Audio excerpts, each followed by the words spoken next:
lovely Thanksgiving family, and the one thing I have to answer all the time is that Jim Norton for real? Yeah.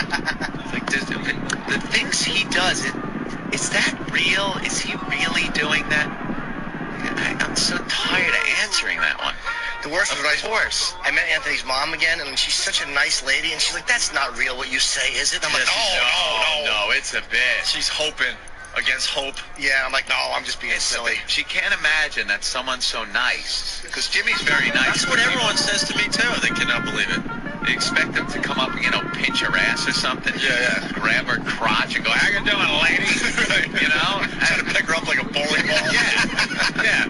But he's a nice guy. He comes up, he's very respectful, he's very nice. Yeah. And it just throws people off when they listen to this program and hear it. They really don't want to believe that. No, they like don't. that. They don't want to They believe don't it. want to believe it at all. And I don't do the lie thing. I'm just like, yes, everything he says is the truth. He's a disgusting, horrid human being. Thanksgiving was good, though. Yeah, it's one of those, Same old shit every year, isn't it? every year. It really is. I sit in the same seat. I It's sit not in the even same seat. It's like, didn't we do this yesterday? Like, I know. I go to the same house, sit in the same seat, have the same food, have the same arguments, have the same discussions. It's the same stuff. I sit in the same seat I sat in since I was maybe 7 years old. And the people, our family's in a transitional state where, like, the kids aren't kids anymore. They're young adults. So they're like, 18 and 17 and stuff. So they don't even want to be there anymore. They just want to listen to their Eminem CDs and come out back and smoke. The older ones are like getting too old now, so it's not like fun. And it's like this whole transitional thing where maybe the younger people have to get older and start their whole new thing, because this one's just it's like getting depressing is what it is, It's like enough. I don't drink as much as I used to, which I guess made it better in the old days. I would just pound down a bunch of Captain Morgans and Coke and laugh along. It would numb the pain. Laugh along at my deteriorating family. And it's like, just gotta sit there. Yeah. I think we need new holidays or something. You think? Yeah, it's the same old crap. Every And year. now it's the same old crap with Christmas right around the corner. Now it's Are gonna you be looking Christmas. forward to Christmas this year? No. I gotta look at my grandma. She's got the walker now with the tennis balls on the front. Oh. Tennis balls? You haven't seen the walker with the tennis balls? I might have and not know it. Now they got to put the tennis balls on the walker so they don't. I don't know what that's for. Does it wear down the little rubber things that come with its stock? Well, so I guess Is it like hopping up your walker with the tennis? Wait, is that so they don't scrape the wall or something when they hit it? I think so. Oh, is that so they don't scrape the wall? Yeah, it's all those kids out there that have the nice homes, and you got your mom, and you don't want her scratching up your nice wood floor, putting this racing stripe on your wall. So you place the tennis balls on the bottom of the walker. I like the walkers with the wheels and the handbrakes. Yeah, the handbrakes. Just in case Grandma gets doing about 60, she can put the brakes on.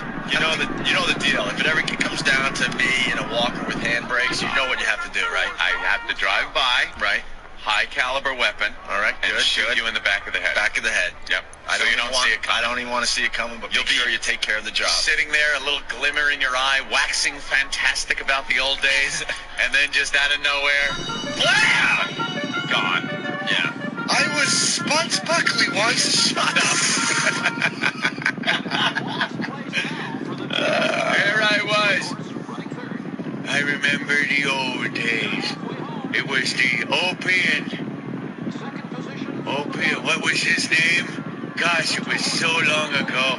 Now I sit here on my little rascal if I want to go into the kitchen, but if I'm just moseying about the living room, I use my walker. The tennis. And maybe I have to go down here and change the tennis. Wow. Blam!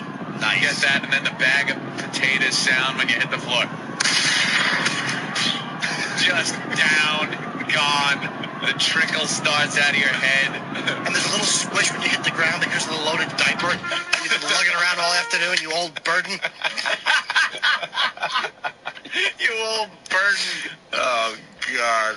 Oh. And then right after Thanksgiving was Black Friday, everybody. Black Friday. Oh, did you participate in all the shopping that went on? I participated in watching TV, looking at how ridiculous everybody was. They interviewed so many people at malls going, I thought I'd be the only one waking up at 4 in the morning. Well, I'm here. I thought I'd be here first, but the line was around the corner when I got here at 5:30. I'm here for the bargains. Oh, shut up. Oh, they get them and they're so happy that they're on lines that if I was on, when I go to a store, if there's 2 people in front of me on the line, I start getting a little nervous. Right. I get like where I'm doing that craning my neck thing, looking like, all right, why aren't they moving? Is there a problem at the register? Do they have to find a manager? I hate their freaking. We need someone at 5 from Housewares. We need someone at 5 from Housewares. Housewares, maybe the guy will be coming up. 5 Housewares, please. 5. And they're just standing there making that face at each other like, well, and the guy might turn around and look at the line like, well, it happens. And I'm like, I go crazy, and I start looking at other lines, and watch they're conga lining up, swiping the card. There's smoke coming off the thing because of the friction from all the cards being swiped and the speed at which they're. And then you know what happens. You decide to switch lines. Oh, when you switch 5, hi, I'm Bob from Housewares. Let me press that one button and solve the whole problem. Yeah. They're going through, and then I'm on the line. We need Bill from Toys. Bill from Toys. Problem at register 4. Yeah. You can tell it's register 4 because now the asswipe from 5 is on at 4. He's waiting here, ready to shoot everybody. Drives me nuts. But these 2 people, These but people they go were to the waiting. malls for maybe to save what, $10? Maybe. I saw a line around the corner for Target. I'm like, what is going on in Target that you need to be on a line just to get in the store? Around the corner, they were around the corner waiting for those doors to fling open, and they rush in to this pile of, no-name DVDs that are in the middle of the floor, grabbing them, and in some cases, punching, kicking, rioting. Well, because that is the Christmas spirit. It truly is the Christmas spirit. People feel they have to go to these things and be part of it. Is that what it is? Because I can't understand why you can't go maybe today. Go today. I think get the same shit and probably the same price. Yeah, there's probably the sales are continuing, right? Of course. First of all, there are no real sales. It's all a big lie. They jack the price up and then say you're getting 20% off. Everyone knows this. It's nothing new. That's what they do. So you're gonna get the same price you got on that. What do they call it? Black Friday. Black Friday. Because all the when Black Friday comes, all the retail stores get rid of their red ink on that day, is what they say. Ha ha. Black Friday. And they go in there and get these. They think they're getting a bargain for standing on a line, and the register lines, the lines outside the place, like I said, crazy. Somebody had the good sense to set off some pepper spray in Toys R Us here in Times Square, though. Did they really? Oh, yeah. Evacuated the store and everything. Just cops down there, helicopters. It was insane. And then they were pissed off at Toys R Us because after they cleared it out and vented it, it was hours later. The place was empty. So they kind of really lost out, man. When it's your big day and you lose out like that, good. I'm sure Christmas was a good idea maybe a long time ago, but now, in this day and age, it's just become one big pain in the ass. It is a pain in the ass. And now it's a pain in the ass. We hate Christmas. From Thanksgiving right up until Christmas, it's the pressure, the nerves, now you got to get stuff. We were having a discussion, the family getting together, having a discussion last year about not doing it. We do it every year. Everyone gets gifts for everybody. And we were going to do this new thing where you pick one person, kind of the grab bag thing. And you haven't done the grab bag thing? No. Yet? I have to get for everyone, and everyone else has to get for everyone. It's crazy. It's senseless. It's stupid. And they now we want to do this, but the discussion didn't come up this year. And I voted against it last year because I'm a nostalgic guy. I like the tradition. I kind of get like No, I want it to be like it was. Are you kidding? Yeah, I'm stupid like that. I mean, no. I'm stupid like I'm learning something new about you. You're the rich one. You're the one they all look forward to getting the gifts I from. know. But I was like, no, I kind of want to keep it. But then I was like, okay, if the discussion comes up this year, I am absolutely voting for the one gift grab bag type thing. And then it never came up. So now I don't know what to do. They're all fighting because they're all going to want the one against Anthony. They'll want me. They'll trade you 2,000 a show for Anthony. It never came up because they know you're going to give the good gifts. I've seen you give gifts. Yes, I get You're the pretty Christmas crazy. spirit in me, and I have the spirit of giving, Opie. Yes, you do. It's what Christmas is about. Oh, I hate it. But gift cards are big time in now. See, now Everyone just runs around the stores and gets gift cards for everybody, so there's no real, you're not really personalizing your gift anymore. I feel like it's really, at this point, it's really a waste of time. You should just be able to look at your family members and go, look, it's a wash, right? You're going to get me a Gap certificate, I'm going to get you a certificate for Best Buy. Mm-hmm. It's a wash. Yeah, it is. It's like, what was that, Johnny Brasco? Was that for Christmas? They came in and gave each other $100 bill or something. Hey, What do you call it? thank you. Donnie Did Brasco. you say Johnny Brunsko? I did. You did say Johnny. Who's that? My favorite movie was Donnie Mnemonic. Yes, Donnie Brasco. Johnny Brasco. Jesus. Love when Greg Brady played Donnie Bravo. What an ass you are for pointing that out. I just thought I heard him. I hate it. I know. Who? He's got that smile like you fucked up. I hate that. You gotta look at him. I know. He goes, You know you fucked up." screwed up. I know. I wasn't sure where. And he can't wait to tell you. At least I recovered. You're awful. Now I'm all hot. I'm nervous. Quick. Hey, let's relax. Put on a John Henley song. I want to hear Donnie be good. Shut up. Hey, but, not to interrupt. When are we going down to D.C.? Because I want to see John and Mike. You stink. One more thing about Black Friday. Did you guys see what happened in Alabama? They got trampled as they were opening up the store, the doors to the mall. Oh, good.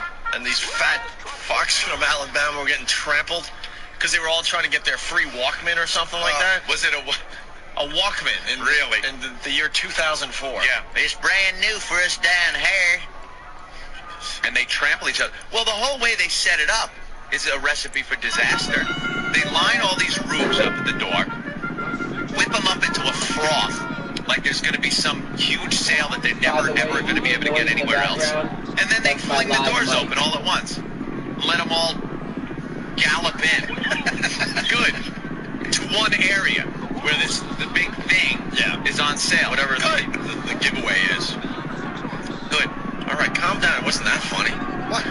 You're still breathing heavy over there. No. Oh, I'm actually congested. He loves it. He loves when someone bobbles the ball. I was actually thinking of just the sea of fat chicks running in. It was really funny to see. And they're falling down and other people running over them. It was really, and then you got the big, huge police guy trying to hold everyone back. He's going to be the hero. Unfortunately, there isn't any one big seller this year. I love when that happens because I love watching the crying children and the angry parents thinking they're going to win their child's love with a fucking Furby doll. And there isn't really anything this year. No Tickle Me Elmo. None of that stuff?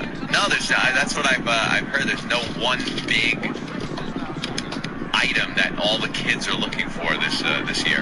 The Tickle Me Elmo was the big item. Don't they this year have the doll that's with the wafer nose and it's called Diddle Me Michael? Wafer nose. Hey, wafer thin nose, monsieur? Come here. Diddle Me Michael. Oh, it's Thanksgiving. We are gonna have a good time. The turkey, mashed potatoes. What are you singing? What are you singing? You got another song stuck in your head. Do you remember Friday? Well, the producer of Rebecca Black's Friday is apparently, in my judgment, a fucking pedophile that only gets these tween girls and produces videos for them. I said in my personal opinion. Okay, fair enough. And there's a new one now. It's a Thanksgiving song. Thanksgiving song It is so. First of all, it's a bunch of little girls and they're jumping around and singing Thanksgiving songs. Videos with no, little girls. believe me, I got to be on the cutting edge. I love how he just stumbled on that. Yeah, I love how he spins the shit. He's attacking the producer because he's got his dream job. Of course. No. I wouldn't even know about this. Look. You just happened to stumble upon this. What were you watching? Or You watch. This will get heat. But how did you discover it as a? Someone sent me the link. As an older child. Someone sent me the link. Of course they did. And said this is terrible. The little chat group. No. It was a little group you hang out with. Of course you It's guys called are. Thanksgiving song. It's Nicole something. That's adorable. Do you even know her name? No, I just know the first name. I don't know. But this guy. You're on the stand, sir. Look, they start singing about Thanksgiving, and then the black guy shows up in the video. And that pissed you off, I'm sure. This has a lot of dislikes. Oh, look at it. It's terrible. It's terrible. I want to hear it. But it has 5 million views. Yeah, I'll yeah. take a video that has 5 million views with a shitload of dislikes. Yeah, Sam's. Any day of the week.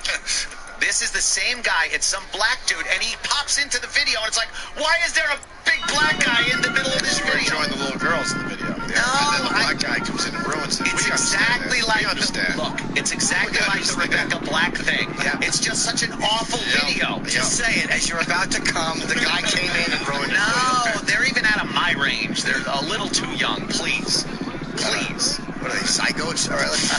Psycho. All right, let's hit this. All right, here we go.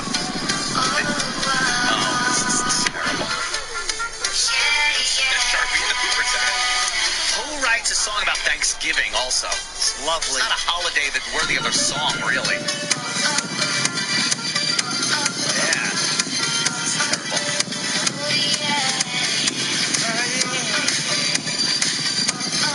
Odd, right? Like that, right? Yeah. It's the same guy that did the Rebecca Black thing. Same MO.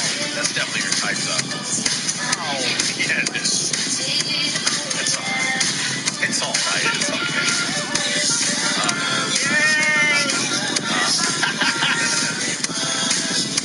Have a little party, not yet. Yay! Uh-oh. There we go.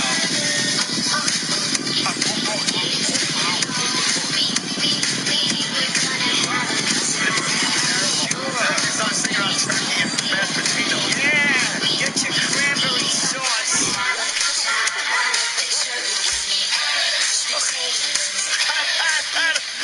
You look in the next room, he's dancing. E-Rock loves it. Can you pause for a second? E-Rock's pop locking. Yeah. I'm sorry. We're a minute 30 into this. I would never still be watching this video. You watched all the way to the black guy. black who guy. still hasn't appeared. So why are you No, the still black guy. watching this? Wouldn't you hate this within 10 seconds and go, what an idiot for sending this to me? Don't you understand? I've watched the entire Rebecca Black Friday video. You made it through turkeys and potatoes. Turkey and potato. I want to see if they were going to sing about other treats. I'm very Stuffed artichokes. I'm very suspicious why you're still watching this a minute 30 Do they in. get to the very chorus? The second verse? No. And stuffing without the raisins. She was shocked because she didn't know what happened when the cranberry sauce started leaking down her leg. I was confused. Mom said it's normal. Get into the bathroom. My schoolmates started throwing tampons at me in the shower. A lot of That's not people, cranberry sauce, it's a pink side. a lot of people checking in. How many times did you watch this, you sick fuck? You're a minute 30 into a video. You hate it. I watch a lot of videos that annoy me. It's an annoying song. Oh, oh, oh. My underpants smell like copper. Confusion and fear. Oh, oh, oh. It's a part of becoming a woman. Oh, oh, oh. Kevin from Connecticut saying she's 12, by the way. I see. I don't even know All that. right, let's watch when the black guy comes in, and that's when this was ruined for Anthony. Oh.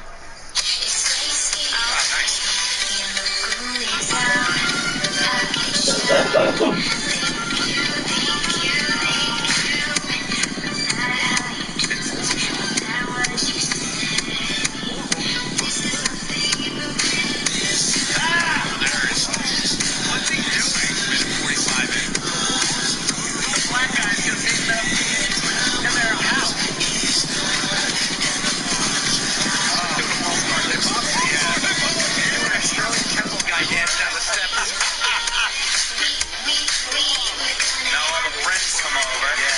various foods. Have a good time. The turkey. Cranberry sauce. Oh! We make a wig. My uncle and father grab my legs and treat me like a witch. Oh! Now rap part. This is terrible. Listen to this. Danny's like, yeah.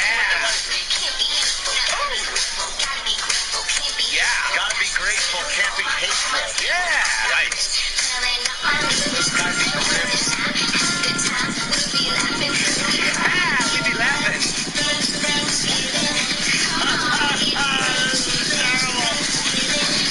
Yeah, sing it to the drumstick.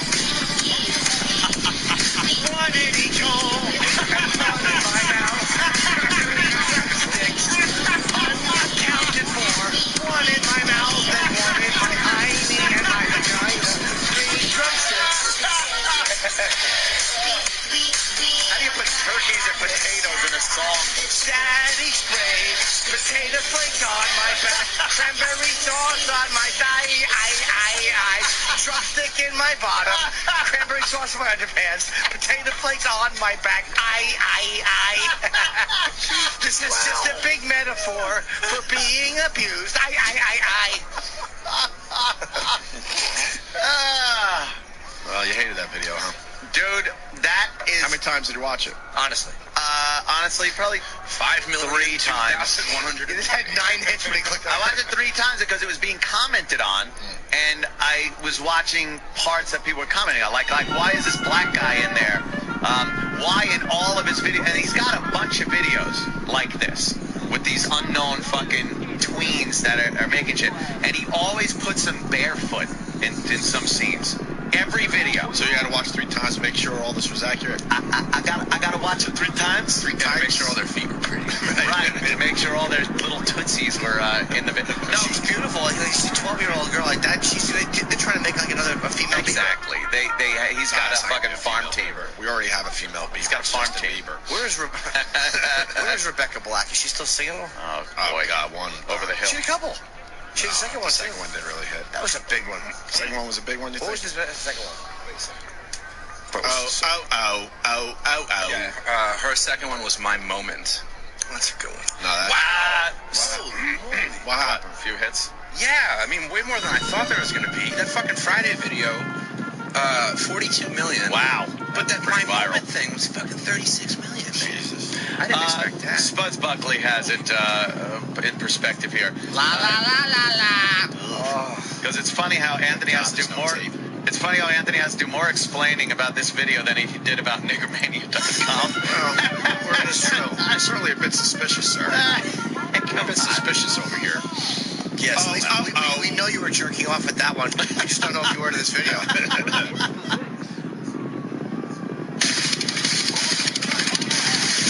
Rock Cafe in Times Square, New York City. Opie and Anthony Show presents with special guest Here are your hosts,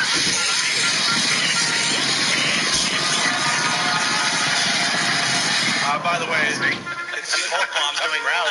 it's also the return of Bobo, you know. Where is it? Oh, exactly. Oh God, he takes his hat off. It's like he just hit a fucking home run in the World Series. Bobo, no one cares. Why'd you just tip your hat? It was obvious they didn't want the tip of the hat. They wanted you to leave. Why did you tip your hat, Bobo? I was just waving to in case anybody didn't see me where I'm at. Dead center. How could they not see you? The whole crowd came in one car. Why don't they fuck? Why don't Bobo and that... What's her name again? Patty. Bobo, would you have sex with Stalker How, Patty? how could they come looking at each other? Would you have sex with Stalker Patty? Just say yes. I guess, yeah. I guess, yeah. Her nipples are bigger than her tits. Yes. But you know what? Then Patty gets pregnant, and then they have a super fan. Bobo would. We could just throw shit on them. Bobo would fuck Sam's hair. Wow, Rich, why do you have to go hurt her feelings? What's wrong with Sam's hair? Nothing. fucking Time of Life Civil War chess headpiece. Longer, make it longer. Oh my God! Wow. What's wrong with this? Show's getting off to a fucking slow He's start. making fun of Opie's beard. He's implying that he looks like he could be some type of a general in the Civil War. You guys ready for the first Thanksgiving? Yes. Yeah. An O&A production. Ladies and gentlemen, coming to the stage, your narrator, Roland.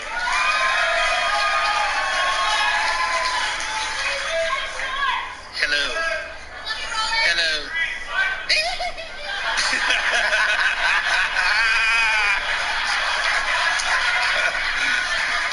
That's how Roland was walking around today, by the way. It's cold in New York, but not for Roland, who's in shorts and a t-shirt. Are you Samoan? What nationality? It's hot out there. What are you? What nationality? Mexican? You're Mexican? You hear how he says it, though? You missed. How do you say it? Mexican. Mexican? Mexican. What the fuck is wrong with you? All right, Roland's going to play the part of the narrator. Many, many years ago, the Pilgrims came to America. Wait. Many, many years ago, the Pilgrims came to America for the very first time. They sailed on the big ship. They called that they called the Mayflower. Hold on. Is anyone videotaping this? Move out. Is anyone videotaping this? I know. Yes, they're videoing all over. Yeah. No, like someone from our show. Yes, all over. Hope, see the cameras? Oh, okay. This is All a right. 3-camera shoot. All right, because, you know, You're the producer. Well, that's why I'm producing right now. I'm sorry. Go ahead. I want to make sure the radio people get to see this someday. We're good. All right, start over. This is the official start of the first Thanksgiving. Roland, take it. Action. All right. Many, many years ago, the Pilgrims came to America for the first time. They sailed on the big ship that they called the Mayflower.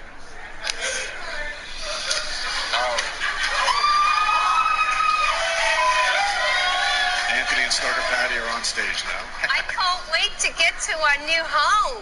It's my new home. I earned all the money that paid for this shit that got us here. You're just occupying this new land and not contributing. It took courage to cross the ocean. There are many dangers.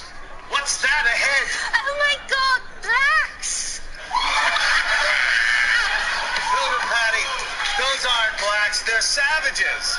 Savage red natives who we must conquer. They must be destroyed.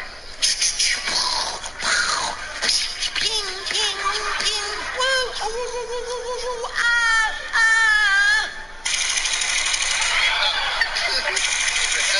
When they landed in America, the Pilgrims needed food to eat and clean water to drink.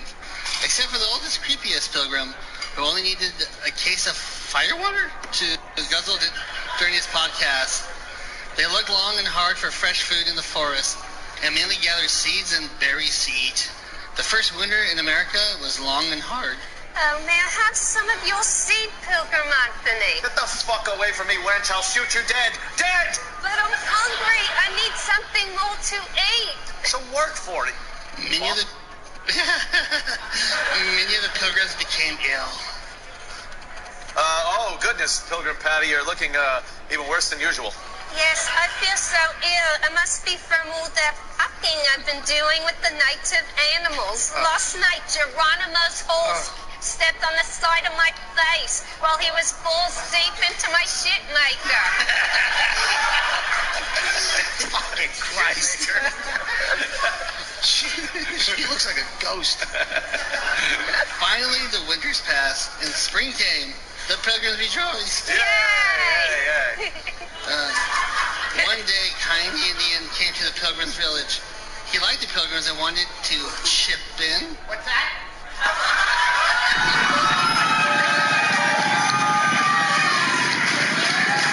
He liked the Pilgrims and wanted to chip in. What's that? He liked the Pilgrims and wanted to help. Helped. What is he, a Beatles record or something? Soon more Indians came. I hope they were using rubbers or something. But I wonder if all the Indians were from Cleveland. I can't eat asparagus because it makes my teepee smell. Shut up, Chip. Shut up, Chip. I got so many feathers on my head. Looks like a bunch of birds are doing the Watusi or something. Hey, Chip. As I was saying, soon more Indians arrived. And the boy, were those Indians a bunch of dummies?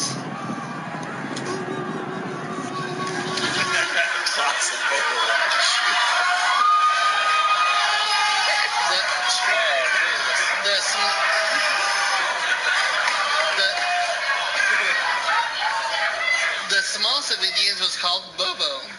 He was their special friend. The Indians and Pilgrims agreed to live in peace and harmony.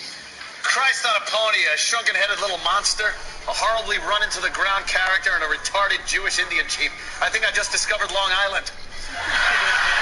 All we're missing is a 500-pound stutterer with apple butter in his arteries. Yeah, that's right. Hey, what do you need? Help with something? No, thank you, Indian. I'm fine. Yeah, you look pretty good. Must have been a grim pill you swallowed to be a pilgrim. You're a pretty funny Indian. What's that? You're a pretty funny Indian. Yeah, I'd like to cut your tits off. Because they're small and stupid. Not like my mother's, which are big and full of milk.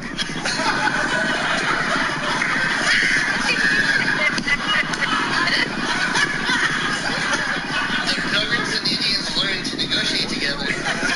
Hey, can we buy all this land from you guys? We're prepared to offer you a mouthful of drool, a mangled penis, and smallpox.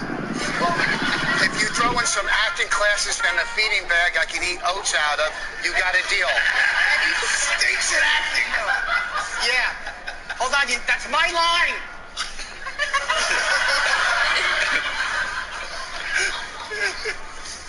Yeah.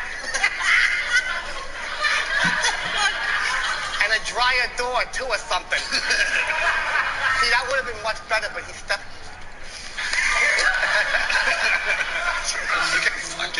Standing there. One Indian became so excited about the new deal, he achieved a full erection.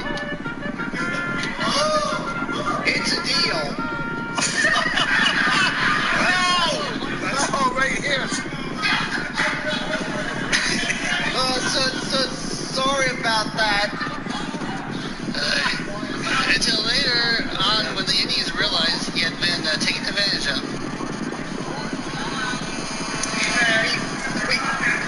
We need to move. All right, take this. Phones. Hey, Pilgrim Anthony, you ripped me off. I want my freaking land back, all right? Yeah? Well, I want you to replace the boots I ruined when I stepped in a pile of Mr. Malunigan's shit. Fuck you, and fuck your hyperallergenic dog. Oh, shit. Fuck, yo. Some Foley artist. Bang.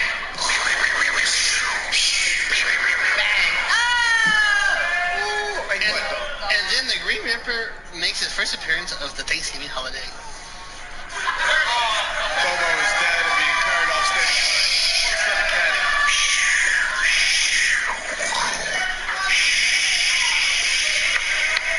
Help me, I'm retarded.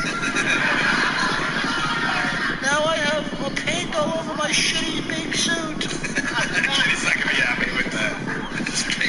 There's paint all over my suit. Who's gonna pay for this?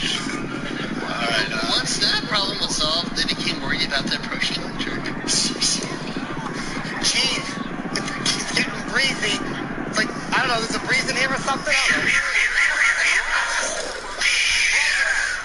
Here's the thing. My wigwam burned down because my wife got distracted. You suck it out. Excuse me, I'm getting emotional here. The thing is, my wigwam burned down because my wife got distracted while she was fucking 3 warriors from the Wu-Tang tribe.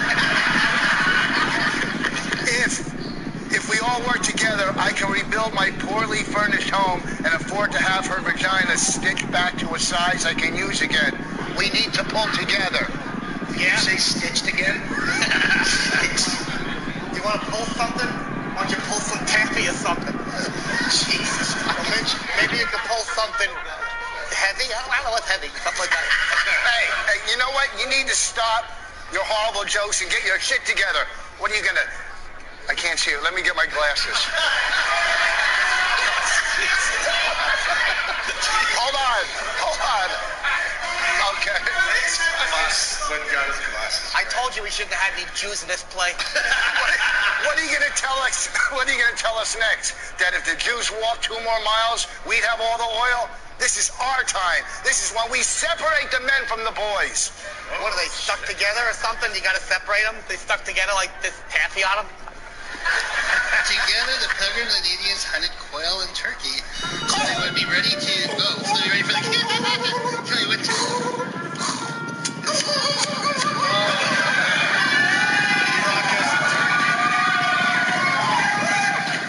That's what I do when I see food. I go it up.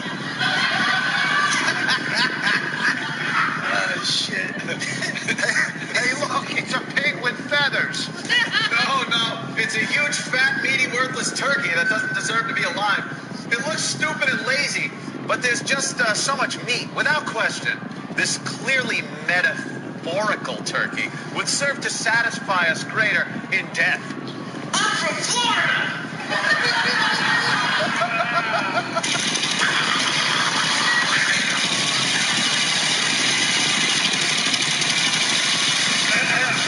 I have conquered the largest, fattest, dumbest, laziest, least heterosexual turkey any of us has ever seen. We will dine like kings. Someone get my knife so I can cut off its hooves and pickle them. Eat me and stuff me with your fist. Treat me like the fat, blundering turkey I am. Fill me up with your deliciousness. Boy, this turkey is fucking fat. I hope he gets run over by a bus and killed or something. Sorry. When the summer ended, the Pilgrims wanted to have a feast. And Can you speak clearly? When the summer ended, the Pilgrims wanted to have a feast. And there were even rumors that Adam Sandler might show up. But the Pilgrims later found out that it was a lie the booker told just to get a Lesser Indians book at the feast. Words really do hurt. They had plenty of food after killing the fat turkey, and many new friends. They wanted to give thanks. Hey, dummies who sold us your land for a fraction of its cost. Want to have a big feast and share some oversized turkey? We call it Thanksgiving. It will be a very special holiday. E-Rock's now on the table is the turkey. Thanksgiving? How about we call it your welcome giving? Take a hike, please. Yeah, I'll leave a hike first. Then maybe I'll take a hike. Then there won't be any tolls or nothing. I don't know, I'm just winging it. Now. Is the turkey cooked? Is the turkey's cock white meat or dog meat? I like them both, but I can only fit the white meat into my folk box. Either way, I want the cock. I fucking hate her.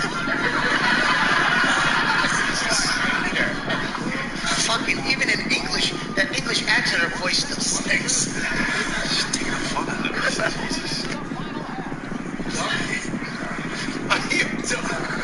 Well, growing up in Florida, I can't read. Lie down, fatso. It's supposed to be the dead turkey. Growing up in Florida, I never thought I would end up dead on a table. Then again, I also didn't think I would be this fat. Or inept. I'm really sleepy because sometimes I'm too lazy to get up and go to the fridge. So I eat my own duty, which has tryptophan in it. Tryptophan? Did the fan hurt himself when you tripped him? Shut the fuck up, Jim. Did the dead turkey just talk? Yes, and so did the retard. Oh shit, I forgot I'm dead. Even after I died, I can't stop making mistakes. Seriously though, how is this table supporting my massive weight? This is fucking mean. This truly is a day for all of us to give thanks. Hey, Pilgrim Anthony.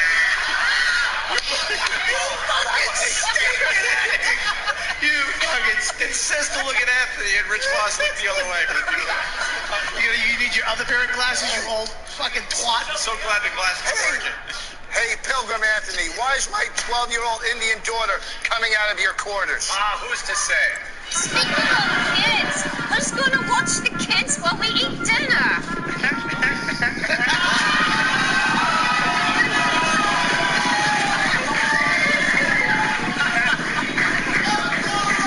Yeah, it's no problem. Uncle Paul is here.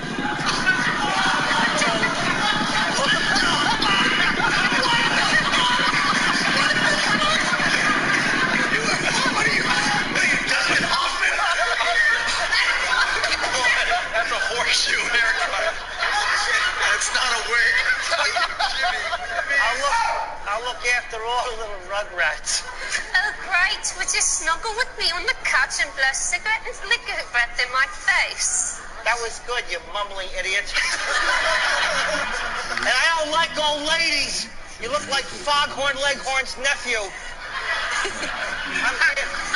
I'm here to play turkey foot with all the little pilgrims. Come in here, Timothy. Let Uncle Paul show you how to fit a drumstick in your little mouth. Oh, Uncle Paul.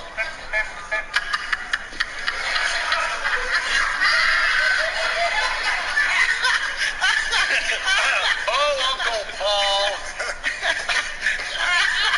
You, Voss. Hey, she dances with me. You're fired. Wait, that's terrible. What, you're acting? I didn't do nothing. Those kids are liars. I was checking them for stolen candy. Boy, you're really angry for your line, aren't you, fat boy?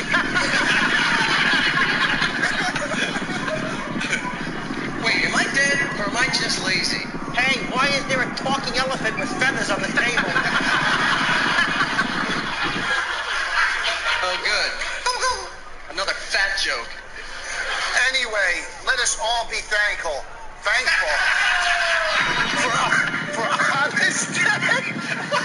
on this day of all days, we come together as one. Pilgrims, Indians, we are all children of nature, here to share in her wealth.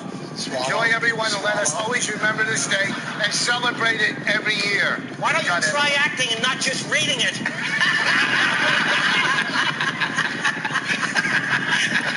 Who let this heave into the show?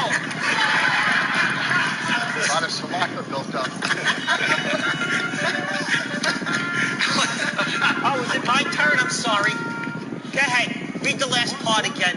I forget where. Hurry up, go back. Where? The one you just read. And let everyone remember this day and celebrate it every year. Yeah, sure. We can make it a day to show all the kids how to make the big boys love them. Well said, Chief. Oh, and before everyone digs in, one more thing. What is it, Pilgrim Act? I'm so hungry for this turkey buck. Yes, everyone dies, motherfuckers! Danny. Use my job. Beat it. Take my turkey. Hunt for your own. Oh, and Chief Boss, of course I fucked her. I got mines. Don't do Foley work, Anthony. That's my job. I'm done shooting. Thank you. Oh, sorry. The pilgrim enjoyed his first Thanksgiving feast, and it was the meal. And joining of Are people. you talking backwards English? Nobody understands you. Go slower. Die, old man.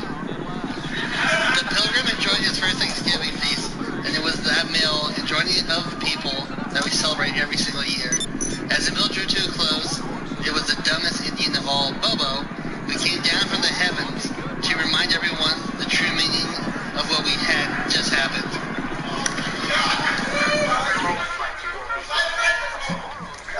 Guys, the true meaning is to be thankful for everything we've got today. For on this day, it could have been a lot worse. So be thankful. I myself am thankful around to be alive today on this day, on this earth. And for people like Anthony Voss and Anthony Voss. and I said you, kid. and then I said Anthony, Mr. Chief Voss here, and Patty, however, and of course Mr. Uncle Paul. Can't be thankful for this lovely turkey that we found that we stuffed with garlic butter saw. Saw? Like her longer garlic butter saw, her longer. And at least we Native Americans have. And plus we got in the casino, so we get a lot of your money, Anthony. Thank you, Dances with ADT. And now I bid you all a happy day. Now I bid you all a happy Thanksgiving. I bid you all a happy Thanksgiving.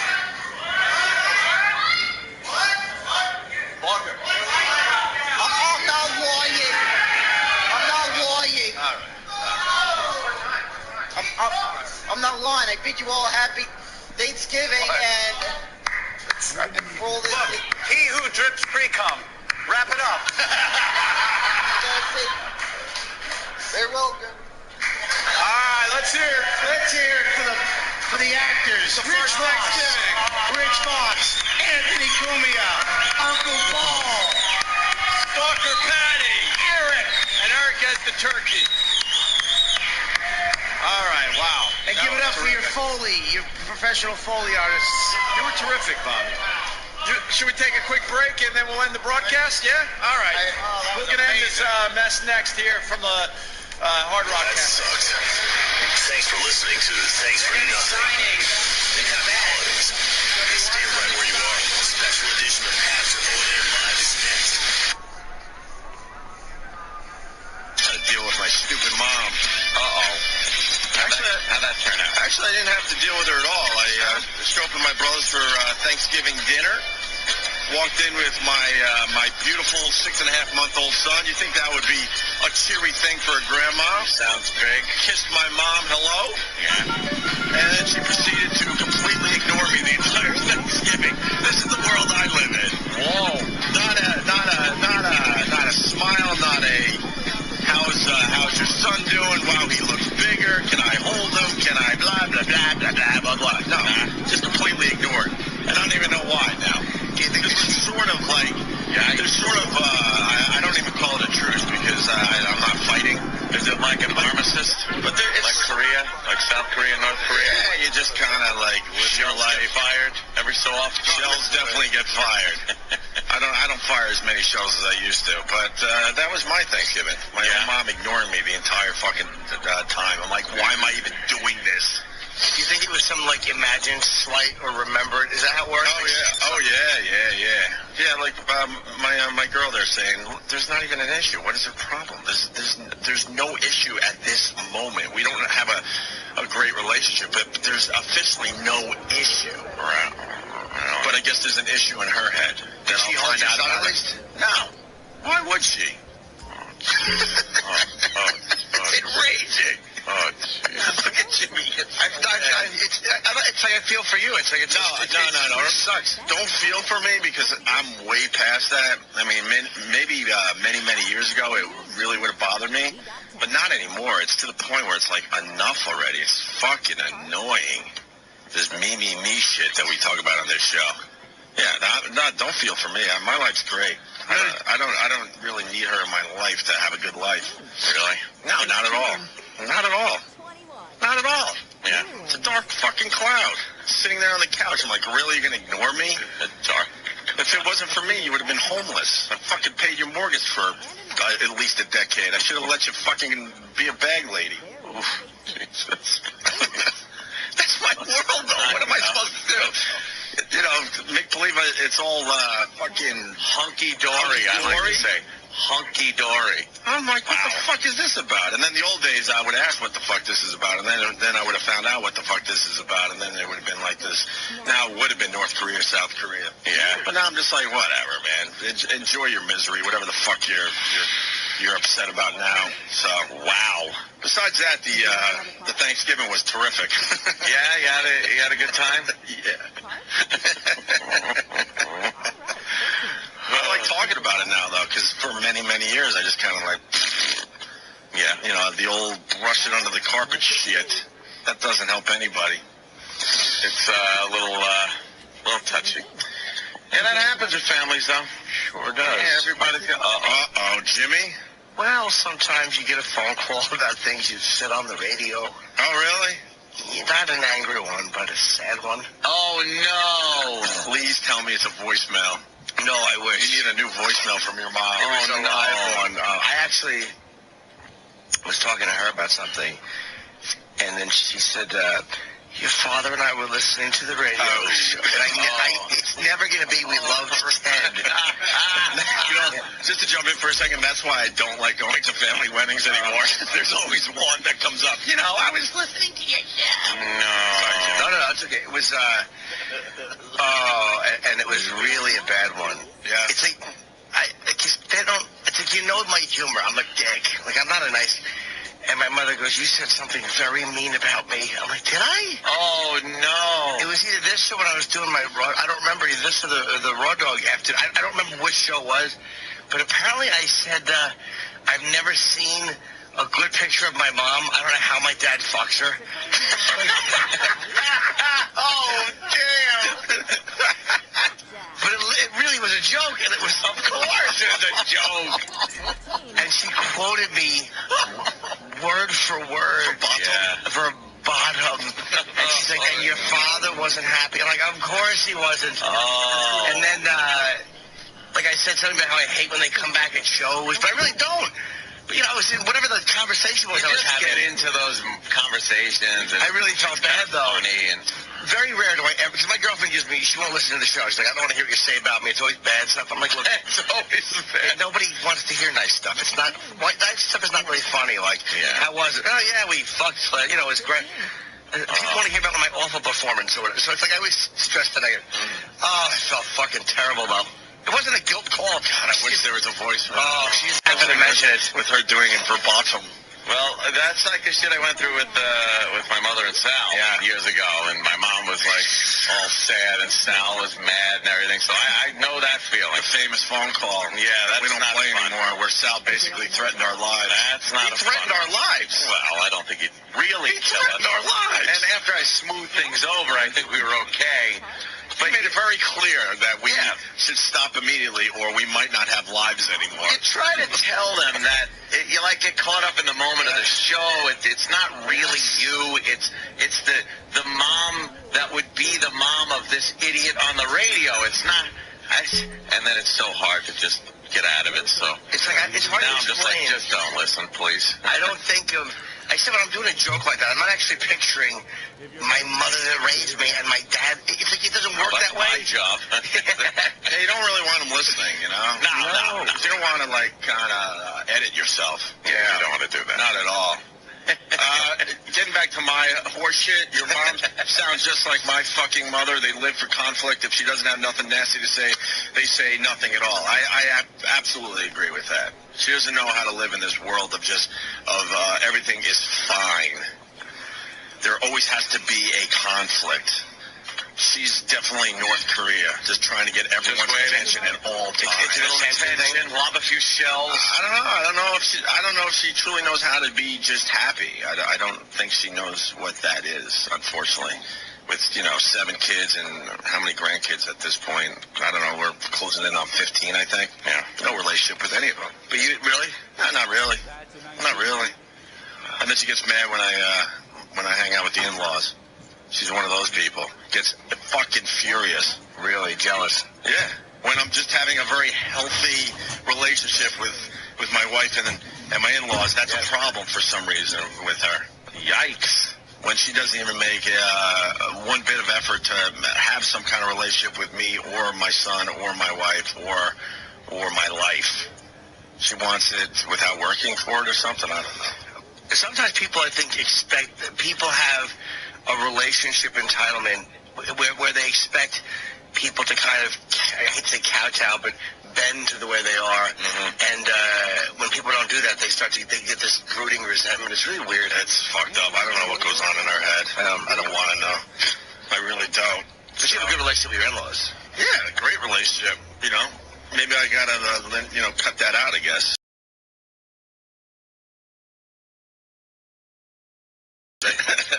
Just sacrifice everything. The funny part is, and then she was leaving. My brother was driving her home, and I'm trying to at least be cordial. So I said goodbye. She ignored my goodbye, and then my brother, I swear to God, because he has no clue. He goes, "So you going down to Philly for Christmas?" I go, "Shut the fuck up." But yeah. So I'm sure she stewed over that for the 2.5-hour ride from way out East Long Island back to her shithole. I would have said yeah, absolutely. No, I said yeah.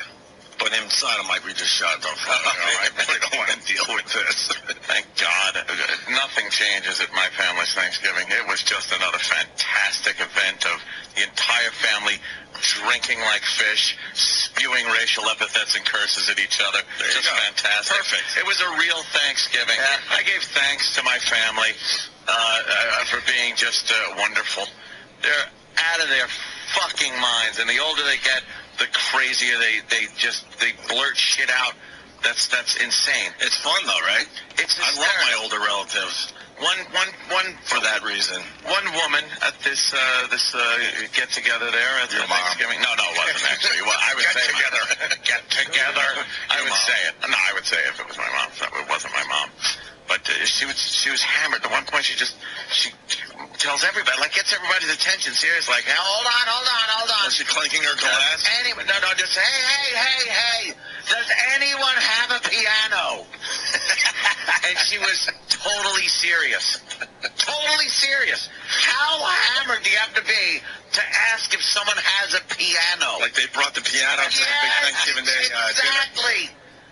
I looked around, I was like, what? That's hilarious. What? Was there a piano in the house? No! Fuck, I would have drove her to a piano. What's she getting at? I'm going to drop one on her at the time.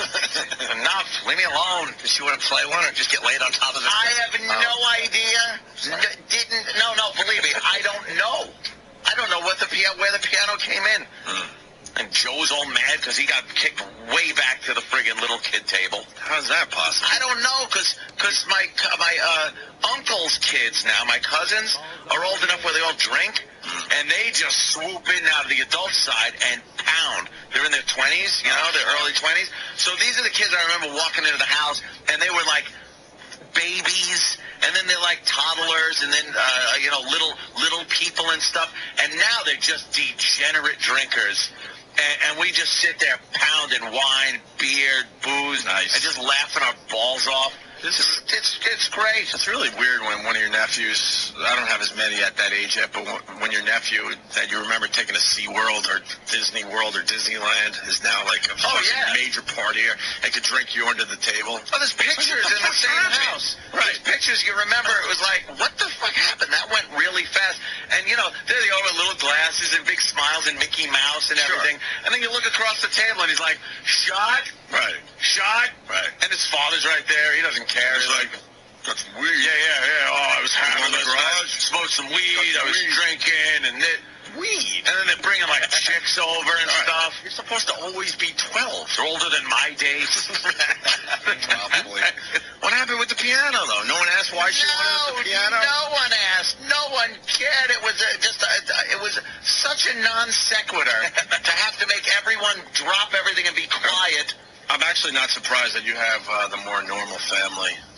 It's the normal, abnormal family, the normal Thanksgiving. I'm not really surprised at that at all. Nah, because a bunch of fucking drunk Italians. When the top comics on the planet aren't on stage... Just another sign of the absolute disintegration and decay of this country. They can be found hanging out on the Opie and Anthony Show. This show got me in trouble. Of course it did. This holiday weekend, we're proud to present their most memorable appearances. I took his hand. Oh my God! And bringing it all to you is a man of razor-sharp wit. A man who knows funny. His mother says so. Oh, God, motherfucker. This is a very Chipperson Thanksgiving. What's that? Here's your host, Lyle Chip Chipperson. What's up, cocksuckers?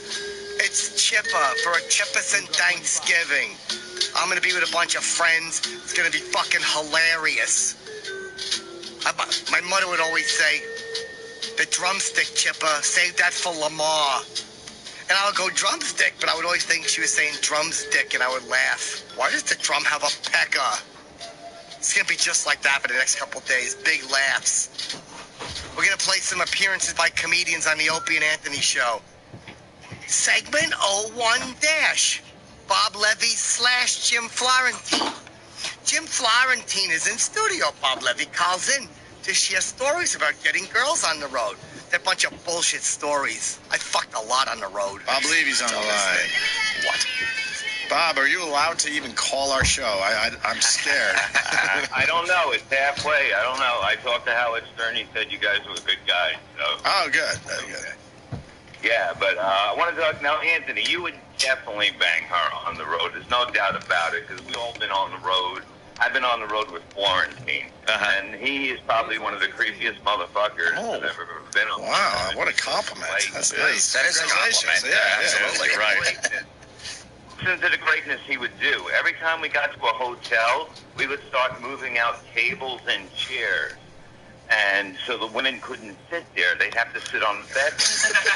You would set up the room ahead of time? Oh, yeah. We That's take all the brilliant. furniture out of the room because we get a girl back. They'd go all the way in the corner and sit in that little chair Right. they had. So where'd you put the furniture? We throw it in the MC's room. Whoever was opening, like you do, chuck everything in there. That is So you bring them back, they got to go right to the bed. That eliminates that step. Brilliant. From them sitting in the chair like, hi. It's a time saver. Game. Huh?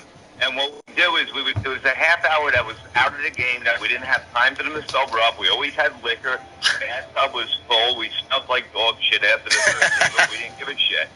And fucking, we would bring furniture in the hallway, and people would go, like, are you going to do that to our room? We're like, no, we don't work here. Yeah, we'd have couches. There was couches lined up in the hallway. We'd be taking out like movers. Get this one out of here too. And if the MC, we didn't have an MC, we just leave it in the hallway. Because chicks would always go to that couch or that chair, and you can't get them to the bed. It's a creepy move. So you're getting rid of 2 hours easy right there. They have to sit right on the bed. That's brilliant, Jim. What Jim would do was I'd have one like with my arm around her, and Jim would tell a horrible joke, and I would laugh out of control, and I would choke her backwards onto the bed. What a move! We lied to women out in Canada. We told them we were in bands from England. We would do shitty English accents, and that's it. And I'm telling them I'm in a band. I'm just sitting here. It's great. And I'm doing that. Yeah. We're fucking pulling out strippers out of the club. Jim would call up and go, what time is the last girls go on? 11 o'clock. Let's get ready. We got to be there at 10-2 because we got to get them fresh when they're off the stage for a fresh meet. Next thing you know, we're dragging out 2 at a fucking time. It was unbelievable. Wow, yeah. Well, Levy's move with girls after a show was he would give them his hotel room key. And go, hey, come back to my room at 3:24. I got to make a phone call. I got to call my son or something like that. He'd make up something because he didn't want to go to the other bar with them, the local bar where they always wanted to go party. Because you don't want to go to, you're gonna get in a fight. Yeah. Because all those guys in that bar have been trying to fuck her since high school, and all of a sudden the comedian comes in and she comes in trying to show him off. It's trouble. So Levy go, look, I got to go back, call my son. He's been sick or whatever. So why don't you come back to my room later? I'm in 324. Here's my room key. He would get like 5 room keys when we check in. How many do you need? I need 5. 5? Yeah, I lose a lot of them. And he would just hand them out to chicks. Here, 324. Levy's like, I'm not doing the work. If they show up, they show up. If not, so Levy's like, I waited to jerk off till like 3 in the morning when I knew they weren't going to show up. That was your out time, 3 o'clock. You gotta have a time set. One time I went down to get another key because I actually did lose it, and they go, sir, we don't have any more. Yeah, we don't have any more. Wow. That's great. It was a good move. And at like a 1:30 or so, a girl would show up, and he's like, beautiful. I didn't have to go buy her more drinks, none of that stuff. Yeah, why fucking just bank on one? Anything. And the best thing was, one show we did in Baltimore, I get off stage, I'm making out with this hot blonde within 3 seconds, Jim. Remember that? He just walked off the stage, in 2 feet, he starts making out with this girl in front of the whole crowd. Jesus. So she goes, look, I got to go out with my friends. We're having a bachelorette party. So meet me at my hotel room. I'm in 324 in like an hour. So I drive Levy. It's like 20 minutes away. I drop him off. He goes, all right, I'll see you in the morning. The chick was really hot. He gets there, and I pulled away. I'm like, all right, he's good. I pull away. He knocks on the door. Trying to be before phone, like cell phones, basically. Yeah, so he has no idea. So he knocks on the door. A guy answers the door in the hotel room. He's like, who are you? And the guy's like, who are you? He's like, who are you? Who are you? He's like, is Amanda here? He's like, yeah, she's sleeping. He goes, well, who are you? He goes, I just met her a little while ago. She brought another guy back. Oh, man. So Levy shows up, and the guy's like, well, he goes, well, I'm not leaving. And Levy's like, well, I'm not leaving. So the guy's like, I don't know what. I couldn't get a ride. He couldn't get a ride. I dropped him off, so I didn't have it wasn't before cell phones. So Levy's like, fuck it, I'm not leaving. So he goes in the chair in the corner of the room and just sits there as that guy goes back in bed with her. And then he's like, fuck this, I'm not doing it. So then he crawled in bed and he slept with the couple. I swear to God. And they woke up in the morning, the girl's like, Levy's still sleeping. She's like, who is that guy? And the guy's like, I don't know. He said he knows you. She goes, I never saw him before. And Levy wakes up, I was the comedian last night. What a fucking creep to go into bed with the couple. That is pretty fucking creepy, dude. Sleep in a fucking chair. The picture invited me over there. Like he's yelling. It's not my fault she's a fucking filthy whore. I mean, one time Jim's in Canada, this girl comes up to him. She uses a guy's name that was probably the stupidest, weirdest name. I don't know if you remember it, Jim, but she goes... It was Curtis. Curtis, that's it. Curtis. Curtis, and Jim goes, yeah. And tell him that story, what you did. We're going to somebody's wedding. We're on their way to the wedding. She thought I was this guy Curtis from some band in Canada. Right, yeah. I think I told the story on the air before. That's fine. Tell it again, though. It's great. Yeah, so she thought I was Curtis. She's like, are you Curtis? I'm like, yeah. And she's like, you remember me? I'm like, I think so. Your hair's a little different. That's what you always say to chicks. Because their hair even the day before, it's different. So, hair's a little bit. Oh, yeah. It is. I just got it. Yeah, you notice. Yeah. I noticed you got the blood stain out of your You're a magic maker. Goddamn, Florida is great. So, long story short, next thing I know, I'm like making out with her, and she's like, and she says to Levy, can you believe what he did to me? Can I tell him? I go, yeah, I don't know what I did to her. Oh, shit. She's like, I met him. He was in a band. I met him one night. We went back to his apartment. We had sex, and it was a blizzard. It was up in Canada. She goes, and then he told me I had to leave, and he made me walk home in a blizzard, like 3 miles. And you never called me again. I'm like, I'm sorry. It sounds like something I would do. It's definitely something you would do. Curtis is just as big a scumbag. I know. I thought I was working with Curtis, the real Curtis. It's so easy to lie. I'm telling you, you go out of town and just go into a bar and tell them you're a doctor, you're anything. You know what I mean? Why waste time? You know what I mean? I wanted to get laid on stage so bad one night, right?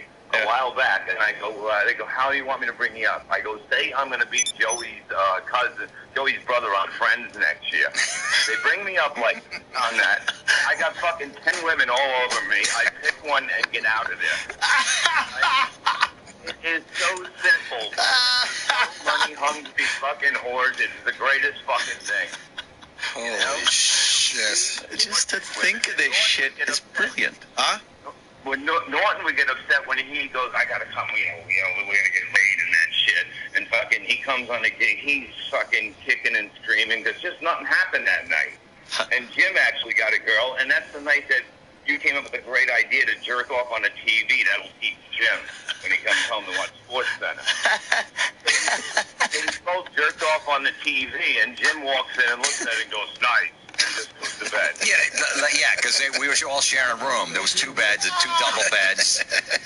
And I wound up going out with this girl, and they stayed there. So they get even at me. They say, we're going to jerk off on the TV screen in the hotel. And I come back, and I go, what is that on the screen? Like, we jerked off, and I'm like, nice. And I just went to bed like it's going to bother me. Even if it was my own TV, it wouldn't bother me. I think it bothered me more watching Norton do it than when you see it. Jerking I mean, I know. What did the TV have? Who comes up with that? Holy fuck. It happens. That's what makes our life so great. When we were on the road, we were called the Load Warriors. Who called you the Load Warriors? Bob made that up. Okay, yeah. Right. I don't think people walk around going, uh-oh, here's the Load Warriors. That's a good one time, Bob, one time we're doing this gig like in upstate New York, and this girl was talking to Bob after the show, and he was sure she was going to come back to the hotel room, and I knew she was, and I could see the vibe. It wasn't happening. He's like, no, she's definitely coming back, and I was in the room next to him, and he's like, I'm telling you, she's going to come back. I go, Bob, she's not. So I was like, you know what? I have to do this. I went to the friggin' phone book. I called the friggin' escort service up, and I ordered a hooker to leave his room. So like 45 minutes later, I hear I'm almost out sleeping. I hear this screaming in the hallway. Who are you? I'm not fucking paying. It's like, yes, you are. You made it. I drove 45 minutes. Somebody's paying. I didn't order it yet. And screaming going on. And I'm in my bed friggin' giggling. I have to leave with credit cards, and I got Shirley Hempel at my some big fat black chick showed up. He's like, I'm going to get my pimp, but you don't pay me. I know your hotel room. He's like, I didn't order you. Wow. Fucking a chicken and a fucking condom, and I gotta pay this fucking bitch because of him. Oh fuck, that's great. We did all the fucking time to each other, and that's what made it. That's what made it so much fun to be on the road. No going shit. on there, being creepy fucks and picking up women was such an easy thing. People make it seem like it's so fucking hard. All you got to do is bullshit them, and it was so simple. It sounded like you were trading quality in, though, for a little bit of quantity. But, you know, it's the road. Yeah, it was, yeah. Fucking hot chicks, man. Oh, yeah? I'm telling you. Really fucking, we were pulling strippers out of Canada. We went to a strip club. I don't know how we found the hotel next to it. There was only 7 people in the whole place, and they were all Canadian and had like flannel shirts on and Mrs. jeans. We walk in there, we're like fucking Brad Pitt. We would get like fucking 3 of them. How many back in the room? Oh, yeah. Remember? Until you got the fat one the last night. Wait, what happened? Wait, Boss has the creepiest story, my favorite story of all time. He's doing like a Tuesday night at Rascals down at Jersey Shore. Picks his girl up in his little motel, $60 or whatever, right? So he pulls her, she goes, yeah, let's get a room. He's like, okay, so they get in the parking lot. And they fool around in the parking lot, so she must have blew him in the parking lot or whatever. So now she's like, okay, well, you're going to go get the room? He's like, yeah. So he's walking to the front desk. He's like, well, I just blew a load. I don't need to get a room now. So he's trying to figure out how to get out of it. So he comes back to the car. Meanwhile, there's no cars in the parking lot. It's one of those motels where you pull the car right up to the doors. Yeah. In the parking lot. There's nobody there because it's a Tuesday. Nobody's staying at that shitty motel. Yeah. It's in the winter in the Jersey Shore, so nobody's there. So then he comes back to the car. He's like, they're sold out. She's like, what are you talking about? There's no cars. He goes, there's a bunch of buses in the back for the tour, so there's no rooms. Snow. We had strippers like every night, 7 nights. We got a boom, boom, boom. The 8th night, we're ready to leave the next day, right? Nothing. We can't do nothing. I look up. I'm looking for Jim, and I see Jim, what looks like he's standing next to a cigarette machine. This is actually a woman. And he gives me this creepy smile and wave. And we drag her to the room. You know, we said we had food or whatever. We got her into the room, and Jim starts making the train noise, like we're gonna pull a train, like I'm gonna be part of this. God. So many trains. There's no way I'm going on that fucking train. Yeah. You know, but like in the morning, the guy thought we were idols. The guy that worked at our front desk. So Jim tells her in the car. He goes, I need you to duck because we're not allowed to have guests. He had her duck for 7 miles, and so she wouldn't be seen. He had what a scumbag. Oh God. I mean, that's like, you know what I mean? That's fun. I mean, to me, that's fun. I don't. Well, of course. Yeah. No, it's a long time ago. We grow up. Yeah, there you go. That's always the excuse. That was long ago. Of course, it's like in college years. You do that stuff. Yeah, like, sure. I didn't go to college, so. Get your college in on the road. Yeah. Fucking leave. That's great. Hey, isn't it going to be great stories for our kids when they grow up? Yeah, I don't know how to explain that one. Yeah, how do you tell those? Like, son, look, get a fatty every once in a while. You want to bust out of a slump. You want to bust out of a slump. Those Canadian women love bourbon, didn't they? Yeah.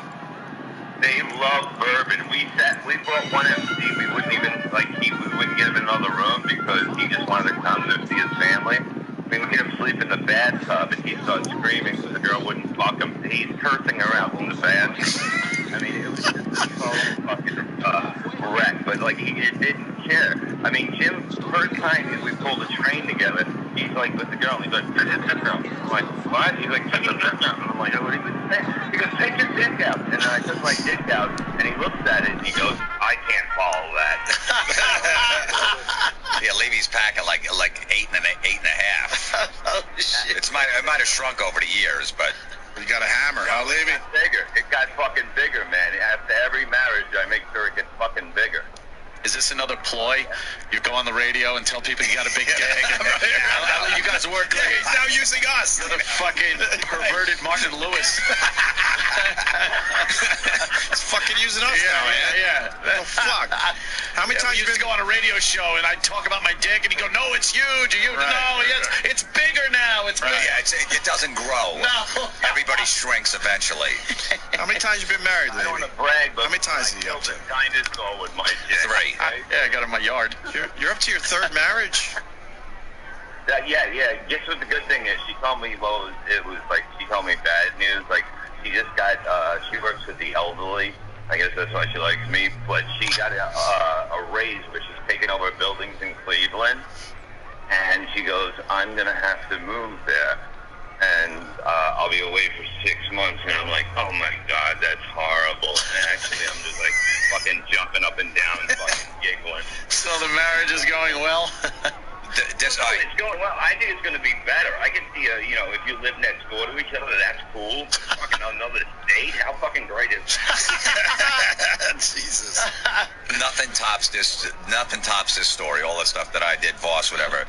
Levy, one of his marriages, the first day he gets back from his honeymoon, we have to drive to South Carolina in the car. So I'm in the car with him for 14 hours saying how he's a changed man.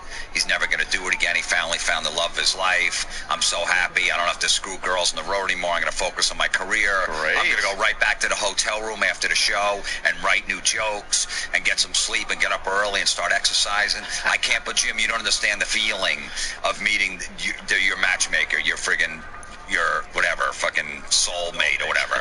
He's going, I'm like, all right, enough. Enough. He's like, no, you don't understand it. I am just the happiest. I am so happy. I don't have to do that stuff anymore. I don't have to flirt with girls, talk to them. True freedom. Look at that.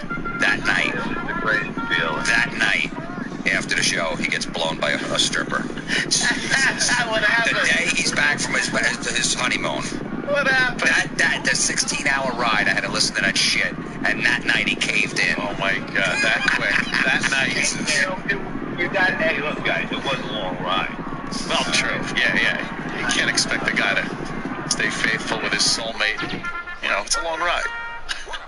Not even one day. You're just back from your honeymoon. That's supposed to be the happiest time of your life. Oh, you just know it's fucking doomed. I guess the girl liked my tan from Jamaica. I don't know, but my tan from Jamaica. Why would you get married 3 times? Because I'm one of those people that can't do anything for themselves. Like, I don't want to like get up and do something. Like if I tell her, honey, I need cream for coffee, can you go to the store? Like, I'm one of those guys. He doesn't. Yeah, he needs to be taken care of. He has to be in a relationship, and he needs to be taken care of. He likes them to do everything. Personal assistance. Yeah, pack his suitcase and do all of that stuff. Buy his clothes. He doesn't like to do any of that stuff. But the sacrifice. Yeah, I know. Amazing. It's always the downside is you're married. The upside, yeah, you're getting some stuff done, but fuck that. No, I mean, I like it because she's more normal. This one's, I believe you both, Jim and Jim can say that you guys met her too. She's very nice. She's from Cleveland. No, she's cool. You know what I mean? Yeah. She understands. I can tell her these stories. She laughs. You know what I mean? We have a comic friend that did the biggest scumbag move. This friend, Artie Fletcher, Jim knows him. Sure. After his first... Wait a minute, you called him a comic? Oh, shit. I love when they catch each other. After his first marriage, he's on his honeymoon in Jamaica. They start drinking at noon, him and his wife. She gets so drunk she passes out. He brings her up to the friggin' hotel suite, meets another girl back at the little tiki bar at the pool, and fucks her on the beach. On his honeymoon. On his honeymoon. Cheated on his honeymoon. How did that marriage go? She didn't know. She was passed out. Yeah, it lasted 3 years. Yeah. Oh, wow. Jesus. That's bad. I mean, why would you get married at that point? You can just do that. You can just do that. What's that? He didn't even have a dick. He used to take it out all the time, and we were like, that's not even a dick. Yeah. He's not funny. He doesn't have a dick. Yeah, he really doesn't. Right? This guy sounds like a blast, huh? Yeah. Yeah, it was like, it's not even cheating with a dick, Unbelievable. It's really not. Well, it's been an honor to talk to you. Yes, Bob Levy. Man, love the stories. Where can we find you? I know you're podcasting. I know you're doing the Twitter thing. What do we got today? Yeah, I'm at the Rev Bob Levy. And I do my little podcast, Yelp for a little while, and I talk very highly of you fellas. Everyone's coming over to you guys, and I'm very proud. Well, I like your style there. That's amazing. We catch a few strays. I'll tell you, man. Howard Camp. A few strays here and there. Yeah, without a Come doubt. over here. What? Probably. You catch a lot more if you do it the way me and Jim do it. Top 5 best nightclub comics in the country. Yeah. Maybe still to this day. I don't even know who's ahead of him, but kills every time. I don't know who. So let's give him top 3. I'll give him even top 3. I don't know. If you don't know any other guys, I'm let's saying give in him a top nightclub, 3. nobody can touch this guy. Damn it. Nobody. Phenomenal. The way he will work a crowd and just fucking filthy, and old people love him. Says the grossest things on stage, but they love him. I call him Jim. I'm a charming rapist. Yeah. That's what I am. Is that on the poster? Yeah, is that on the bill? At the slug I mean, he opens his show. He's like, how many guys do you like coming on girls' faces? And he like, who's not going to raise their hand? Well, that's like a tough line to follow. Yeah, that's his opening joke. 45 after like, that. yeah, that's something I go, all right, if I'm doing 45 minutes, I'm going to put that at minute 42. Right. To make sure I got everybody on my side, especially the girls. He opens up with how many guys like coming on girls' face. Girls, let them come on your face. Sir, do you come on your wife's face? How come? What are you, a prude? You put all the shit on your face. Why can't a little cum? Goes, and right, that's his opening bit, and they love him. It's not degrading them. They get a Coach bag out of it. Jesus fucking Christ. My wife's got 50 of them. They're all stuck together in one room. Guys, I love you, and hope to see you becoming more to the city more. All right, Bob. Cool, Bob. Take it easy, man. See you, Bob. You got to come in and see us. All right, man. Bob Levy. I'll try. I don't even know what that's about. Is he banned for the building or something? I don't know what the fuck is going on. Really? Yeah, it's craziness. I love those stories. Fucking just... You guys just debauchers on the road. Yeah, I mean, that was, early 90s when we started. But, it's like, and you look back, we wasted a lot of time and not focusing on our careers by doing that shit. You got to live, too. I know, but you know what, we always like would yell at the guy, I'm going back to the hotel at Right. We're like, well, for what? Right. Just for what? For what? What the fuck's wrong with you? Come on, we're gonna go out. They're like, nah, I gotta write some jokes. I'm gonna go listen to my set. I tape recorded. We're the Load Warriors, damn it. I know. You want to be part of Load? That's a great name. What's that? More unforgettable appearances from the biggest names in comedy coming up. This big world, this big round globe, this theater in the round. I mean, I'm just here for the show. A very cheapers than Thanksgiving will continue on the Opie and Anthony channel.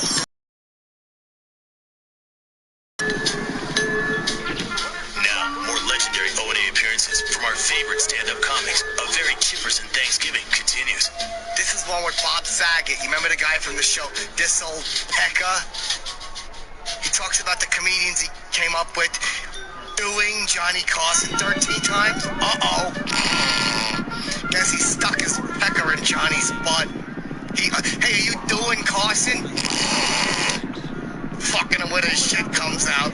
Home run Chipperson. When I came in and you showed me pictures, is it okay if I share something personal? Yeah. Is that okay? And you showed me on your droid the first picture. I thought I was going to see the pictures of your kids first because I hadn't seen you in a while. We are friends. We do know each other. Right. And you went right to Jeff Bridges. I did. I wanted to show you my dude. No, why? He was surprisingly so fucking cool. I was excited he was going to be here this morning. I thought he was going to be here this morning. And so Bob, you're in that category. You're cool and you get it and you hang with us. I'm not Jeff Bridges. I mean, I like you guys and thank you, but I thought he would be like, we'd get to talk to him a couple minutes and whatever. But he was so fucking cool yesterday. He's a cool person. And he's one of my favorite guests of all time. Hey, actually, he's on the short list. There's one of those actors that you're saying he's short. He's one of those actors that is not a typical actor that's so gross and you can profile people that go, I care about causes are so important and stuff, but he genuinely cares about the decomposing of the earth. All of his benefits. He's got one benefit I've gotten invited to, which is, just send us money. There is no benefit. It's a gorgeous invitation. It's this big ball that he and his wife put on. It heals the bay, and it's just for the environment.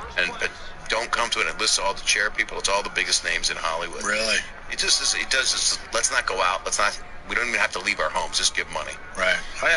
Rumor is he might like a little, less. It's kind of a hippie guy, kind of marriageable. He's smart. Yeah, he was cool, man. He is fucking cool. He's Clint Eastwood cool. Just fucking cool. Clint Eastwood this past year? Clint Eastwood was my guy. And then this past year, the chair incident, it's still my my guy, but oh man, they're still trying to spin that saying it was still good. No, it wasn't. That was a little goofy. That was a train wreck. I had dinner with him one night. I was in Hawaii with my kids. All right, now you're bragging.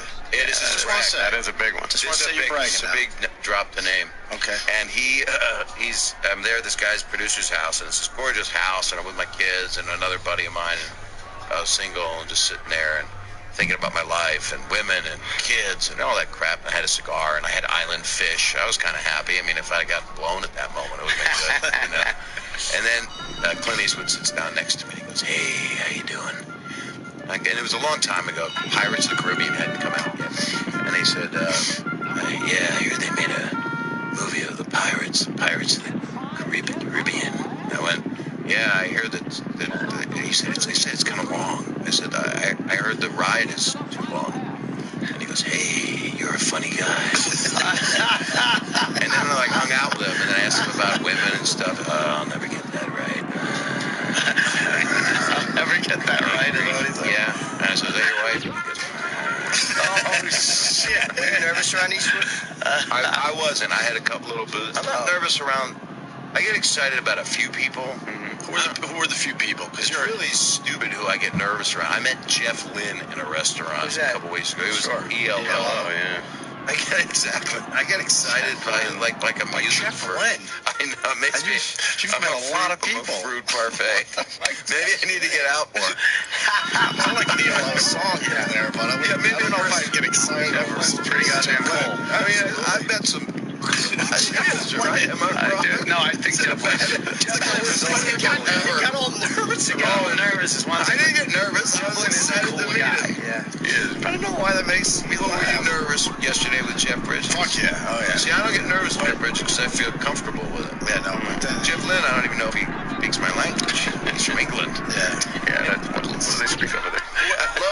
I love those people from England. I look up to them. Who else? Yes. Anybody from England. I really shit do, myself too. over anyone with a British accent. The second that accent comes out, I just think you're better than me. Yes. Better than me. I don't know why that is. There's a lot of accents you should feel that way about. I want to know more about this, Bob. Who else? I get, there's been women that I get excited about. All the actresses. Like who? You know, all the normal ones. No. Yeah. You have a short list. It's the same ones. It's, Scarlett Johansson. And, all the ones that you get. We almost talked about this. Charlize Theron and all those. Oh, Yeah. she's fucking lovely. I could have actors come in here and stuff, and it's no big, like I don't get nervous anymore when they sit down. It's exciting. Because It's you're fun. masturbating while you're yes, talking I'm just jacking under the table. No, there's got to be guys that make you nervous. Not nervous. No, excited. And it's like, oh my God, this is really cool. They're coming in. But not nervous. When the Hollywood starlet kind of women come in and you're like, oh my God, that's a chick from the movie. And they have a look. They get the reaction. Celebrity women have a look about them where they could be in a gaggle of other broads. They're people that are taking them around, and you pick them out in a second because they're glowing. Well, and that's why they got to that field. If you look at pictures of them, which I know we all do all night long, they're staring at that lens because they all know you make love to the back of the lens. Look at the lens. You are the lens. Be the lens. I've never had a woman look at me the way they look at a lens. At a lens. I want to be the lens. I've had a woman look at me the way they look at the scope of a rifle, though. Total fear? Yeah, or was it a woman welcoming? I'm on Fallon tomorrow. Not the show. Oh, just on them. That's cool. Yeah. I used to do Merv Griffin show. Whenever you would go, I'm on the Merv Griffin show. I'm on Merv Griffin. Not the show. It actually applied. Yes, it did. Yes, well, because he was good to me. Actually. What years did you do his show? Oh God, it's 82 to like I was on it 13 times. Wow. Really? I was on Carson 13 times. I was about to ask you because I just saw a Carson documentary. I started it last night. It's amazing. Yeah. What's your thoughts on Carson? I loved Carson. And he was, it was what did they show his personality in it? Did they show? Yes. Kind of that bit of a quiet Caramuccian. Yes. Yeah. But it sounded like his fame pushed him that way, where he finally just kind of... It did. People, and he's not the guy that's like, hey, good to see everybody. Right. You know? Yeah. Because he was a guy that used to be out and about when he was younger, in Hollywood especially, and then like that fame just made him close down and kind of isolate himself. But he was so good at that gig. Right. Oh my God. And then by the end, he had basically no friends, and even his wife, that he really loved, the last one there, he distanced himself. And he lost his kid too, so that was a terrible. 91, I think. He had said to his wife or wife-to-be at one point, he said, I don't want to do this. These shows are all-consuming. To Joanna, yeah. You just, he knew what it was to get into that show. And if it was successful, he knew that would become his life, period. That's it. Right. And that's exactly what happened with the guy. And he wanted it. I mean, he loved doing it. I used to talk to him, and he was really, really kind to me. I mean, I was talking to him. That was someone that I idolized, that I was gaga over. You talked to him, backstage? Or? Yeah, before the show. What kind of conversations? That's really interesting stuff. One time it was, I thought I was like bombing on the air, and I said, hey, that was too good. He goes, oh, you were good. They sucked tonight. And I went, wow, what do you do? And he goes, oh, you got tomorrow night. It's always tomorrow. And then he probably felt it in the monologue or something and knew that they just weren't a great crowd. Yeah, you could tell right away. It was no different than what we do. Sure. You just know. But it was really kind to me. It's funny. I would tell stories that didn't stop. I was like the nephew that would come on and just tell stories. So I'm in there with my kids, and he's like, I said, this is true. He goes, I don't care. Just tell it. Just tell it. Even if it tell the fucking story. Right. Just tell it. And there was a music act on. I remember just sitting there talking to him. I have the same memories kind of with Letterman. Years later, would do that show a lot also, and I'd known David from the Comedy Store and stuff years before. But Carson that's an icon that I never thought I'd ever be sitting and talking like that. How did it feel to sit in that seat? Well, what was funny was I kind of knew Ed kinda, because he kind of knew my family in Philly. And the first time I did it, the first time I did it was with Gary Shandling. He was guest hosting. And then I did it again with Johnny. And then I did it once with Jay. And then I did a total of 13 with Johnny, as I remember. And then Johnny it was 2 weeks before he was going off the air. And I brought him a watch as a joke. And it said 30 years of great service on it. And I handed it to him. Oh, this is very nice. Thank you. 30 years of great service. And then I took out 16 more watches, identical watches, like it was just a piece of shit. And I gave one to Ed, and then Bill Cosby came on after. He said, give me my watch. And I started jumping on it and trying to break it. They were throwing watches all over the place like it was shit. But he was, that's funny. He took me out to his car once and showed me his Corvette. Yeah, that's my new car. He didn't seem that happy, but he loved funny people.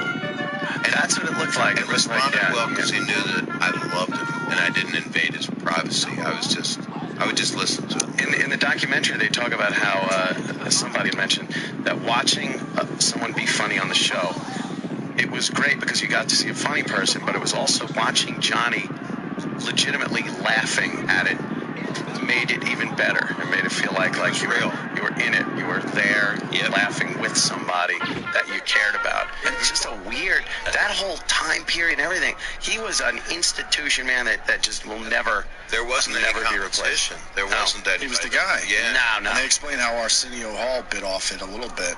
Took a little bit. He did a pretty amazing thing, Arsenio. Yeah, Arsenio was a real competitor there for a little bit. But I want to talk about the comedians again when he would call you over. Everyone talks about the comic being called over after doing a stand-up. Right.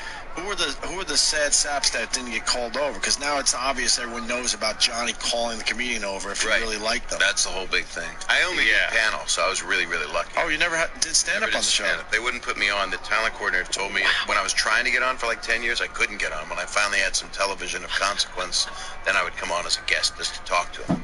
But they said the Jim McCauley, who passed away, he was a nice man. He was a talent coordinator. Said your act is like a stone skipping on the water. It doesn't quite dig in. Oh shit! I want to do stand up. I don't want a pumpkin speech from fucking kung fu. I don't fucking need that. I just want to get on the show. Brought your cassette back to you and told you to go out and get some nightclub work and do some work, and we'll send somebody out to see you as soon as we can. Send us the tape. Yeah. Do you have a link? I'll wait.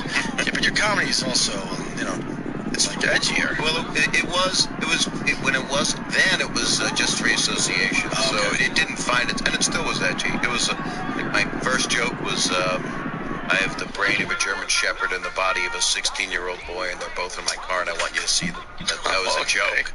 So that's not a joke, but it's just someone you say if you're fucked up. Right. And people would laugh at it, kind of, because like, what's wrong with this guy? Yeah. But yeah, I loved the documentary. And then it got into his relationship with his mom, who. Oh man, apparently She could have given him a little more support. A little bit would have been nice. She was wow. just not. He wanted her to be proud of what he did, and anybody you think would be. I mean, what he achieved. But even as he got older, he just couldn't get her approval. Or I guess she was watching the monologue with somebody that was writing a story about Time Magazine. Time Magazine. Somebody. Time Magazine. Publication. Yeah. Time Magazine. And they're watching the monologue together, the writer and the mother, and done with the monologue. And she goes, she said that wasn't funny. That wasn't funny. Walked out of the room. And walked out of the room. Holy shit. And it wasn't even like a joke thing where she comes back then and goes, Right. And the writer's just like, oh my God. You think she wanted to be famous? I don't know. She was Maybe. frustrated by that? She's just an obvious narcissist. Ugh. But Yeah. and not a person that understands anything. I mean, that's ego battle with your kid. yeah, That's yeah. jealous that your kid has a Maybe. prize. Right, yeah. But it's more complicated than that. We were discussing the documentary yesterday, thanks to Anthony. Brought it to my attention. I went great. right home and watched it.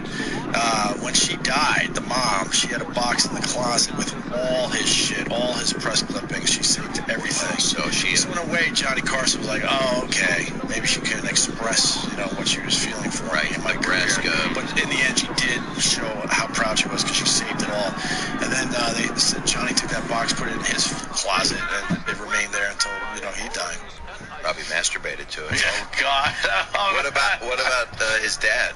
They didn't really go into the dad that much. They didn't. There He was a good role model, positive guy. Yeah, it was very simple stuff. There's footage of Johnny. I'm sorry. There's footage of Johnny from back in the 40s, and the early 40s doing magic tricks around the house. It's amazing that people have Some of the footage was amazing. Well, you watch him. Did they show the thing with Sammy Davis Jr. and Frank in St. Louis? They did an amazing show, and Johnny was the MC, and he wasn't killing. I mean, he was young. I might have just started to trust the game, and he was just a fresh, spry, good-looking guy that was just like, he was kind of awkward on the camera, gangly and likable. But you wouldn't expect him to become what he became. That intersection doesn't happen. And where was he from? Nebraska. Because his father really wasn't in that a lot, but they said something about like somebody from the dad that he was. He was the type of guy from Nebraska that loved his family so much he almost told them. Jay Leno said that. Did Jay Leno? He loved his family so much he almost told them. He almost told them. What a great line. He loved his wife so much he almost told them. That was it. That's what's sad is that people don't. Right. I guess it's ethnicity too, because Jewish, Italian people maybe get a little more gregarious in how much. It's a cultural thing. A person from the Midwest doesn't go around hugging their family. No. That's what sets people off. Who were the guys you came up with at the Comedy Store? You mentioned Letterman, but who else was in your little group? Like Jimmy has his group. Yeah. That comes in here. Well, I had a lot of friends actually. Kennison, I helped get his first spot at the Comedy Store. Wow. And Michael Richards, I helped get his first spot at the Improv. I helped get him his last spot at the Laugh Factory. Well, you can do so much with a good iPhone. And I was friends with Mike Binder, who was a filmmaker, and a lot of people. Shanley was a friend. I mean, I was not close, but hung out with Seinfeld. And one time I took everybody to Disneyland. George Wallace, Seinfeld, Shanley. I took everybody to Disneyland. We were like 24 years old. I just wanted to be like some faggy cheerleader. I was just all idealistic and happy to be a comic. Come on, guys. We're all comics. Yeah. Come on, let's make people laugh tonight. It's like, no, Bob, we're supposed to be miserable when we're not on stage. Stop it. But you knew these guys Bob, don't you know about Coke? But you knew these guys before, obviously, they were famous. I always find that fascinating. I would sit in the back of the room. With this? I would sit there, and Billy Crystal was really nice to me, and he had just gotten on Soap, and we were sitting watching people. And Pryor was going on, so I started emceeing a lot, so I would bring up Robin a lot, and Robin he had just gotten Laugh Into. George Schlatter did the sequel to Laugh In. That's right. So Robin did that, and Letterman went off to go do his morning show on NBC. He was really nice. What year is all this? Like 78, 79. And Leno was really nice. I mean, I know Leno is a guy that was just a construction worker's favorite comedian. You know, he'd get on stage in a denim shirt. Right. Hey, what's going on with these people? Yeah.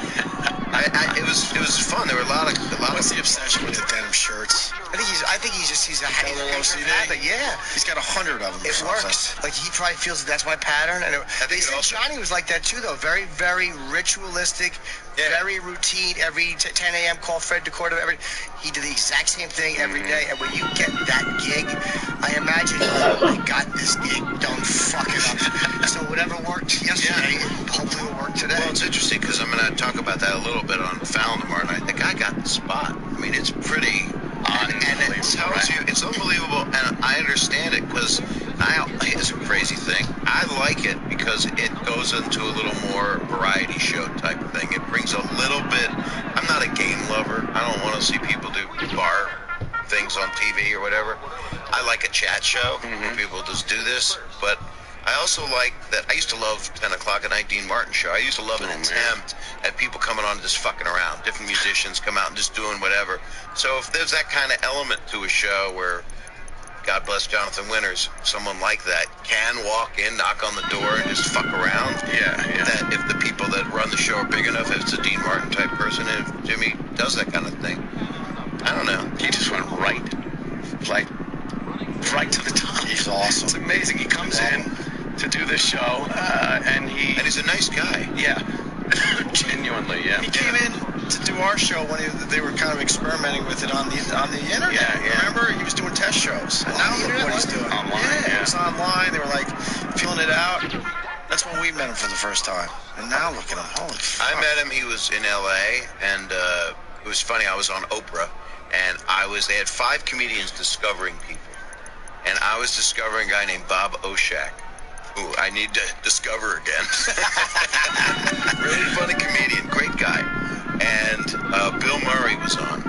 And Bill Murray, via tape, discovered Jimmy Fallon, said that was the guy that he wanted to discover. And Jimmy had just started on SNL. He was one of the new guys. And Bill Maher had somebody he discovered, I can't remember. But it was, I didn't know Jimmy. I went into Oprah's booth and put on a headset and said, "Hey, Jimmy, I really like your work," and just trying to talk dirty to him because we were on the satellite at Oprah. So it just felt like something bad to do. Sure. I had my balls were heavy. Phil that day. Yeah, right. I was all I'm at Oprah and I'm using their rooms as telephone bill. But I met him. The first time I met him, I think we did a show in Bryant Park. It was an outdoor show, obviously, and I went up and it bombed completely. And the other guy I was working with bombed completely, and no one knew Jimmy. I think maybe just got SNL.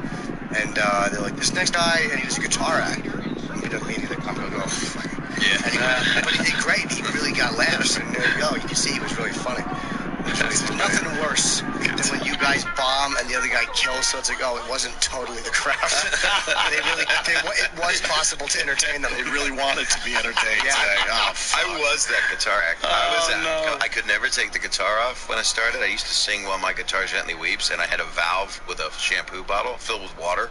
I would turn it, and water would pour out of my guitar. So it was a combination of Gallagher and a music act. And I was hated.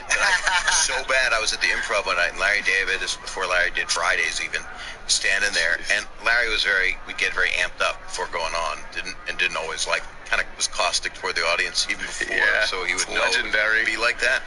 And somebody was on stage, and I'm standing next to Larry holding a guitar, so it's a scene basically from Curb. It really felt like it. Larry's watching the guy on stage, and we're right there. It's like in the Improv in LA, you're too close to the stage, and all the comics are just looking, and you're kind of lit. It's just weird. And Larry's going, they're laughing at this fucking guy. I don't know if I want to go on. and so these people are fucking stupid, and they want a fucking guitar act. And I looked, and I had a guitar on. Oh, shit.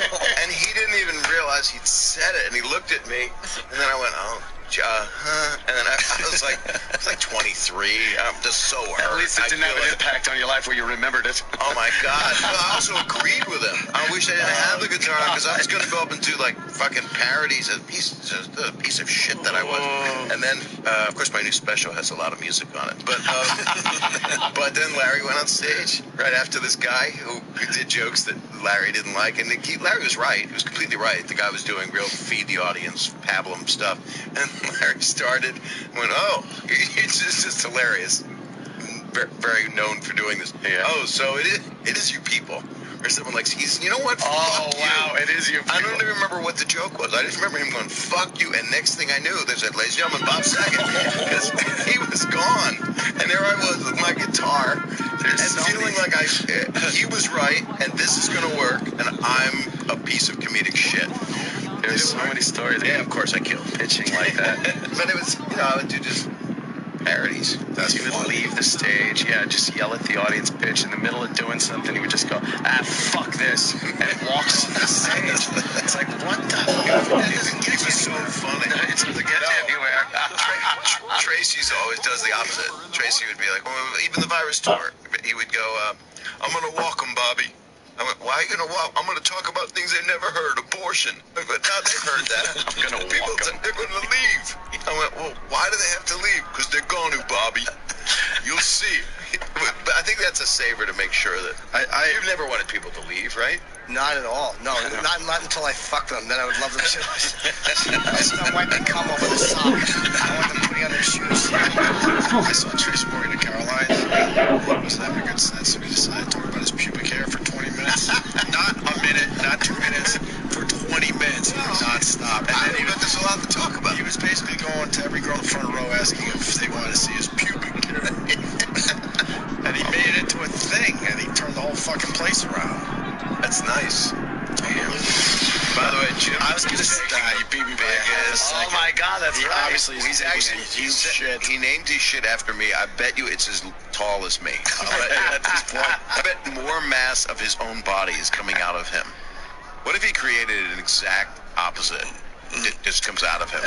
His twin, his shit twin. He shit his own twin out. I finally shit my great Kenny, movie. You got something on that? A lot of people don't know this, but he told me he's been holding this since last night. Why? Oh, no. That's what he does. Why does he hold? Well, he wasn't in labor till this morning. Yeah. Oh, he does weird things like that. He holds his shit. Yeah, we're gonna have to ask him when he comes back. Well, that's a problem. I don't know. That's bad for you. Like you can get hemorrhoids. You can get bowel cancer. Holding shit. You know what shit's got in it? Shit. You don't want to keep that in. As soon as I get that feeling, it's time to get rid of it. I love getting rid of it. Fuck yeah. It's fucking awesome. Even people say don't do it on a plane, but I'm so good at anything. Like yoga's like helped me. Yeah. I don't even do yoga, but you don't care. At home I rehearse basically. My yoga is just in training for airplane shitting. Squatting Bob. You gotta get it done with quick. One of life's simple pleasures is when you can't cut it loose and you get a nice long one. And it's over. Huh? Oh, you mean it just stays there forever? No, I mean you think you're snapping off logs, but it turns out to be one nice, really long one. What I'm asking, you got a little amazement in your life for the day. Well, hold on. I'm still caught up. You don't like this stuff, Anthony? Anthony's trying to figure out if you like the sensation of keeping it in there. Oh, no. I'm talking when it's a giant tube steak. Yeah, you're releasing, but you're not cutting off individual logs. It becomes one really long one. But see, Ed can't relate to this because you need to know as he's dropping logs, he flushes immediately while he's still sitting on the toilet. I do that sometimes. Oh, I like that courtesy. I don't want to see what I did. I like to look and make sure there's no glass in it, but like I ate rocks. Yeah. Jimmy, what happened? Jimmy's smiling. Well, I gotta be honest. I never experienced anything like this. That's 20 minutes. Yeah, I take slow shits, but I went upstairs. I would say not a great one. It was one of those ones where you know it's gonna be like, I felt like I was forcing out baby carrots covered in peanut butter. Oh, Jesus. Did you eat either of those things? Or do you everything turns to peanut butter? I eat a lot of baby carrots. But you mean the ones in the package? Yeah. That's was it orange? Yeah. Your shit was orange? No. I'm saying if they were small And it was just hard to get it all going, and I'm like, oh boy, is wiping gonna be a nightmare. Like, you know how Wiping can be, yeah. Nothing's worse than when your shit sounds like you just threw pebbles in the water. Yeah. Oh, bag of rocks. Oh, it's the worst. Mine sounded like, it sounded like you had soaked a golf ball into peanut butter and you were rolling it down a peanut butter gutter. Is that like Mousetrap? What about, good. my mother's old, and I probably shouldn't talk about this, but sometimes I'll take her to the restroom somewhere, and I'll drop her off, and it's like, the act itself for an older person is probably about 12 seconds tops, but the maintenance can be 45 minutes, because there's old flesh you have to get. Is that, did you have a lot of... Wait. Wait, you're putting a fanny pack on? Did you shit in that fanny pack? Mom, hold on a second. You're giving us way too much material. Have you had to wipe your mom's... No, I have not. I mean, I do it electively. Okay, yeah. Whether she needs it or not. Yeah. In fact, I'm starting a website. It's wipemymomsass.com. I've been able to... .com. I've been able to avoid it, but there are family members that might have had to wipe my mom's ass. Yeah? My mom shits her pants. She's gonna have to fucking hose out. I love her, but I can't wipe her ass. How about this? People marrying into our family had to do it. Your mom? No. Yes. Because it's a girl thing. Is your mom alive now? I think so. But someone has to wipe her ass? Yeah, I think she might still be alive. She can't I'm in town all week. No, I'm saying I could come over. Oh, you want to give it a shot? Are you kidding? I'd love to wipe your mom's ass.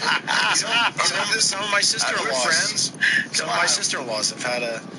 Yeah. Damn. It was hard to wipe my ass today because I opened my asshole with my cheeks. With my hand, my left hand pulls my cheeks apart. And I wrap the paper around. I do it gently, but I put my finger in. Why do you have to open it apart? I want to clean the inside of the asshole. I want it clean. So you're using one hand to like do a spreadsheet? You're using it like you would your iPhone. Yeah, I'm not open a picture. I'm not taking my two fingers and opening the cheeks. I'm taking one hand and just pulling it apart. It's almost like my asshole's going. And I have a sore left hand, so it made holding the cheeks open. Bob, did you hear what happened? You're not paying attention. He cleans inside his asshole every single time. And you had nothing on that? No, I'm trying not to throw up. Okay. Why? I like my asshole clean. I was voted boy with the cleanest asshole. But he doesn't understand, like, we don't accept this. I think that's weird. No, people do clean out there. If you have he puts a finger in every time. He wraps toilet paper on his finger and puts it in every time. I did miss that. I did the cardinal sin of thinking of your next thought. Right. Which was, still want to get it out, which was you need an assistant. I do. Someone to hold your asshole apart. Yes. But you still want to put finger in your asshole. I need a small-fisted assistant. Kenny's smirking over there because Kenny offered up some info while you were gone, Jim Norton. Oh, what info? Well, why don't you bring it up again, Kenny? That you've been holding that since last night. Why? Last night I was on my iPad, but it wasn't an emergency. I'm like, I kind of have to shit, and I'm like, just wait till I get that. But I have to shit now. That's dangerous. It really is bad for you. I didn't have to shit that bad. Did you eat on the plane? Did you eat anything? I'm leaving now. Oh, you're leaving now? Yeah. What'd you eat last night? Just baby carrots, and I did a TV show, so they had craft service. So I had a few nuts and a few crackers, which I shouldn't have, but nothing too crazy. What show was it? It's John Fugelsang has that show on. Yeah, he's a nice guy. Yeah, he's a really nice guy. So you're to watch that show, you're holding your shit in the whole show? No. I said that was where I ate. I didn't have to shit there. And then I got home and I was like, I kind of want to shit, but I didn't have. Wasn't like I felt the overwhelming desire. But I'm also like losing at words with friends, so I'm like, let me just fucking wrap this up. I drop everything to shit. I don't think like I'll just wait. No, but I get to I really had to. Like right now, I had to, so I went in there. But it was just a slow. It was literally. Is it a mess in there? No, you clean it up pretty well. I mean, if you clean out your asshole, I would think the toilet's huge. But it was like 7 or 8 little fucking. But it just didn't have like that big log fly out. Like, you know when a log makes a fucking entrance? Yeah. I like it when it's got 4 kids riding on it. No. It's like Splash Mountain. Yeah, mine wasn't. Mine was like mine was like you're pushing a sock through a tube of Fluffernutter. Wow, that's nuts. That's a slow business. I can't think of anything to top that. The Opie and Anthony channel presents a very cheaperson Thanksgiving. You guys know there's only 12 good comics. More legendary appearances from our favorite stand-up comics coming up. Oh, God, motherfucker.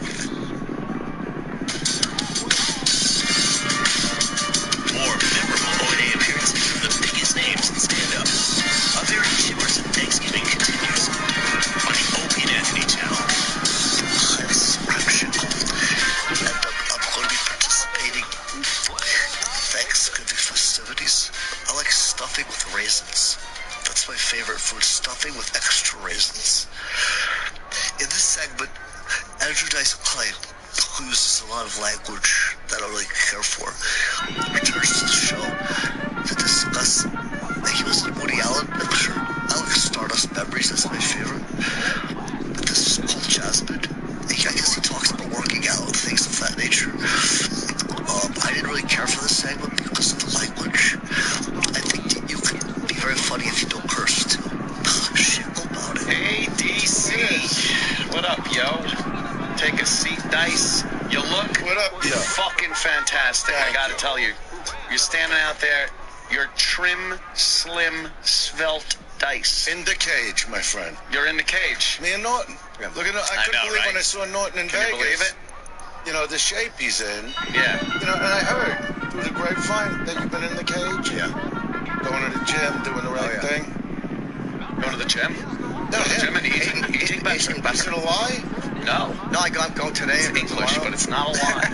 You know, he has been going to the gym and working out like a maniac. Yeah, I go constantly. And you, what do you do? What do you do, Dice? What do you do for the workout? Weights? You do I do cardio? everything. I do the cardio. I normally start with the cardio. Yeah. And any trainer that tells you to end with cardio is an asshole human being. Really? Yeah, because that's the trick. It's a trick, Anthony. Yeah? Yeah, because when you do cardio last, let's say you hire a trainer. I do. All right, stay on this for 40 minutes. I gotta go. And they leave. Cardio's the most important. After that, everything else is extra. You know what I mean? Using the weights, all that stuff. That's like the cherry on top. That's like building up, you know. Yeah, when a trainer comes on, hey, you want me to train you? You know, let me work you out. Oh, yeah? I'll work you out. How does that sound? I got the trainer. You got the trainer? Yeah, he comes over the house. I got a whole I used to, I used to have a trainer. Because I wouldn't go. Well, you see, but I am self-motivated that way. Like, I like being in the gym. I don't. You know? I like being in the room next to my bedroom. Well, then don't. That's what I do. Don't do it. That's what I do. You know, you've always been a lean guy. You don't need to train. Get on a train. You could have a treadmill in your house. But I do. He does. I do. And you won't get on it. Make my mic louder. But make my mic louder. You gotta turn your headphones up maybe too. Oh, really? Yeah. You know how to work the electronicals. Yeah. Do me a favor. I got the trainer. He comes over. Okay. Comes over, and we do weights and shit, and I do the treadmill on the days he's not there. So what I don't need him watching me on a fucking treadmill. That's what I'm saying. That's why I don't like these trainers that go, you need to be on the treadmill last. Yeah, you? Yeah. That's for you. Because you told me. No, he's gonna work from the time he gets there till the time he leaves. That's it. You know? So he comes to your house. You don't go to a gym. No, he comes to the house. It's great. You got a whole setup like that. The whole setup, weights, the whole fucking deal. And I do that workout for. No, but when you say weights, the whole fucking deal. Like, what comes after the weights? What do you mean? What's the whole fucking deal? Oh, and a machine. A machine where you could fucking, you're pulling, you're pushing, you're fucking lifting. That's how I look at chicks. Yeah, you're pulling. You know what I mean? When they do that little frog bounce. Yeah. You know, when they climb on top, they put their hands at your sides, they stop bouncing that fucking fat ass, working it on your dick. You gotta watch though. You know what I mean? Sometimes they That's the workout. But sometimes they lean in a direction where it's like, do you know how this cock works? It's not hinged like a ball joint. You know what? I put him through a little boot camp session first, just to train what I need. Training what you know what I mean? You know what I mean? They want to hop on and then lean back. It's like my fucking. It's called a hard on, not a fucking soft on. No, but you can work that angle. You can work that angle. You can, but they gotta do it slow, Dice. You lean back slow. You don't. Well, you get a novice, you get what you deserve. Go back. Well, you know what I mean? All right. I like getting them a little broken in. I don't mind if a chick's been fucking for a few years. You don't mind them a little sloppy. No, I like a girl that knows what she's doing because a lot of. Gem Mint 7. No, but seriously, when you go with a lot of these girls, right? Yeah. You know what I mean?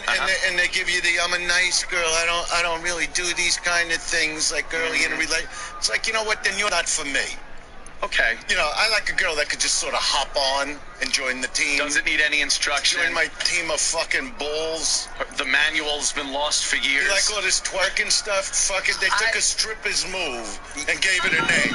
Right. Yes, thank you. You're right. No, my wife's been doing that for me since the day I met her. I walk in the house, she's twerking over there. Twerking. You know what I mean?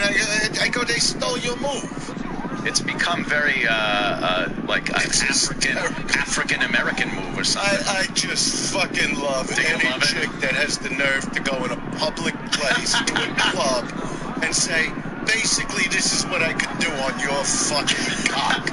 And I'm going, you filthy animal, I want to marry you. That is what they're doing, is like, look what I could do if your cock was right here and I was on it. Yeah, I mean, think of that, how they start moving each cheek individually, like they're showing you that. I said, you think that's some? Watch my balls. One's doing the samba, the other one's doing the merengue. Do you twerk with you know your what I mean? nuts? I twerk with my fucking you nuts. twerk with your nutsack. I just don't, I don't think they get into bed, though, and do those things. I think it's a thing they do, and then they get into bed and just fucking lay there anyway. Exactly. Lay there like exactly. Yeah, it's like how lay there like a dead fucking fish. Like you work. Yeah, Start you go. fucking sister. Yeah, there you go. There's some twerking. Oh my God, look at that big ass. That's a nice big fucking fat ass. And she's doing it in like a bakery. No, she's in a grocery. There we go. Pick up the. You got another one? Now she's by the milk aisle. Yeah, she should be very proud of her accomplishment.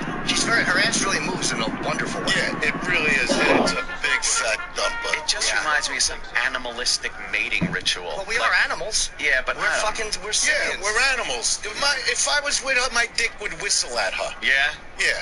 My dick makes noise sometimes. That would feel good. But I'll tell you, that big fucking juicy ass hitting against your stomach and pubis would just milk your dick. Yeah, like the little area above your dick. It's called the hair? It's a pubis.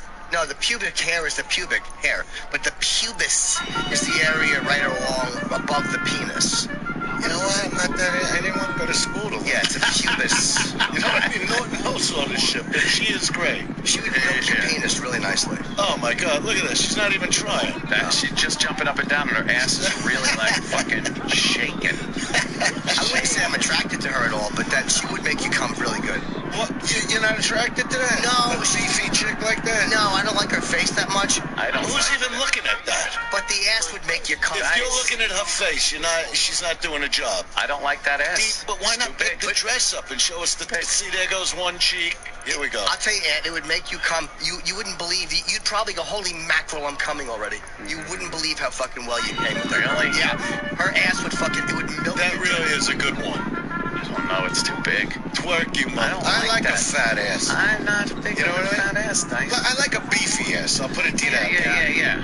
I do too. But we got a lot to talk about today. I got a lot going on. We're talking about fucking twerking, slobs, banging, balls to the face. You know, when you come in, we usually talk about just shoving dicks in chicks. Okay, I know. But you do have a lot going on. So you're like running the show today. You know, Opie had jury he's on duty. jury duty. Yeah. Jury duty. Yeah. He went over there. Somebody else that'll get off. Yeah. Everybody gets off. I don't even know why they have courtrooms anymore. All right, well, let's draw this out for a few weeks and you can leave. You think that's it? Yeah, fucking justice. There is no justice. I don't think you agreed with the Trayvon the Zimmerman trial. What? No, I'm talking about that kid that stole the socks from Macy's.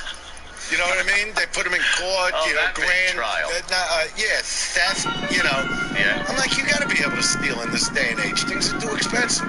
It's true. I don't think people get guilty over stealing. Socks ain't bad, and stealing like that. No, but he took like thousands of them. Oh. Yeah, off a truck. And I'm like, it's socks. You need them. Yeah, who gives a shit? Yeah. I don't care. Yeah. So you do have a lot going on, Dice. A fucking Woody Allen movie. Yeah, tonight's the premiere. I'm very excited Big about premiere. it. Very excited. And I'd be. That is huge. Yeah. How was it working with Woody? Woody's the greatest. Is he great? He was great. He let me do what I'm supposed to do. Uh-huh. You know what I mean? And you know, from what I'm reading, it's almost like embarrassing. What do you mean? Well, you know what? I really showed up to do a great job because I knew the kind of like actors I was going to work with. Huge. You know what I mean? You're working with Alec and Kate Blanchett, and you know these are Sally Hawkins, Golden Globe winners. Uh-huh. So I was like, I really got to bring an A game, and I didn't do a movie in 12 years. Jesus. You know, but you know, when I see these like the Wall Street Journal, the way they write me up, and I'm like, this is the craziest thing I've ever been involved in. You know what I'm seeing here, Dice? And I'm not kidding around either. No, I know what you're talking about. This could be the fucking John Travolta Pulp Fiction thing for you. But that's what they're saying. They're talking about Mickey Rourke and the wrestler. But but I'm like, these guys, I mean, guys like Mickey Rourke to me are the best. Yeah. I mean, you know, to me, he's one of the greatest actors just ever. He just is. Yeah. You know, so I understood that. And he's the star of that movie, you know what I mean? Yeah. And even though Travolta, you know, was a supporting role in Pulp Fiction, it was still a giant part. Sure. You know what I mean? And so I get, but, you know, this is really, it set me back a little. I'm pretty, like, overwhelmed. A little humbled? Very humbled. Yeah? Yeah, I mean, I'm talking to you now just straight. I feel like I really hope I did as good a job as what he's been saying, and that's all I wanted to do. What's the character?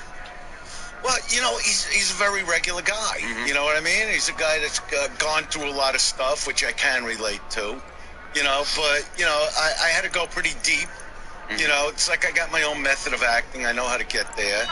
But, you know, I just can't believe the press on this. Yeah. You know, I mean, the AP came out, Associated Press, the other night to take pictures when I was in Vegas, vinyl, which I've done the AP before. Yeah, sure. And they never send anybody to take pictures. And the guy said, honestly, Dice, this is the biggest story in showbiz right now. Wow. Yeah. I'm like, you're kidding me. You know, because I'm playing vinyl. I'm at the Hard Rock in Vegas. Mm-hmm. And I'm like, this is all going on around me. I, like, don't even get it. You know? And big premiere. Yeah, I haven't felt this, honestly, since '88, since the Rodney special. See, when the Rodney special aired, I knew what had happened. You know, that I would even talk to Dennis back then when when I was doing, like, Rascals, 28 shows in a row. And he was looking to put me, like, in 500-seat rooms. And I'm like, it's bigger than that. And the only way to prove it was to have him put me on sale somewhere else in the country, because he felt it was territorial. And he put me in Phoenix at the theater, Celebrity Theater, one show, but they sold 3 in one day. And that's when he realized this isn't normal. You know, and I haven't had that feeling. I feel very like elevated. Like my whole mind, my whole mood about this whole thing. It's time. I mean, and like, you know, people have been asking me, like, what if you had to pick like 3 things in your career that really would mark you? I said, well, the Rodney special, because that just blew me through the roof. Oh, yeah. Then when I was doing the arenas, you know, led to Madison Square Garden. Yeah. And now this Woody movie, because it's the shot of a lifetime. Oh, shit. But I didn't know when I was doing it. I just really wanted to do a great job for him. How did you read for him? Because if Woody doesn't like a performance, he'll throw it out and just cast somebody else and reshoot it. Yeah, that's pretty. You know, well, but that's what he does. That's why his movie, like, he'll go, the guy's not getting it. Get rid of him and get me the right actor. Yeah. You know, so when I'm on that set, it's like, just do a great job. These pretzels are making me thirsty. Something like that. You deliver the line like that. No, but that's not what I'm doing. I know. How did you read from act. him? You go in, you meet with him, and then he just hands you a script. I hear he wants to talk to you first, right? I went in there, and it was very loose, and it was with the casting lady and the producer, and he was very cool, very laid back, and, you know, we're doing a film, and would you read a few pages? You know, and I'm like, can you give me something to go on? You know? And he goes, well, you know, you just take a look.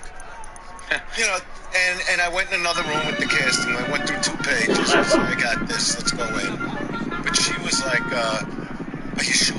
Because I only went through it the one time, but I could see what it was. So I do it for him. And I go, look, I don't even know if the guy's from the East Coast. I don't know anything. If you want, I'll do it again. And he goes, well, you have the essence. It was perfect.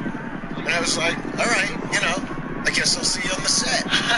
You know, but when I actually got the text that I didn't even open it from my manager, Bruce, you know, and I just saw you got the, you know, it was an emotional thing for me. Wow. You know, because, you know, number one, it's like something my parents would have always wanted to see me do. Anytime I would do a movie, I mean, my mother loved that I was the comic I am, but like if I get a movie, she'd go, is it a drama? Yeah, she loved dramatic. She knew I could do the drama. Yeah. And I go, well, Mom, I'm a comic. It's like a comedy, you know. But this is like something they would have just loved. I mean, you know, I could just see them talking about it. You know? I've seen you act, you know, and act like, you know, where you would. Yeah, but it wasn't. You're talking about like Crime Story years ago. Yeah, but even that was more animated. Yeah. You know, this isn't as animated. But I saw even like way early on, like in fucking MASH. When you were in MASH, I remember that. It was like fucking holy shit. That was their last Halloween episode. Was it? Yeah.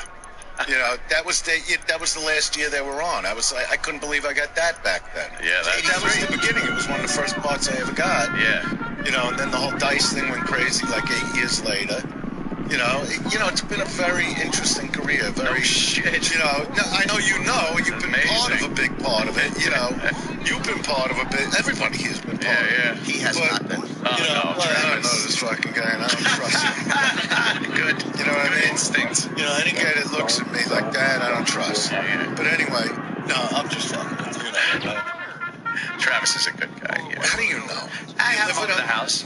He's come over the house. His wife, his live with lovely him for kid. a week. You live with it. No, live with him. Fuck that. Exactly. No so way. how great is he really? Good point, Dice. Yeah, exactly. We live together. It's nice to be in here with during the hurricane, he did live at my house. Him and well, wasn't his that family. nice of him? Wasn't that nice of him? Because because he was riding a U-boat around his house. He moved in. Did you a favor? He was down in where are you down there? Rockaway. Yeah. So. Oh wow, that really got is everything all right now? Yeah. Yeah. Crazy with the fucking. Oh, it's crazy. In Vegas now, you know, last time I was in Vegas, 118 degrees. Yeah. 118 in the dark. In the dark. In the fucking nighttime dark. But you don't. The thing is, you don't have to go outside. I absorbed it. Did you absorb it? Yeah, I don't care. It doesn't bother me. You fucking probably turned it into pure energy. You're like a solar panel. You soak it in. But you know what? I just take it. It's energy. like people. It's so yeah. Well, just adapt. That's what it is. It's almost at the point where I felt like weathermen. Yeah. You know, like when it used to hit like 90 degrees, like there would be like, if you don't have to go out, don't go out. Right. You know, even here, you know. Yeah. But there they go 118. I'm waiting for a guy, like the weather guy, to come on like in a tank top and shorts going, we can fucking believe this shit. 135. Just stay the fuck in. Do yourself a favor. Find some broad, bury your balls in a fucking grease pit, and have a good night. Why would he say that? Like, he might say stay the fuck in, but why would he tell you to fuck a girl? Because what else are you going to do when you're in the house? You either whack your own bag or you have somebody whack it for you. You watch TV. Like the other day, I'm rinsing my cock off in this chick's asshole. Yeah, sure. Rinsing it off in her asshole. No, come on. We're just fucking around doing it. Of course we are. How's your podcast, though? Your podcast is all the way up there. Yeah, here on the Opie and Anthony podcast. It comes out on Wednesdays. Yeah, because I do the Rolling with Dice and Wheels. Yes. You know, which is doing phenomenal. You know, we don't have a you know what do? You take part of the show? We just take part of the show and put it on.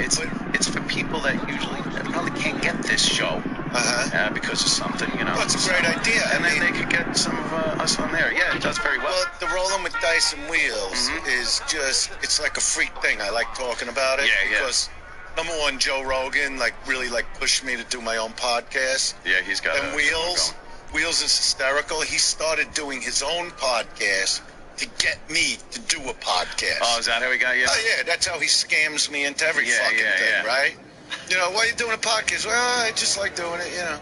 And then he gets me to do Rolling with Dice and Wheels, but Rogan was right, and, you know, we're only on like 2.5 months, but we got over 200,000 followers. Wow, shit. Yeah, you know, we were told by iTunes we'll probably hit over 1 million by like October. I mean, it's a real freak thing. What kind of show? What do you well, just we roll. We go anywhere. We've broken into we broke into a foreclosed home a few weeks ago and barbecued. You know, because I don't like being stuck like in a studio. Oh, okay. Like I couldn't do this all day. Yeah, believe me. Be inside. Like our first one was in the desert. Yeah. You know, like a half hour outside of Vegas. You know, like just. Oh man, that's where they dump the bodies. Yeah, he's going, why do we got to be here? I go, because I don't need to be inside. You know, Wheels is funny because he's like, we're inside. We're 80 miles outside of town. You know, oh man. But we roll. We go to bars. We go anywhere. Hence the rolling. You know, I'll do the show anywhere as long as I'm not inside. Yeah. You know what I mean? And you know, we talk about anything. You know, there's a lot of problems on the show, but you know, people. Well, you know, people.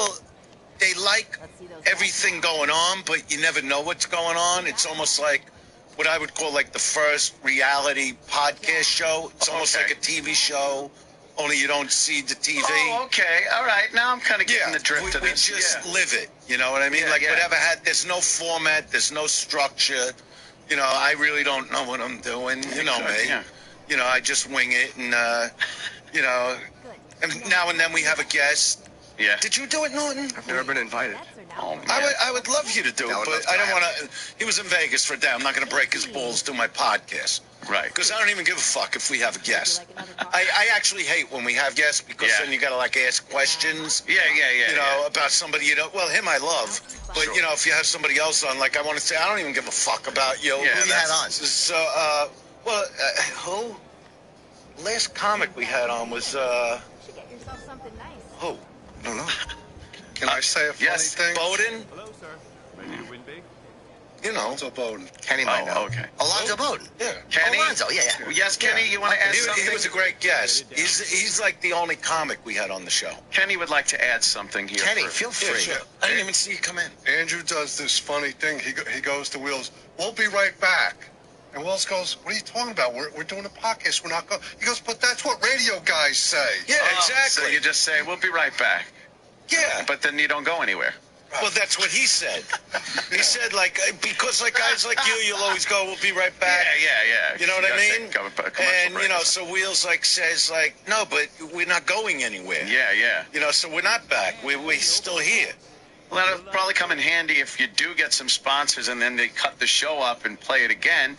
They could put the commercials right That's there where you said that. Yeah, but I didn't even understand that part. Because, like, all Wheels does is take money from me to buy shit. Uh-huh. Oh, you know, okay. and I'll see, like, 3 new wires. I'll go, I gave you $1,700. 3 new wires. And he goes, yeah, but I got the wires. Look at the mic. We got good headphones. I'll see, because look at he that knows. 17. He knows you don't know the Well, I don't even have time to, like, think about it. You know what I mean? It's like I just want it to go good. Yeah. Yeah, watch. We'll be right back. I say that. Yeah. That was smooth. But then you're still there. Yeah, well, you know, it's rolling with dice and wheels. Yeah, okay. You know, I never claimed to be the brightest. No. You know what I mean? No. But I do like the whole sound of it. It sounds very cool. If you want, I'll send you some T-shirts. Oh, that is nice. You know what I mean? Look at that. Dice. It's got pictures of you and we do the Wheels. fucking. You're fucking always got good something merch going on. Rolling with dice and Dice wheels. has always got They could get it on iTunes. People should go to iTunes. Go to iTunes. Because you got a big podcast. You're like number 1, number 2, whatever. Yeah. Well, you know, it fluctuates. We cheat, but you're always. we got radio shows. No, but that's what I'm saying. So I should say it on your show. Yes. So like the people. Good idea. That listen to Opie and Anthony's show. Yeah, subscribe to Dice's podcast. Yeah, you just go on iTunes. It's on Stitcher. It's on SoundCloud. But yeah, we're pretty high up there, like in all Dice. the. He knows Stitcher.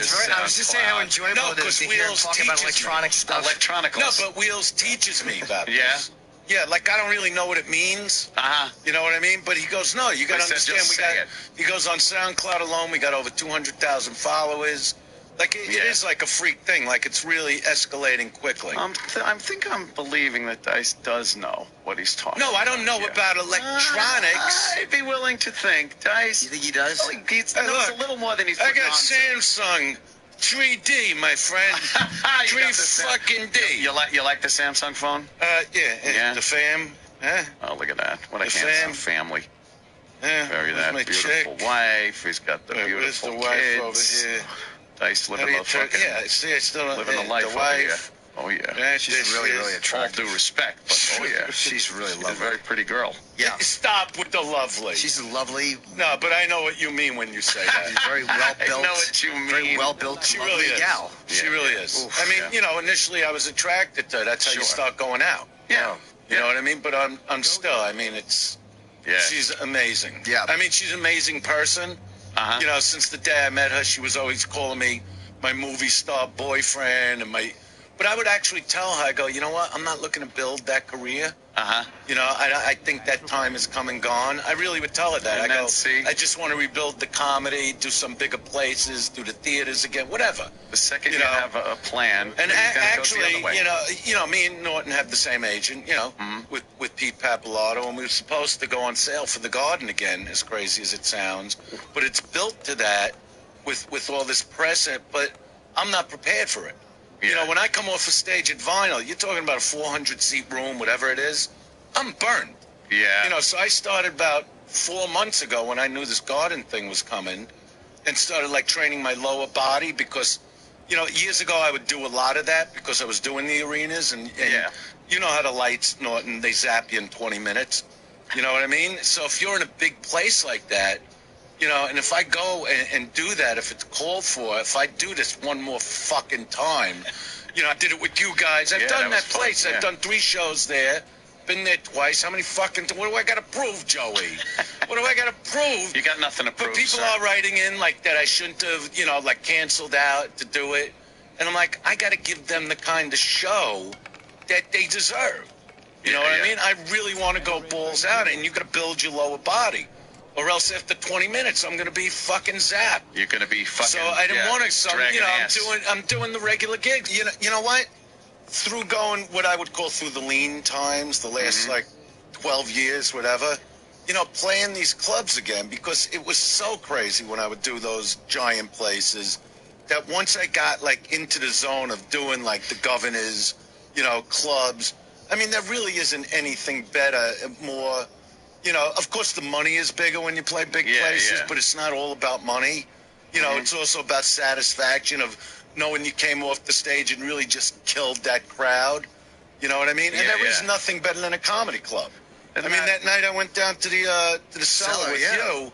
I went on after Norton. We both killed that. But it's so satisfying as a comic. Yeah, well, that's why I initially started doing it. You know, but if it's qualified, I don't want to do arena. I don't want the same career I had. You know, now I'm getting ready to do this thing. It's a new talent show. It's called The Big Big Show that I'm co-producing with this guy, Tommy Habib, who has the show Cheetahs on. And it's a talent show. It's like an updated version of The Gong Show. And I was signed on as the head judge, and Tom Green. And there's a girl we can't mention yet, only because she's not completely signed. And we'll shoot one this summer, and then we're moving it to Vegas to do the whole season. And... you know, it's going to be hysterical. I mean, you know, Tom Green is hysterical. Oh, yeah. You know, he's on the podcast a lot. Yeah. He'll call me from his podcast and go, I want to do your podcast. It's like people like, remember when they used to have beepers? I'll beep you, you beep me back over here, you hear? I hear me now. You know what I mean? But I'm saying, you know, everybody, I'll do your podcast, you do my podcast. Yeah, everybody's doing doing You don't do my podcast, I ain't going to do it. Why would I do Rolling with Dice if you're not going to roll over here? It's like when the Flintstones would be on the No, but I just saw Adam Carolla. I've done his show. Yeah. You know, which he does at his restaurant in L.A., which is a great show, live audience. Yeah, we just had So it's like doing a stand-up shot. His restaurant? I've been in his studio. He has a restaurant? No, he bought this fucking joint. And and now he's got some and everybody's booze and drinking stuff. like He sells some sangria. booze. Yeah, the Mangria. The Mangria, and you're just on stage getting drunk and killing the crowd. Christ. Yeah, I love it. Oh, I love drinking now. Oh, yeah? Do you really? Oh, You got back in? Well, no, I was never in it to start with my whole life. I've seen Dice drink once. Tom Green got me into drinking, and I thank him for that. Oh, you know, no. because my whole life I was very straight-laced. No, well, because I got to give somebody the PQs. Sure. You know, what is that called? Kudos? Yeah, what does that even mean? Kudos. Like thank yous? Yeah, it's silly. Recognition. It's the dumbest fucking word I ever heard. Yeah. But I thank him for that because, you know, when we do the podcast, I could drink. Yeah, you know what I mean? What's your poison?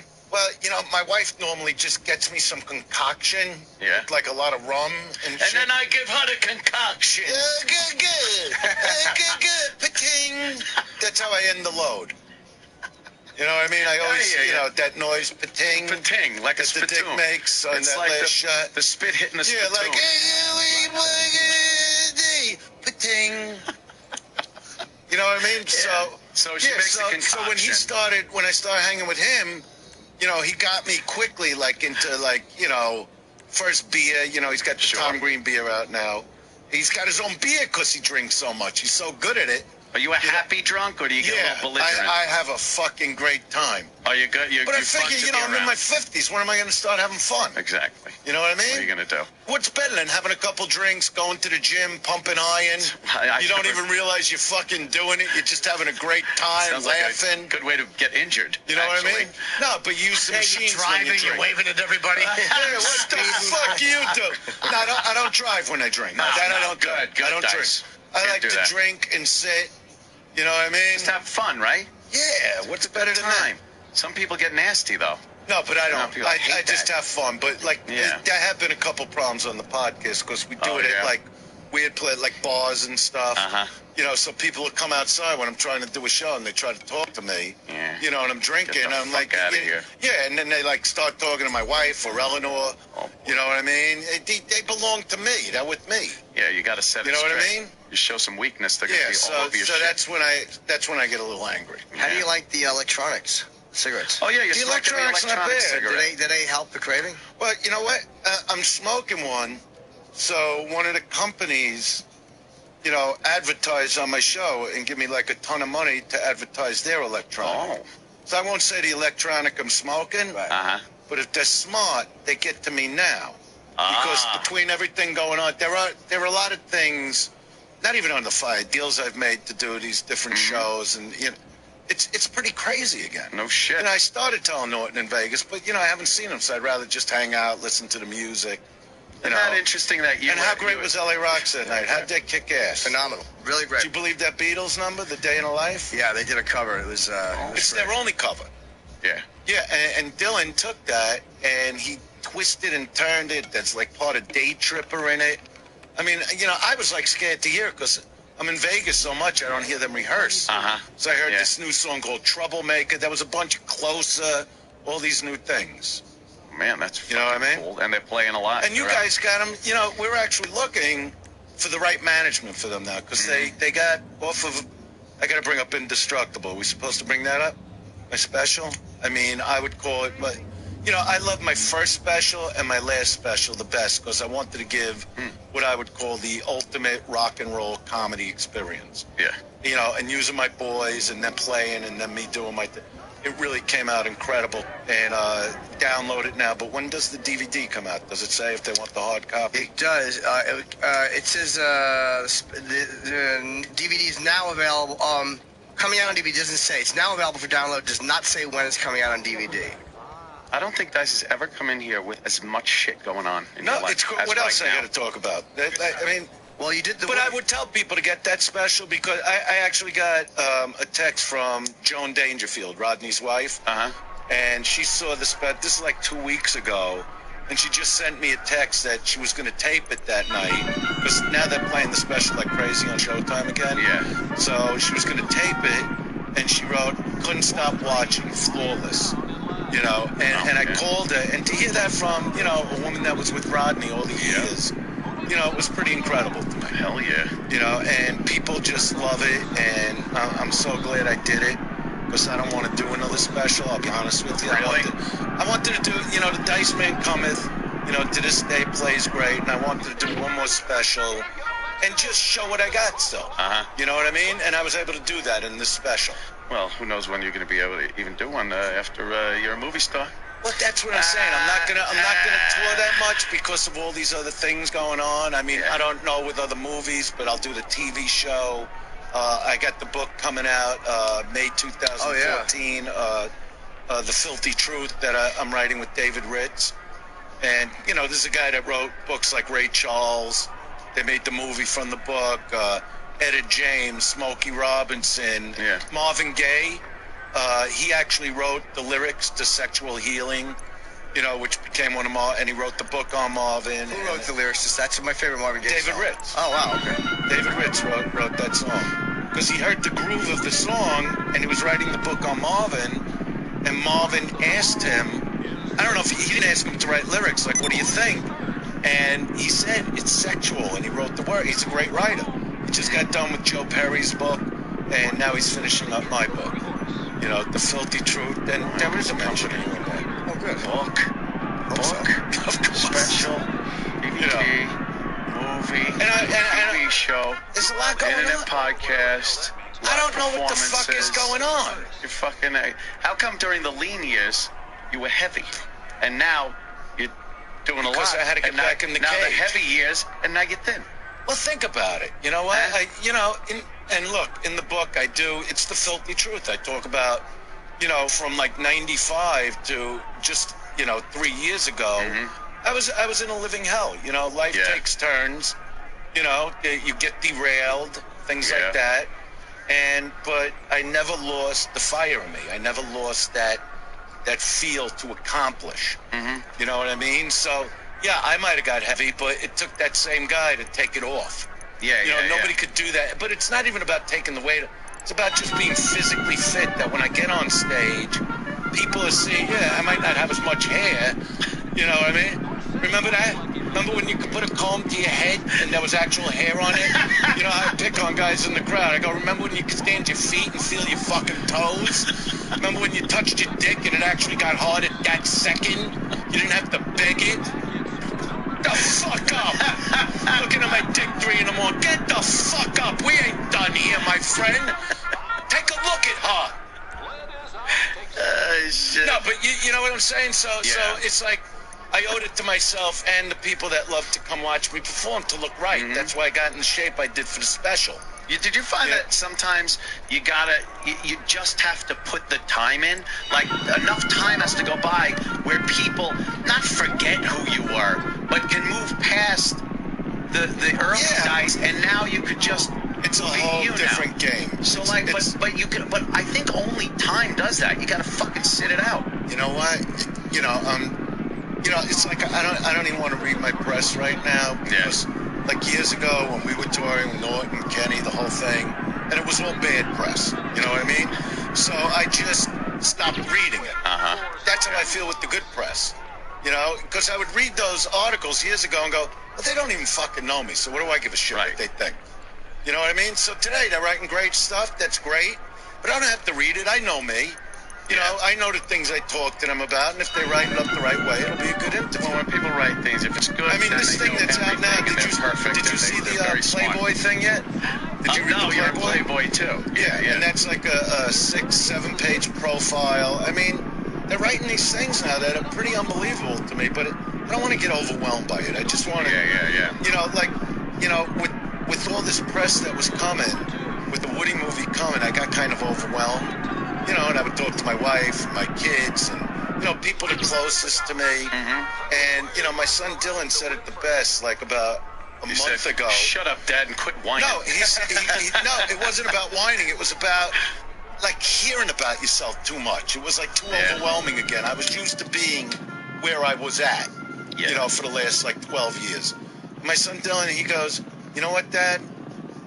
Just own it. That's why you started in this to start with. So just own it now. And he was right. And the next day I woke up, I was like, all right, bring it on. This is what's, you know, meant to go on. This is great. Well, it's unbelievable. You had so much going on. It's fantastic. We got to wrap up because we're done here. Well, we cover everything. Yes. We cover everything. I think we did. Nothing but the most memorable O&A appearances from the biggest names in comedy. Just another sign of the absolute disintegration and decay of this country. A very Chipperson Thanksgiving will continue. What's that? On the Opie and Anthony channel.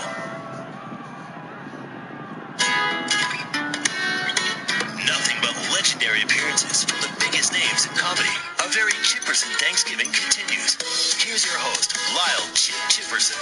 This segment is Chris Herdwick is talking about the Nerdist, the podcast and TV show. And him and Jim Narden talk about cheese and with other things. I was on TV. I'm a guest. Back to you, Chris. Yes, sir. We're talking about podcasts. Yes, sir. Talking about Walking Dead. What else is going on in your world? We do the Nerdist TV show for BBC America. Yeah, when did that start? That started in 2011. We did a handful of specials, and then now it's on for 10 weeks, and it's sort of an expanded version of the podcast. It's fun. I don't like having guys like you in because it just makes me more frustrated. Yes. This place. How did you turn the podcast into a team? You didn't wait for somebody else to do it. What did you do? That's our idea. We're like, look, we do so much visual stuff. We could easily get a half hour a week, an hour a week. Yeah. And it doesn't have to be on some massive over-the-top network either. Well, for us, it was, I'm a huge Doctor Who fan, and so that's how you mean awesome? Says the guy who follows chess matches. Fair enough. I have things that I like. But and which, by the way, I support. I played tournament chess. Did you? That's right. We had this great conversation about, because I never knew. You were like, oh my god, and we started talking about Kasparov and all these matches. Magnus Carlsen has agreed to play me. How? Do you play regularly? I'm lying. Oh, okay. I wanted to add something. No, I just play for fun. I remember when I shot the comedy special, we went. The after party was on this street, and which I'd never been on before. And we go down the street, and there's all these 24-hour chess. The chess forum. One of them just closed. I'm guessing it's in the Village, and it was like on Thompson or something like that. One of those streets. Yeah, and I was trying to figure out like how do these places stay open? You basically pay like $5 an hour or something to sit down and play. But what keeps? Are they just been open for so long that do they own the buildings, or what do you think the deal is? Well, one of them closed, and I'm guessing online chess has hurt a lot. Did you used to go in there? No, I never played in those places. I would always play at the Cellar with Keith or those guys. But I'm guessing it's a community thing. But now with online chess, you can stay home and play and smoke indoors. Yeah, I forgot that you were a big chess guy growing up. Yeah, I love it. You were really good though. I was pretty good, but I can't play anymore because it's too. It hurts my head now. You play chess with friends? No, because I'm not. I can't do it recreationally because so much of my young life, I was trained to where you're basically trying to fry the board with laser eyes. Oh, really? You know, like it just. Did your instructor ever knock all the pieces off so you could see it better? No. Like in Searching for Bobby Fischer? No. And throw the rook at your head like the Rutgers coach? He used to call you a faggot. Do you remember the old SNL sketch with Jim Belushi where he was the Bobby Knight style chess coach? Yeah. Knight to rook 4, what are you doing? That's funny. So anyway, I pitched the BBC show. I'm a huge Doctor Who fan. I got to know the BBC folks. And they said, do you want to do a show? And I said, yeah, I want to do like a TV version of the podcast. Very cool. So it's not like, there aren't like cameras in a studio, like a radio studio. It feels like a chat show. Right. Now, is there an audience there? Yeah, there's an audience there. That's great though, man. I mean, how long is it? It's an hour. Show's an hour. On the BBC, so. So it's Saturday night, so it's Doctor Who and then another show called Orphan Black. That's a sci-fi show, and then our show, The Nerdist, at 10. I got just one chess question. So we all kind of grew up playing chess, but what was it that someone saw in you where they're like, whoa, you got a talent here, and you should explore that? It was me. You just knew? Well, it was me just loving the game so much, and my school, I just happened to be lucky enough to have a school that had the head of the math department also was the computer lab, and he was also the chess coach. And so right in that room, so he basically set the table for us we'd play chess before school, during lunch, and after school.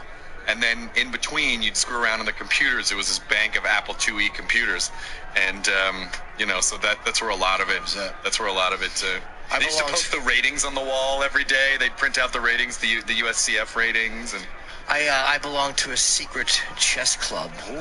And we were a very secret society, but we would greet each other by seeing each other and going, checkmate.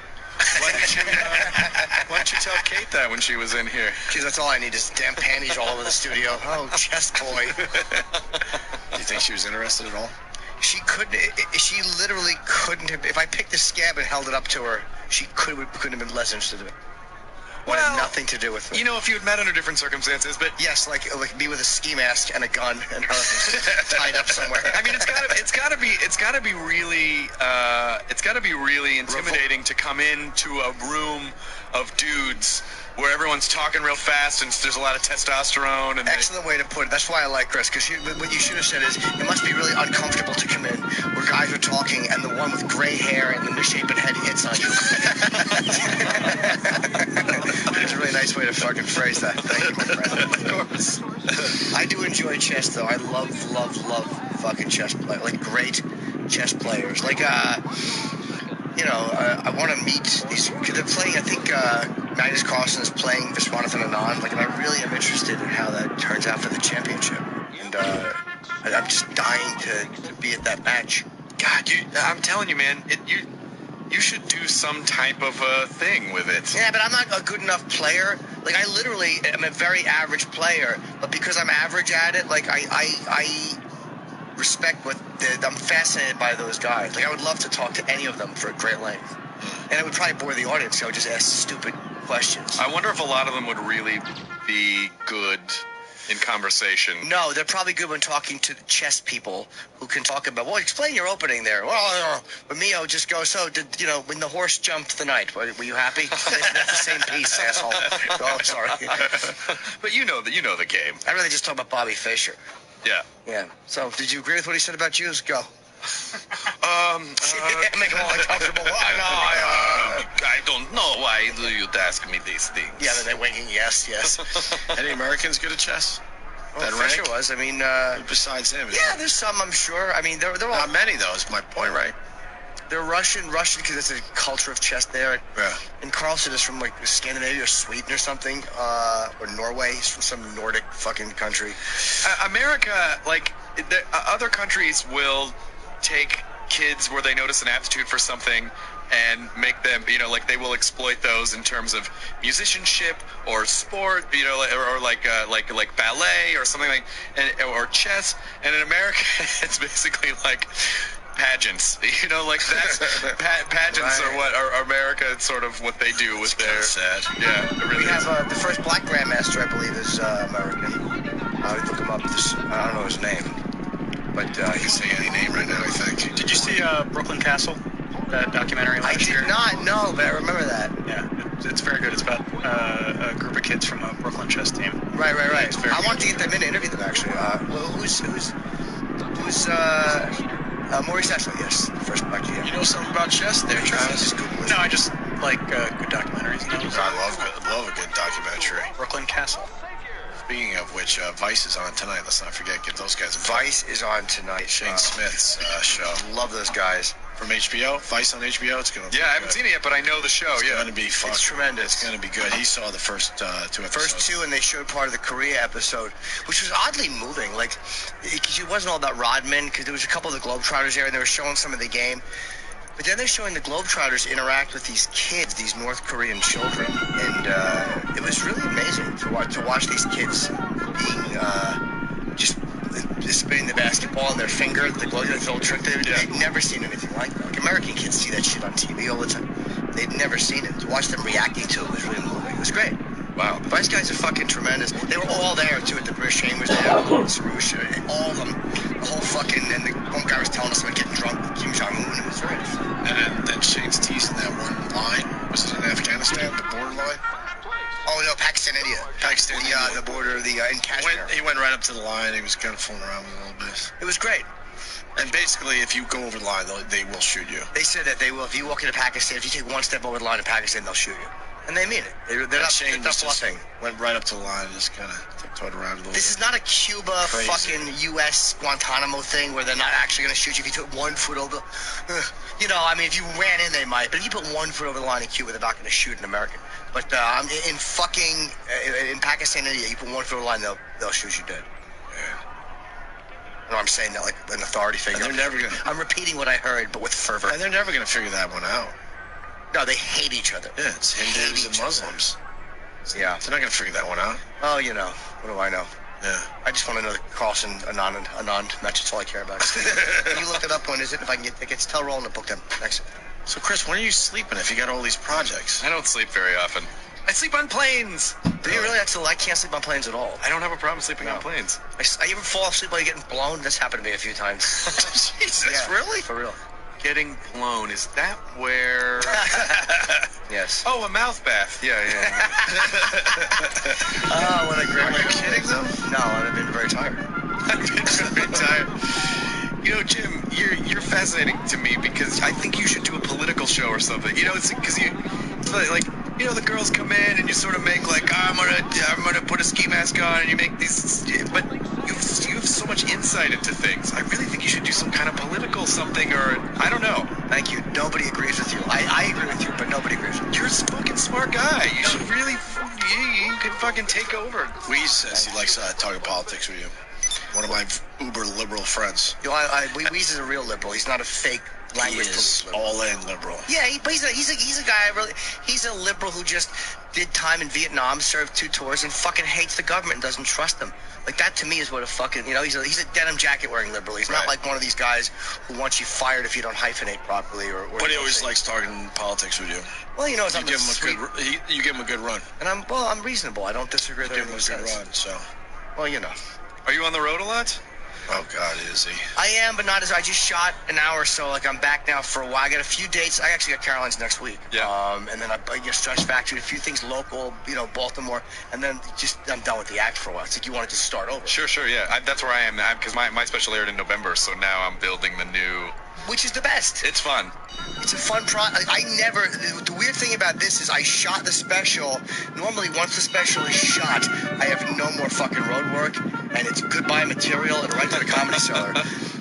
But now I still have, I'm going to probably work up until July. Once the special airs, I will not be doing the material anymore. You can't. I found what's interesting is that when I did the special last year, it basically was born out of a bunch of shorter sets that were stitched together. But now that I'm forming the set on the road when I've gone and like tried to do guest sets, 10-minute guest sets, I fucking struggle. I'm like, oh God, I don't know, this one bit needs this other bit next to it to contextualize it, and it's sort of hard to, because I'm not just like joke.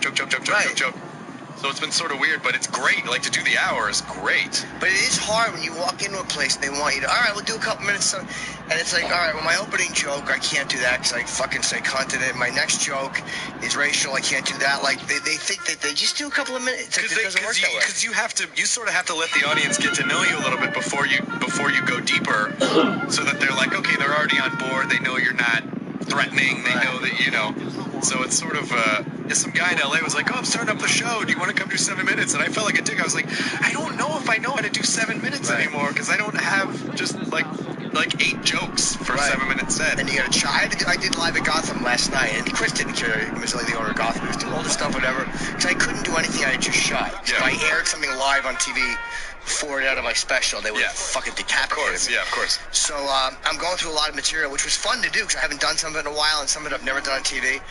And then there was one new bit that's just not going to stay in the special that I did. And it was weird to have to time it. Because, it's live television, so the guys wrap it up, and he's like, you better fucking finish quickly. And at one point, I just look at the crowd, and I'm like, look at these girls. All right, be right back. Did you really? Yeah, because I knew, I would rather just go out, just saying something silly than in the middle of a joke. And when you can't fuck with the advertisers. Right. You just can't. Yeah, we don't fuck with the advertisers ever. Well, in fact, that's the beauty of not having any. Yeah. You know what I'm saying? There's nothing to lose. We risk losing no one. We can't offend our advertisers. Chris Hardwick is at Caroline's this weekend. And, of course, it's Nerdist on Twitter. It's the Nerdist Podcast. It's Nerdist.com. It's the BBC show. It's unbelievable, man. Because Chris is a fucking doer. I respect that. Honestly, I really mean that. I appreciate it's fucking good. You do shit. And that's, I respect that. I think it was just like I said before, the majority of my career, I wasn't doing anything, and then you get to a certain point where you're like, if I don't start doing stuff now, it's not gonna happen. Right. And no one comes in and goes, here, have this thing. No, they don't. And we all wait for that magic day where someday I'll wake up and the call will come. Jim, everything's in line. You just have to show up. The networks will call. They get it. Never gonna happen. They just didn't have to wake show you up. up. They knew you were sleeping in. That will never happen. And the podcast is always in the top 10, if not even. I mean, it's like one or two on a lot of weeks too. We've been pretty fortunate about it. It's just fun. I just like doing the stuff that I do. I think that's the best thing. Is if you like what you're doing, everything's gravy. Do you do it by yourself like Bill Burr, or do you have guests? There are 2 co-hosts who are on a lot of the episodes, but not all of them, because a lot of them I travel or they're working or whatever on other stuff, and so. But we have guests, and then we have episodes where it's just the 3 hosts. Oh, cool. That we call hostful episodes, and those usually go up about once a week. Good for you, man. And we just did a stand-up special too. We did a stand-up special at our space at Meltdown. Where's Meltdown? Meltdown's a comic book store in LA, and we have a little theater space at the back. So we do shows 7 nights a week, and so I did a stand-up. We do a stand-up special once a year, so we're putting that up soon. Oh, that's great, man. Yeah. See, we need a spot like that somewhere in New York City. We need just our little joint. You need a live spot to do. We talk about a lot of stuff. We all have of us. nothing. We don't do it. Dude, seriously, I'm telling you, having a little clubhouse was so great for us, and ours is in a comic book store, and it's a really great environment, and the store is huge, and it's kind of a legendary store, and a lot of our podcasts, we have a space upstairs, and a lot of our podcasts record there. It's fun. So yeah, you guys should just have a live space where people can come hang out. You go do live shows and interact with your Here's what we do. We complain on the air and complain to each other, and we mean it. We're genuinely being honest with each other, and then we just go our separate ways and all do nothing about it. I gotta tell you something though. But we're also under contract, and these guys just don't feel like listening to I got to defend us a little bit. I've had a shitload of meetings with Scott Greenstein on a lot of this stuff. I know. And it's a lot of yeah, and nothing ever fucking comes We don't make it happen. And I say we because I'm as late. Believe me, I am emotionally at times very bad with this shit. I know what I have to do, and I don't do it. What's very hard and what I don't understand how you do is doing a morning radio show is so emotionally taxing and exhausting. I don't know how you do get up super early in the morning and then still go perform at night. Because I find that if in both fields you level off at mediocrity, it removes all pressure. I can wake up tired and be blah. I can go on stage tired and it's blah. That's all it is. It's a constant mediocre. I have a final question because you just brought up something. Sure. Why is doing morning radio so taxing? You've been in this radio game a while now. Because you only work 4 or 5 hours. You do technically. But is it mentally just exhausting? Well, for me, I remember getting up at like 3 o'clock in the morning. I'd be to work by 4:30. You'd have to do show prep. So, we were on the air at, 5:30 maybe, or 6 or something, and then you do the 4-hour show, but you're constantly mentally engaged the whole time because you're looking at the clock, how long, okay, we got this, we're talking to that guy, we're moving this break, go to the song. Then after that, there's the post-show, then you kind of got a plan, and then throughout the day, you're like, oh, what are we going to do for the show tomorrow? Then, so it's really like a 12-hour job, right. and your day ends at like 3 in the afternoon, and then you're exhausted, and then you have time to do other stuff, and then that. I bailed on it being a 12-hour a day job. It's not even a 4-hour day job for us. But it was for many years, but I finally had to say, no, man, mentally it's killing me. It's people rough. work way the fuck harder than us, but I go home exhausted a lot of days. I would challenge. I mean, yes, it's not. This stuff is. It's not like construction or building a railroad or like it's not work with your hands, but you challenge someone to be super focused and mentally engaged for like 5 hours straight, and they're gonna be tired. Your brain gets fucking tired. Right. In the real world, you're lucky to get someone to pay attention to you for 15 seconds. I mean, you have to have that ridiculous focus for 4 or 5 hours a day. Yeah, where you really are paying attention to everything for 5 hours, or else it goes off the rails. Right on. Well, Chris, it's always a pleasure. Thanks, Chris guys. Hardwick. Good to see you. Oh, God, motherfucker. Chip's guided tour through the O&A archives continues, with more unforgettable O&A appearances by the world's top comics coming up. This show got me in trouble. Of course it did. This is A Very Chipperson Thanksgiving. What's that? On the Opie and Anthony channel.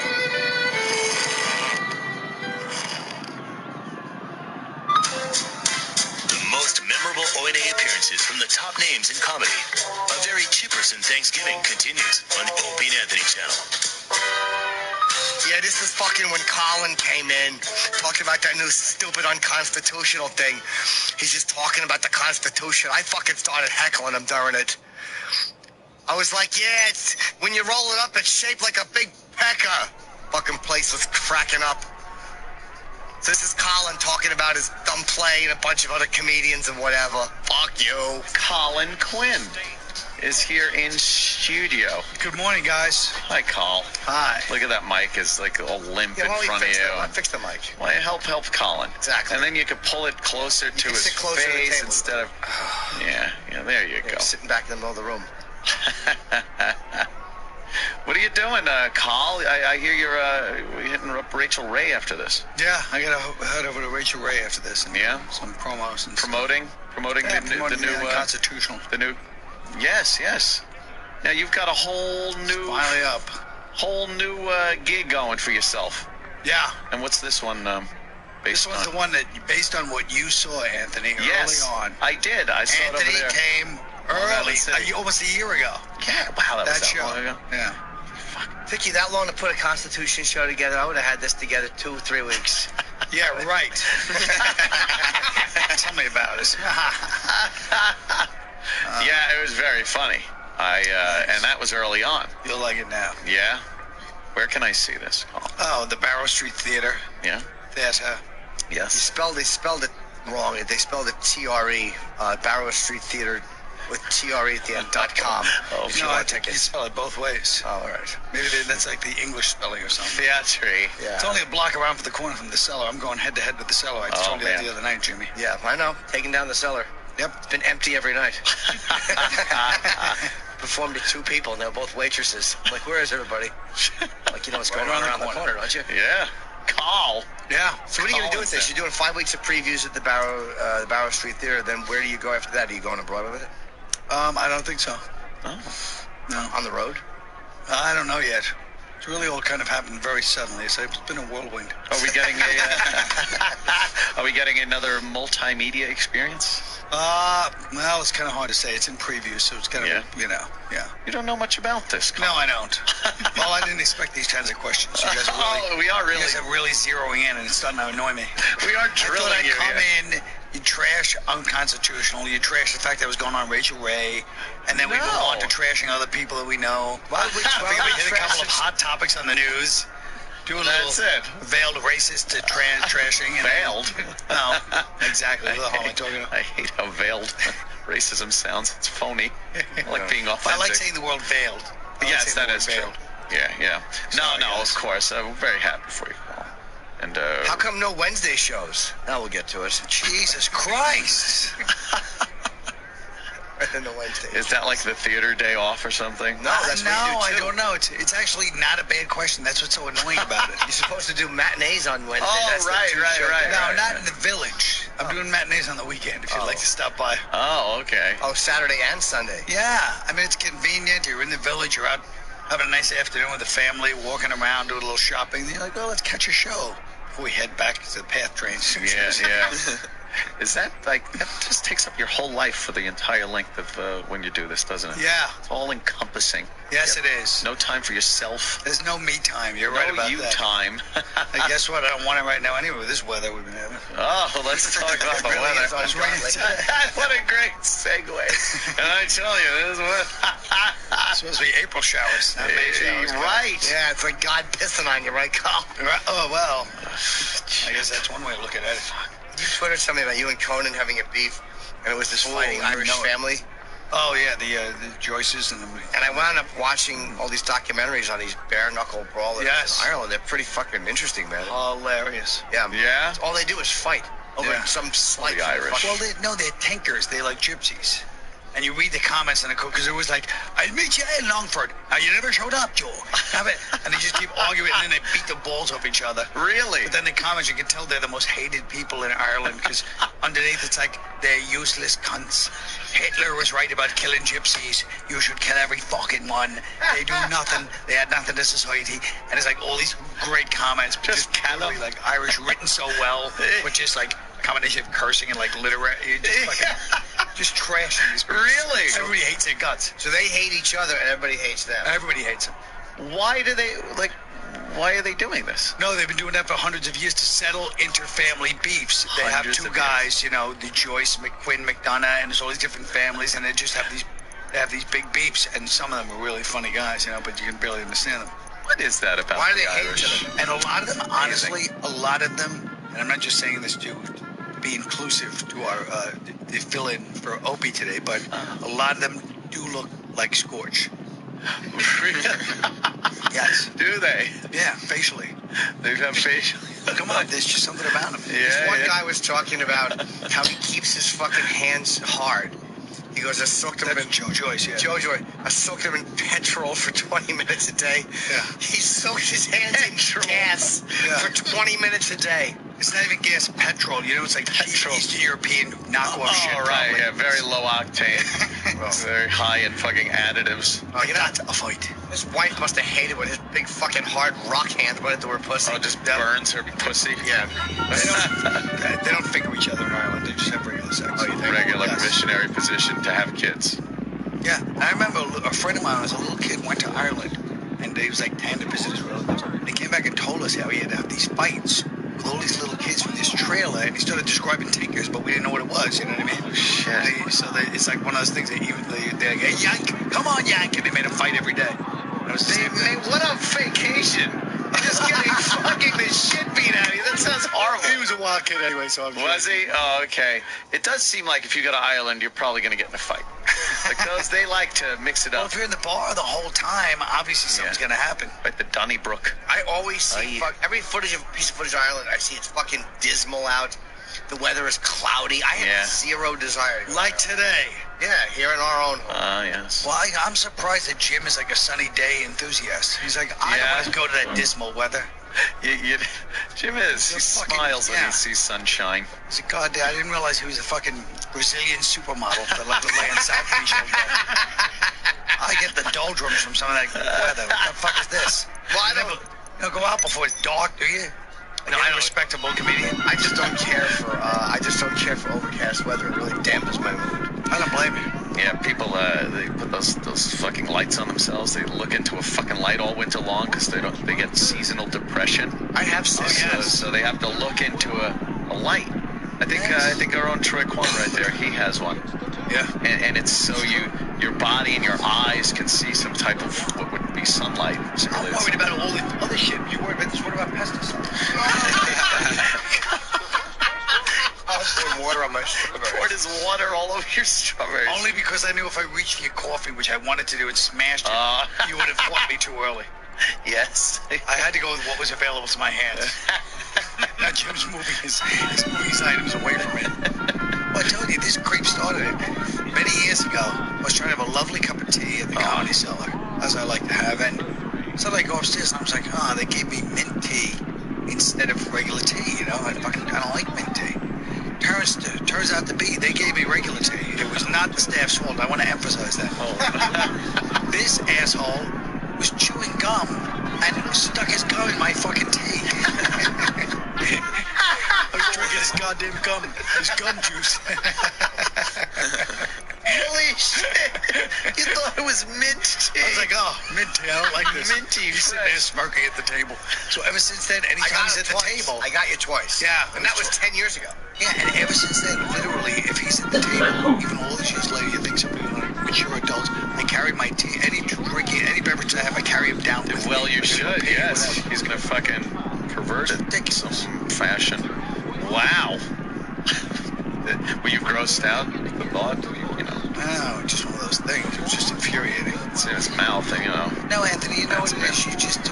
You like certain comforts. That's all I'm saying. That's all we're saying. What can we look forward to in your well, you're the only one that really understands what I'm trying to achieve. I love it. Oh, I know what you're trying to achieve. No, you don't, Jim. Maybe you meant me.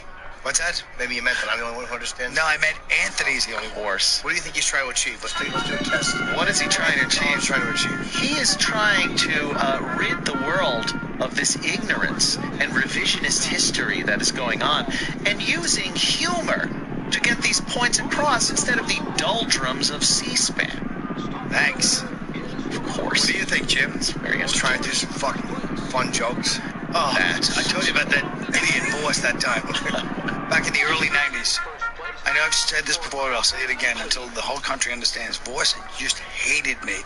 So all these guys knew I was funny and Voss didn't get. And he would get. So one time I was on stage at Caroline's and I did something. But it was like almost like, I go, this is like a poem, but it was like a comedy, but it wasn't a poem, you know? Just jokes. Yeah. But it didn't work. He comes up right after me. This is 1994. Goes, we didn't know each other barely, just a little bit. Hey, I don't do poems. I do fucking jokes, folks. Oh shit! Just sold me out. Dude, did you fucking hate him right then and there? I was like, who is this goddamn asshole? Fucking mullet, that bastard. No, rat tail. He had a rat tail. Yeah, rat tail. Well, rat tails were big in '94. Yeah. Oh, maybe that big, but they were. What the fuck? Why would he say that? Son of a Especially not knowing you. Yeah, I mean, he knew me a little bit, but you know. Not that well. Just because he was feeling his oats, he was in Caroline's. Yeah. You know, it was like Voss is the one that broke it open in many ways for Norton and the rest of the Jersey hacks to actually work in New York. Jersey hacks. In that sense, yeah, I have to give him credit. You know what I mean? Yeah, bringing the Jersey hacks. Yeah, I think Voss got there first. We went around the same time, though. Yeah. No, I remember it very vividly. It was Voss. Lewis loved Voss. He did. Voss probably got you in. But I used to go to the comic strip, and me, you, Franchese, Florentine, and Eric McMahon would go out. Right. To eat at that place across the street from the strip. So it's fucking like 1995. Jeez. Million years ago, right? Million years ago, guys. You used to call me Naughty Norton. Oh. Hello, Naughty. Yeah. That was you and Yes, you Franchese. were naughty. I was a naughty boy. He was Naughty boy. Yeah. You lived with Jim at the time? I think that's before I lived with Jim. I spoke to Battling Bob Lee. I'm walking on 46. Here's the problem with the world. I'm walking on 46th Street yesterday, going to an important publicity lunch at Joe Allen. top trendy restaurant with the AP, and I pass this theater on 46th Street. So they've got a bunch of shows over there, and I look, and it says, appearing only tonight in one of the theater shows, the Reverend Bob Levy. Wow. So I took a picture and sent it out. The public knew what was going on the Broadway stage. For one night on only. the Great White Way. Bob Levy. He's like a Broadway name now. Yeah, right. Wow. For one night only. Carl, I gotta ask you, what's your take on the Constitution in this day and age? A lot of people saying it's being trodden upon. Well, I honestly feel like we should be having more constitutional conventions so that people can really discuss this kind of thing. I feel like it's not a serious discussion. It's just everybody putting everybody's just saying this, picking and choosing. Everyone's like, we need to have a serious conversation. And they're well, let's face it, the only thing you care about is the gun. Is the Second Amendment. Well, I kind of like the first two. No, you care about the second. I like the second, but why do you care about the first? Well, that's what I do. It's kind of my job. Who's trotting on the First Amendment? There are a lot of things that trot on my First Amendment rights, especially political correctness, more so than infuriating. To not have the ability. I will absolutely. To not have the ability to address especially racial issues in this country without having the scarlet R put on your chest is a fucking embarrassment. I'm tired of black people being called racist for addressing white issues. I agree with you. Unbelievable. It really is infuriating. I would really like to have more of a freedom to say things and have an open dialogue, because nothing gets accomplished unless you can really hash it out like that. But they're so afraid to just have an open discussion about race in this country. Well, let's actually address very deeply in the show. Good. I gotta see it. Like you're quoting the show in many ways. Wow. Do you address the fact with the I was actually going to use Scarlet R. I have it written down. Scarlet because R. You're not. Call. Because I feel like the Scarlet Letter. Don't even feel. Instead of an A, it's an R. Don't even feel that way. You take it. Yeah, Hester Prynne. Oh. Somebody's doing a little reading on the old Stairmaster. Now, do you mention the fact that in the Constitution, everybody complains like when you mention the guns? Right. And you say something about, well, when the Constitution was drafted, they didn't have fucking AR-15s or whatever it is they have. It was a different time. Well, I certainly don't want to mention that because that would be, And they say, well, different time. They still meant the same thing. But if you say, how can you listen to people who wrote the Constitution because they had slaves, they're talking about freedom, these same people go, it was a different time. You have to allow that. Yeah, that's a good point. I see it as there are certain things that you have to look at when they were keeping rights from people. That is what is considered wrong. When they're respecting rights, because rights aren't given, they're there. They're your God-given rights. And when they're respecting those rights, that's a good thing. So with the Second Amendment, they're respecting your right to bear arms. As of being slave owners, they are taking away someone's rights. So you can make that distinction, Jim. They're not the same thing that you're really talking about. But it's the overall point and the view of how we say that was the times. Well, so we throw the entire document away because they were slave owners? Is that smart? He's got a very constitutional mustache made out of a napkin, Carl. You're looking very constitutional. The Constitution. But this little whatever this was here is exactly why the show now it's more important now than ever. If you see one show now, I only mean 5 weeks.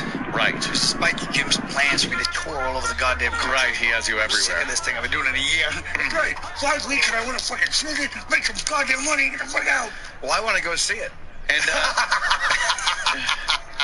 I have to make one more comment about that because a lot of people do bring up it was muskets back then. Yeah. They would never, have it with assault rifles and whatnot. Do you think when they wrote the Second Amendment and said you have the right to bear arms, that they weren't talking about the absolute top-of-the-line weaponry of their day? The musket? They didn't say, well, you have the right to bear this. It's not as good as our amazing assault musket. But so as time went on, you got better weaponry. And during the course of their own lives, they saw weaponry advance leaps and bounds. You thought they was just going to stop right there? They knew it was going to advance. Firstly, I don't think they saw the degeneration, the way society would degenerate, the school shootings. I don't believe they saw that coming. What they've seen all over the globe, But regardless of what they thought at that point, this is where we are now. Right. But we have to look at things and how they're affecting us now. And the point I'm making is simply, people are, and this is all of us, are selective when they look at something like, well, that was the time. Like, we say that at certain times when it suits the argument. But to say that that was the times when they wrote about muskets, it's like, well, they meant it to continue. Well, then... Given that that's what the Times was, so he can move along. Well, that's anyway, what the Times... that's all he wants.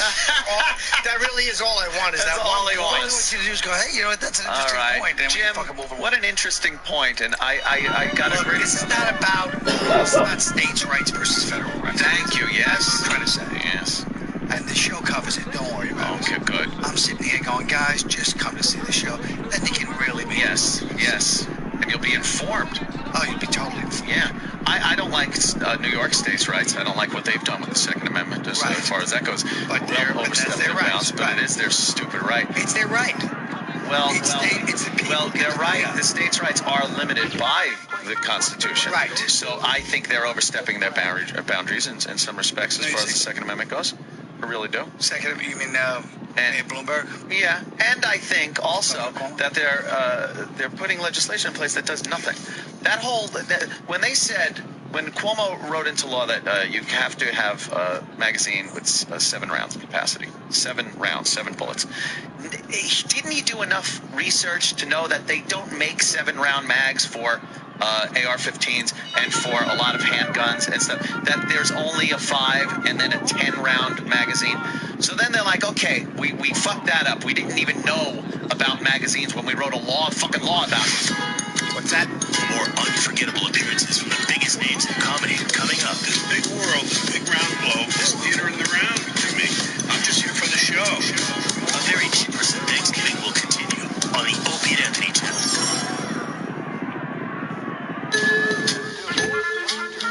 Now, more legendary O&A appearances from our favorite stand-up comics. A very cheap person Thanksgiving continues.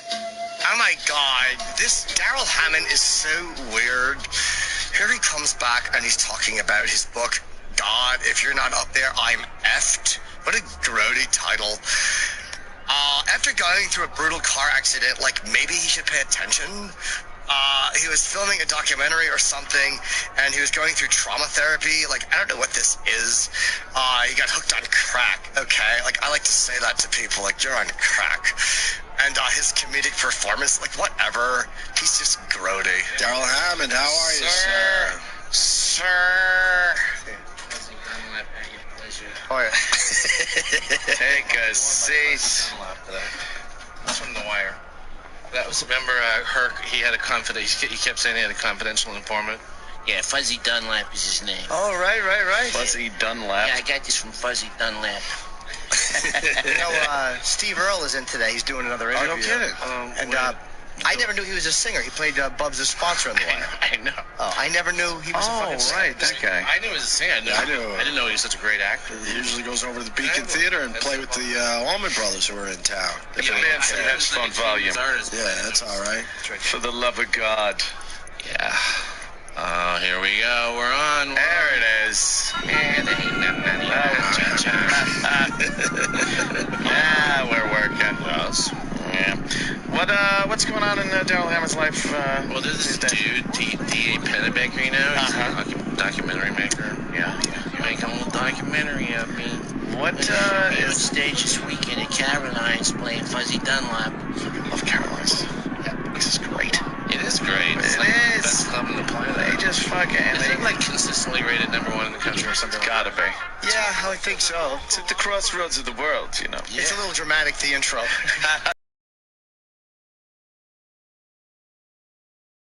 Exactly. Yeah. Do they still do that whole thing? Here's on Leviticus. Yeah, they just hooked me up. That's why I say it's a great place. What's the documentary going to be about, though? About that book I wrote. Yeah. Oh, right on. Stuff like that. I wasn't here for the big book interview. No, and I read the book and I loved it. Thank you. I might know a thing or two about some crazies. Wait, you weren't here that day? No, man, I was Isn't excited. that weird? He wasn't even I here. read the whole book because, you know, I probably can relate to a few of those things. Mother Thanks. I had a mother thing, too. Have you taken a couple of wrong roads, my friend? Is that what it was? A couple of wrong roads? Been to one party too many. The only question I have about the book, even though it's, why weren't there more stories about your mom in the book? You kind of hinted toward. Because I got hit by a car. I was in a car accident, and HarperCollins wanted to finish the book, and there were like 100 pages of notes. Is that really? Is that really it? That's absolutely it. They were like, no, we have a deadline. We want to be for the Christmas holidays. I'm like, I'm laid up. I got hit head on by a car in Long Island. I mean, I was a passenger in a car. Right. Yeah. A car coming toward us hit us head on at about 65, I think the newspaper said. Holy shit. So I wasn't able to finish it, so they just wrapped it up. You guys never got this out? Damn. Yeah. Because the book still is really good.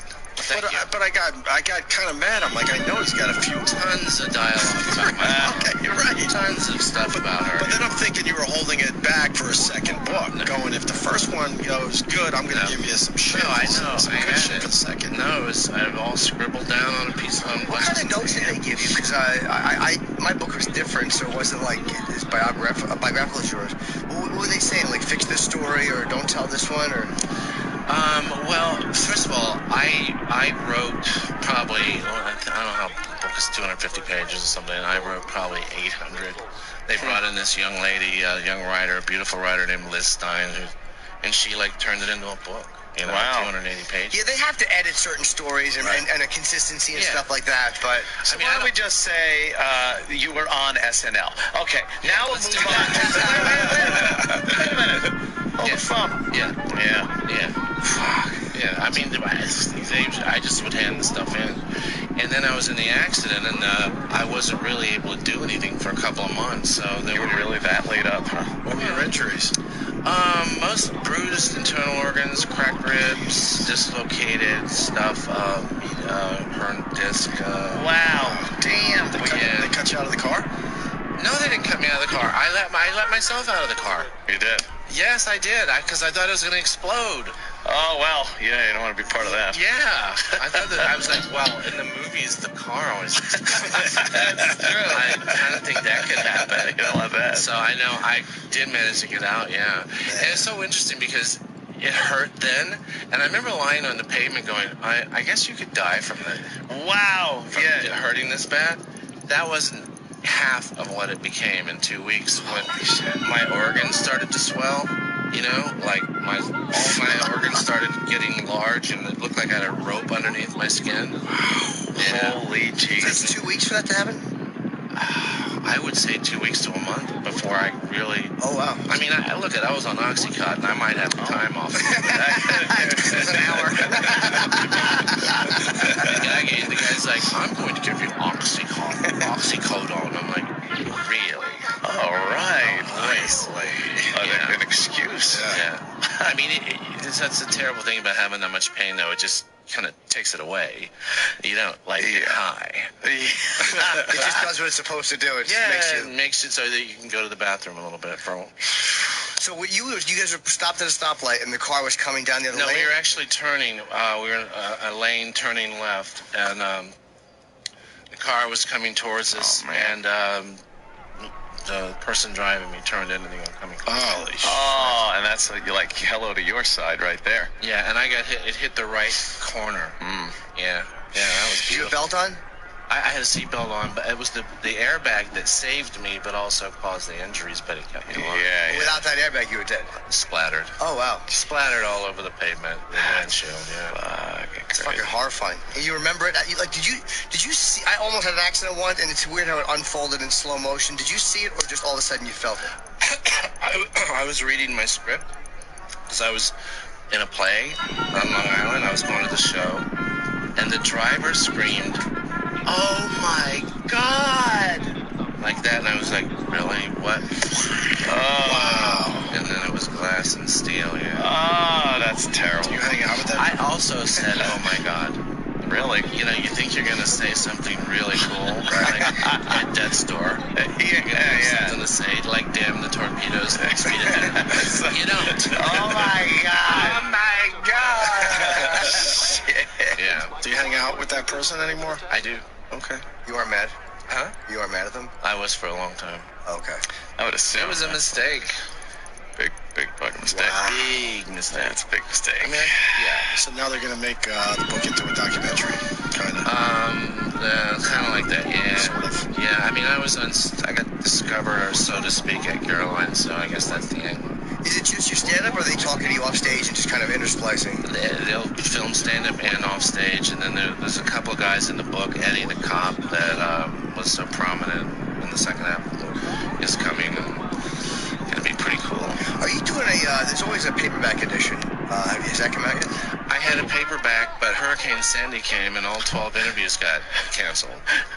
And it's really hard to get Charlie Rose back. Wow. You really... Charlie Rose. Like, I was supposed to make my money on the paperback. Yeah. I didn't make nothing on the hard copy, but I had a nice deal that if it ever made it to paperback, I'd make a couple of bucks. Hurricane Sandy came, all 12 interviews canceled.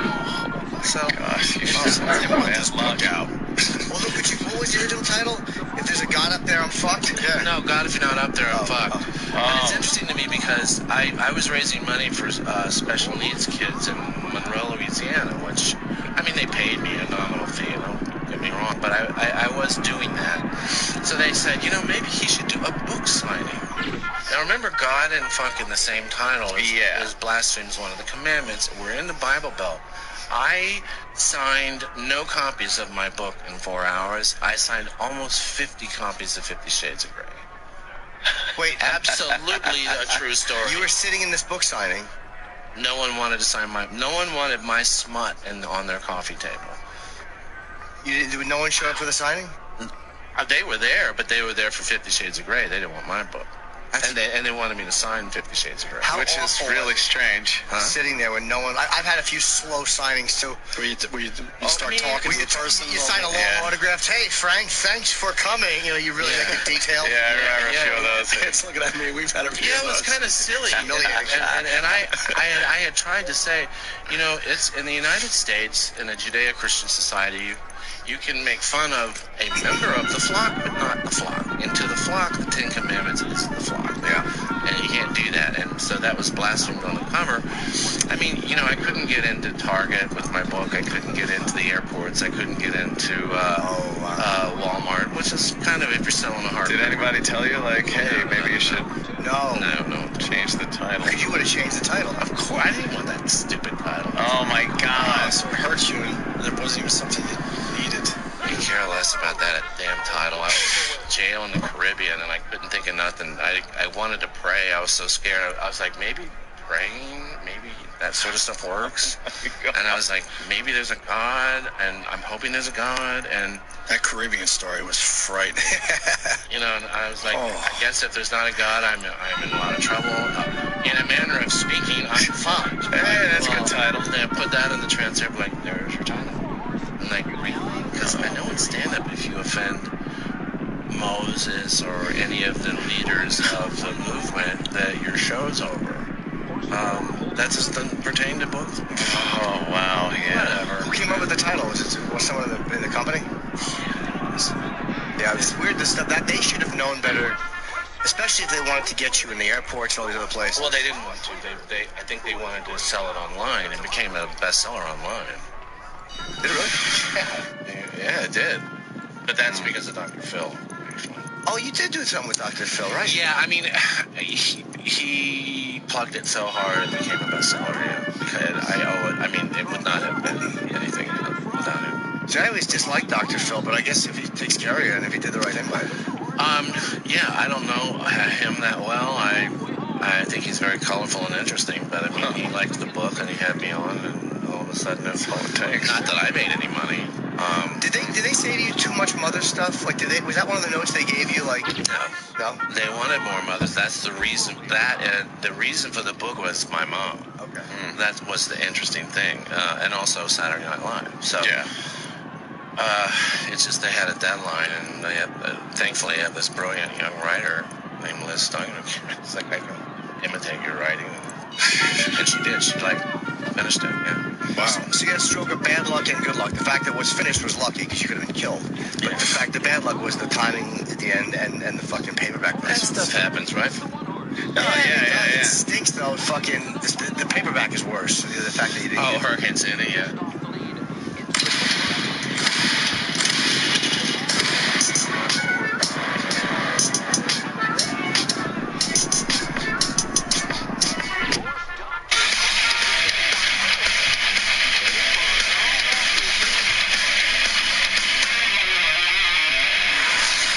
I got some reality shows I want to pitch.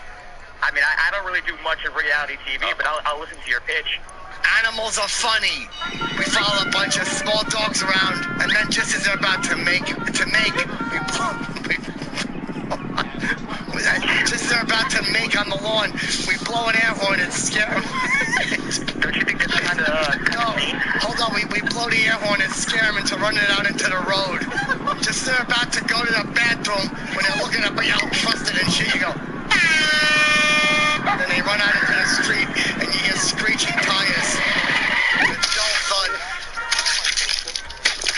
What would you call that? Animals are funny. Animals are funny. Not I am abusing animals. No, I didn't tell them to be cowards. It's a great idea. That's a good one. Yo, I got another episode of Animals Are Funny. Let's hear it, Chip.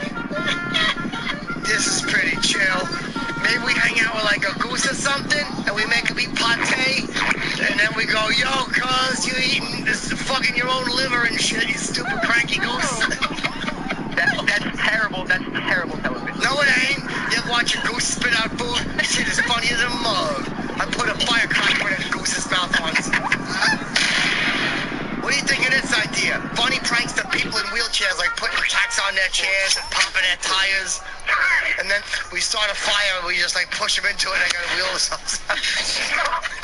We give them like, they ain't out in like 4 minutes, we pull them out. That's a long time. You know, long 4 minutes in a fire. You fucking cook chicken nuggets in a minute and a half.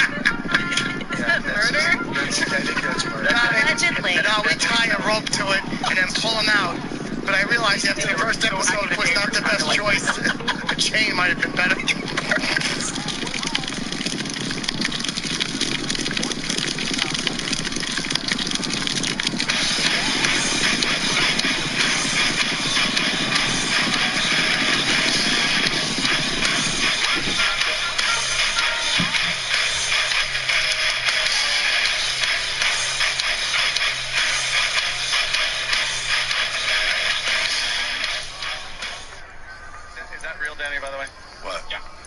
There's another one of these happy birthday things. What? Breaking news? And this is for, I think, happy birthday to Chip. What? I think there's a Chip happy birthday. There's someone out there that's getting this on TV. This has been happening. Some of these local news all over the country, they do these happy birthdays every play morning. one of the old ones? Play one of the old ones to kind of, give people an example of what this is. But they do the happy birthdays. Hey, happy birthday to Mitch in Boston or whatever the fuck it is.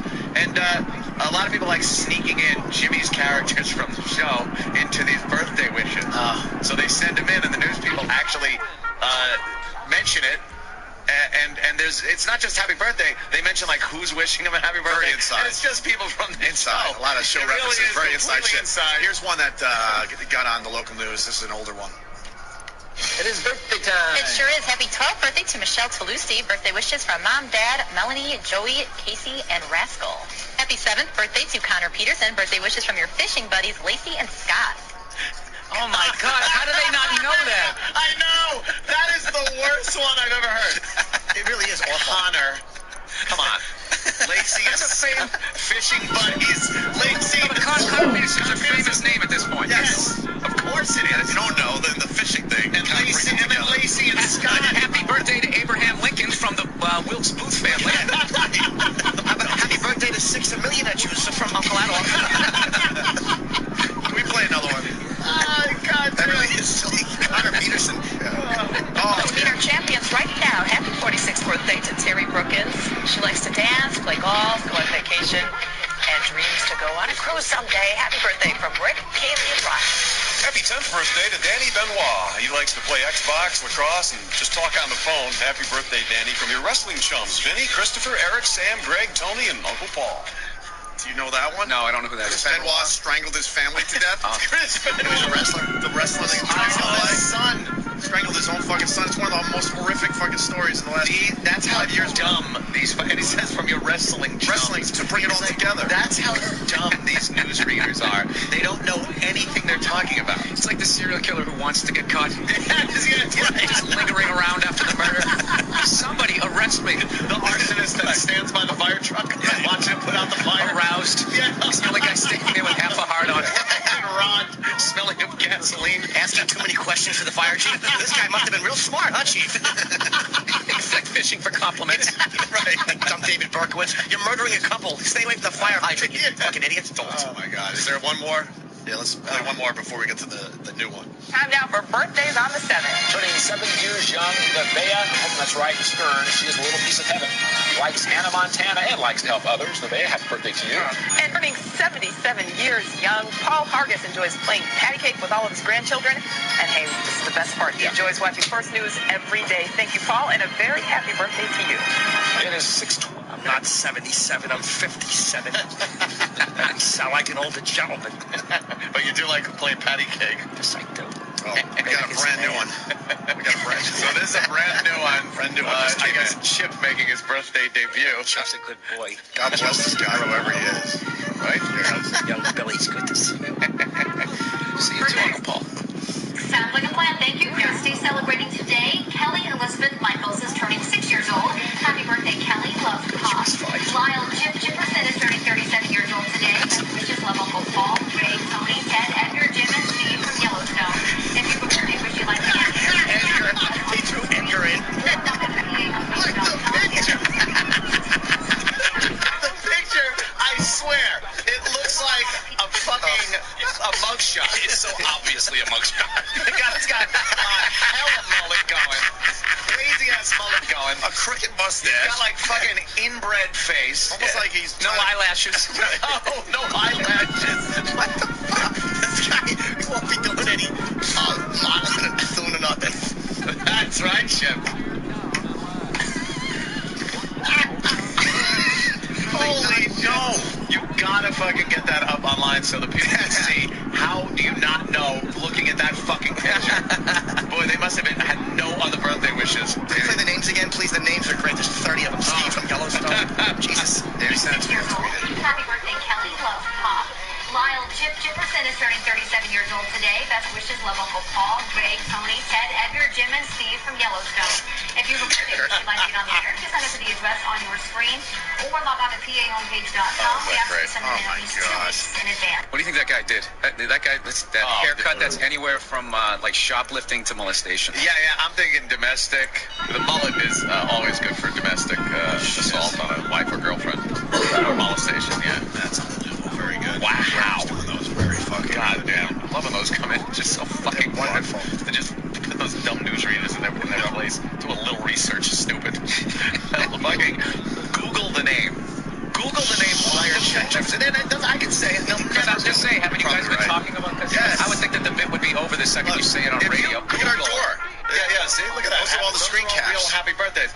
Google Lyle They got Chip. that Jimmy want Ted Scheckler. Oh, yeah, Ted Scheckler, Paul Harkin. Oh, yeah. We got some of the other ones, Travis? Yeah, for Bill Burr. Why not? Here's And they got 77 years. It's not even like he has any Benjamin Button makeup on. Look at that. He's clearly...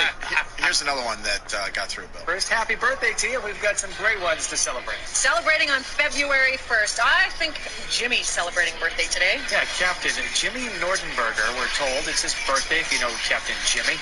43 years old. Happy birthday from Steve, Sammy, Greg, Chip, Tony, and Uncle Paul. That's a great one with Captain Jimmy. And it's clearly a Photoshop picture. Yes. Happy wishes going out to Riley. Happy birthday to you, Riley. Love from Mommy, Daddy, Big Sister Sky, and little brother Tanner. Isabella La Jeunesse is turning 6 years old today. Isn't she pretty? Lots of love from Mommy, Daddy, Danica, and her puppy Jessie. Happy belated first birthday wishes going out to Alexia Christina Parisi. We all love you so much from the entire entourage of family and friends, and of course, Mom and Dad. It's 12th birthday today for Teddy Sheckler. Teddy, happy birthday to you from your Uncle Paul and Marmalade. Marmalade. Yeah, that's what it says here. Steve, seeing all your friends down at the Emporium. Happy second birthday wishes going out to Miss Teddy Sheckler. Teddy Sheckler. And the kid had a WOW shirt under the fucking jacket. Little Teddy Sheckler. Little Teddy Sheckler. Man, Marmalade. friends down at the Emporium rate. Teddy Sheckler. That's fucking classic. 31 doing that fucking picture. Yeah, let's hear that one again. Little Teddy Sheckler. Teddy Sheckler. Yeah, good old Teddy Sheckler. Happy birthday, Teddy. Jesus, that's awesome. And, of course, Mom and Dad. It's 12th birthday today for Teddy Sheckler. Teddy, happy birthday to you from your Uncle Paul and Marmalade. It's Marmalade. Yeah, apparently. That's what it says here. Steve C and all your friends down at the Emporium. And Marmalade. Second birthday wish. Marmalade. Oh, that is so fucking good, man. It sounds like a fan of the show or something. Jesus, Jimmy. How did they get Aunt Marmalade through? Aunt Marmalade. He goes, well, that's what it says. All right, well, that's great anything here. Very good. God, that's a good one. Keep them coming. Keep them coming. Absolutely. I can't get enough of those. I don't know why I find them so silly. They're great. All right. I you know what will be the highlight of the day for me? What? Brand new birthday clip from the news. Oh, yeah, where is that? Oh, my God. Huh? Oh, we're going to play it off the computer today? Yeah, that's pretty easy. All right, why don't we play right after the break? Let's do that because... we'll get right into it after the break? Yeah. It's so... Is it a good so one? Goddamn funny, yeah. Is it the best one yet? No, they're so hard to judge because they're all different and lovable in their own way. Okay. But this one features somebody very popular on the program. You? No. I haven't been featured. Why haven't you been featured? I don't know. I don't have a real, a go-to character. You can say that again. Jesus. And we're going to have an exclusive about the Jay Leno thing. Jimmy's going to tell all after the break. Stay there. Opie and Anthony. What's up, everybody? Everybody. We got to do the birthday announcement right away. Yeah, I want to hear that. Same station? No. A new Brand new station? one. And this is only, it seems to be only for children, right? Yeah, it did look that way watching the entire video. It's Breakfast Birthdays brought to you by Midway Family Fun Park.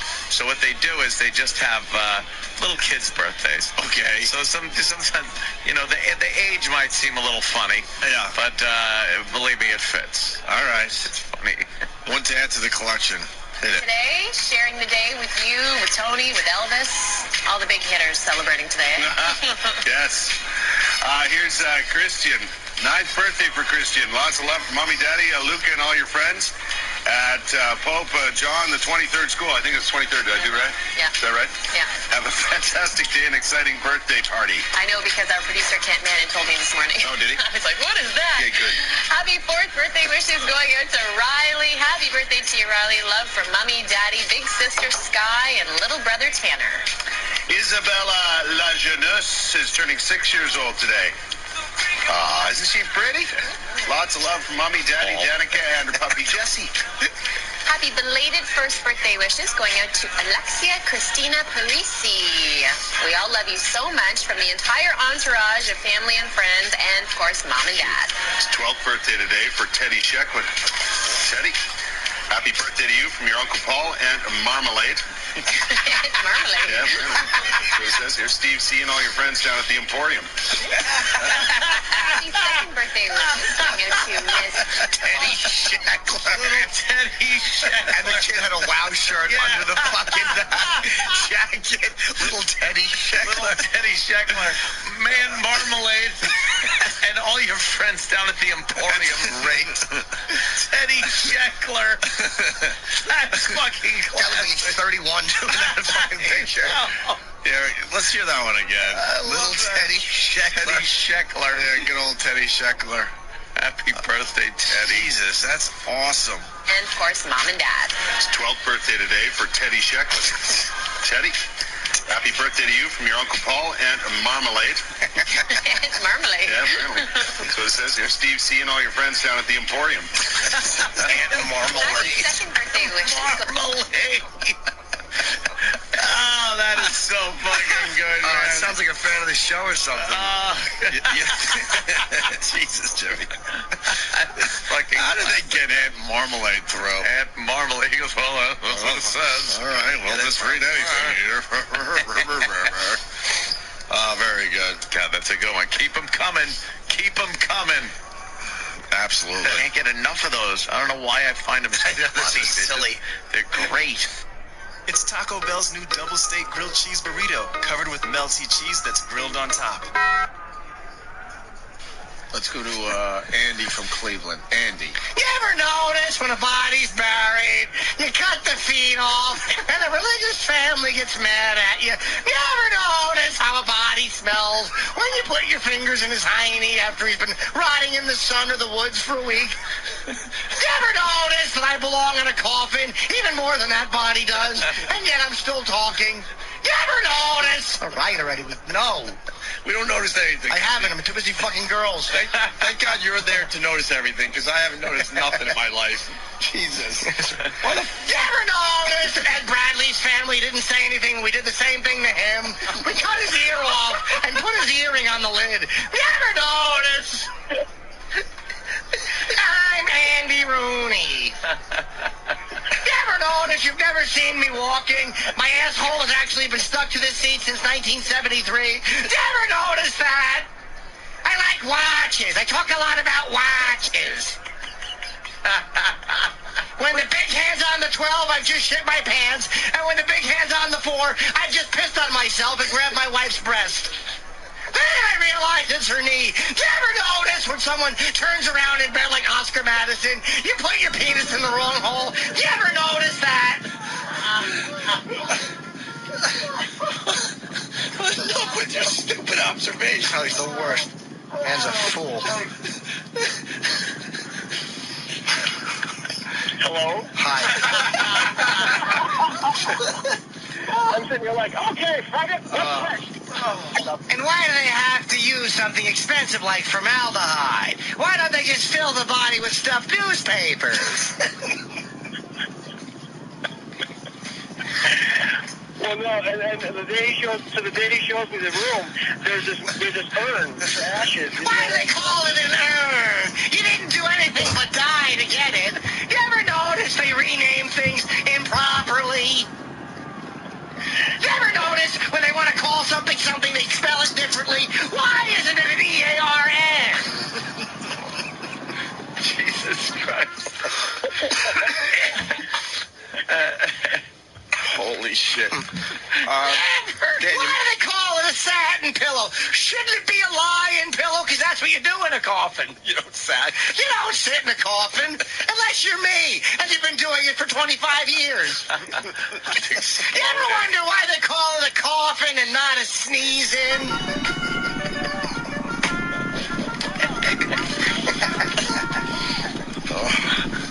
I don't think much coughing's really going on in there after they shut the lid. You think they'd call it a rotten, because that's what you're doing. Rotten. What size rock would you like? How inappropriate is that? That would be awful. What size body box can we get you? For this fucking burden rotatorium. Yeah. Hey, the burden holder. Can we get you? What size burden holder for Nana? What size finally can we get you? It's called the finally. What size about time?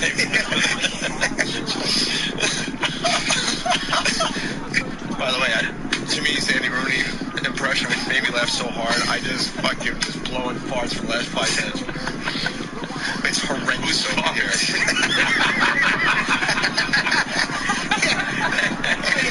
They call me fart. You can call me fart. You can call me Farge. You can call me Ashland. But you doesn't have to call me E-Rock Mouth. Oh, God damn it. Why are you to jump out a window? You ever notice Morley Safer looks like someone's wearing a liver-spotted Richard Nixon wig? You ever notice that?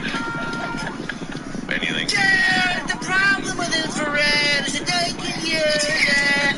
Oh, Bob, what about? Don't talk to me, dude. I rehearsed this alone. No! They should have heard me in the car after the Super Bowl. Alone, right? Dude, it's not, you know what, dude? Dude, it was, that's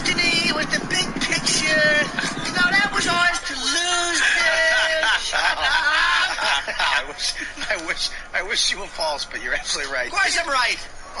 You know, fucking dude. They just, I'd love to hear you justifying that Patriots loss to yourself. Dude, I mean, fucking Brady, the fucking guy, Giselle, dude. Why do you have to bring in what could have been as opposed to what really is? Perfect season. Yeah, dude, what's a better story? That happening or me being killed while I'm talking to myself? Dude! What a fucking fool you are. Amazingly good. Just looks up so there's no interruptions and distractions. Just like when he's alone in the shower watching this filthy asshole with his fucking 8 jets and his stupid fucking civil rights footage fire hose toilet. It's bidet. It's mechanical, automatic. Fucking ass fucker. R2D2 shitter. You think it's not queer because it's water and not yeah, think again. I actually cut the hose and made the water bigger. Right, and you put the little dye in there so it's black. Swim walk. It's black guy's water. At least I didn't make it piss. You'd reroute yours from the toilet bowl itself. Some of them are winners, some of them are... Dude, I was on the show, I said something funny, and then they didn't do it. They fucking, you know what, dude? They won't laugh if it's about them or Norton. I actually do a great Christopher Walken. Oh, let's hear you. Because Jay does it, I won't do it. I just do my act. Did you? Yeah, first started, yeah. Because Jay does it, you won't do it? I mean, if Jay does it, then you know it's not original, so you can do it anyhow. You know, Jay Moore listens to this program now, my friend. Yeah, he listens right now. So he'll know that Rich Voss just called him a ripoff. Yeah, why not? Big deal. And, could be worse. No, he started to call our show again. Oh, he did? He's realized What are you talking about? Jay London? No, Jay Moore. I think you're talking about Jay London. Oh, Jay Moore. You are such a load of shit. Get out of here. You didn't say last name. You said Jay. I didn't know what Jay I said Christopher Walken. What'd you think we meant, Leno? I'll do the Walken. Hey, little man. Wow. Wait, let me close my eyes. I thought... Yeah. I got this watch. Little man. Oh, my God. It's in my ass. I thought he was in the room. Oh, my God. Wow. I'd open my eyes to make sure he wasn't here, Jimmy. I do these impersonations. That's fucking good. Yeah, man. do you? Yeah. Wish I could find that one. I do them all day. Suicide Kings. You don't even do lines from the movies. You just mention the movie title. They used to do in Denver. He does these impersonations. I swear, you would think it was the real people. How about like a Yeah. Oh, that's dice. Oh, Why are you doing dice? Because I was just throwing in a montage of all my impressions. Oh, dice too. All right. Yeah, I do them all. I don't want to outshine Anthony with impersonations, so I hold back. All right. Thank you for that too. Can we get Billy Mitchell on the air? A little more Billy Mitchell for the peeps. Billy Mitchell from that tool from King of Kong. Why? Play the clip. Whoa. Can you get? I thought he was in the studio. It's amazing. He set the record for playing Donkey Kong back in '81, I believe it was. 82, stupid. Oh, gee. Pardonnez-moi. In '82, as I've been corrected, very delicately. 82. NY was different. Deer Hunter. It just mentions movie titles. That's the best impression ever. It's beautiful. It's simplicity. I like how you correct people too, Jimmy. It's very, very comforting. I was in The Shining. Oh, wow. Wow. That's that guy. That was the guy that invited Nicholson up. Yeah. And told him about the job. No, it was Jack. Of course it was. I was kidding. It was so good. I'm not going to bash your brains in, Rich, because you don't have them. Here's dummy. Oh, little man, I carried this watch in Rich's head because there was nothing in there, so I put a watch in. You all right, Rich? Well, I was just looking at fucking Bush and the Pope. Yeah. And? Yeah. Pope and the dope. You know?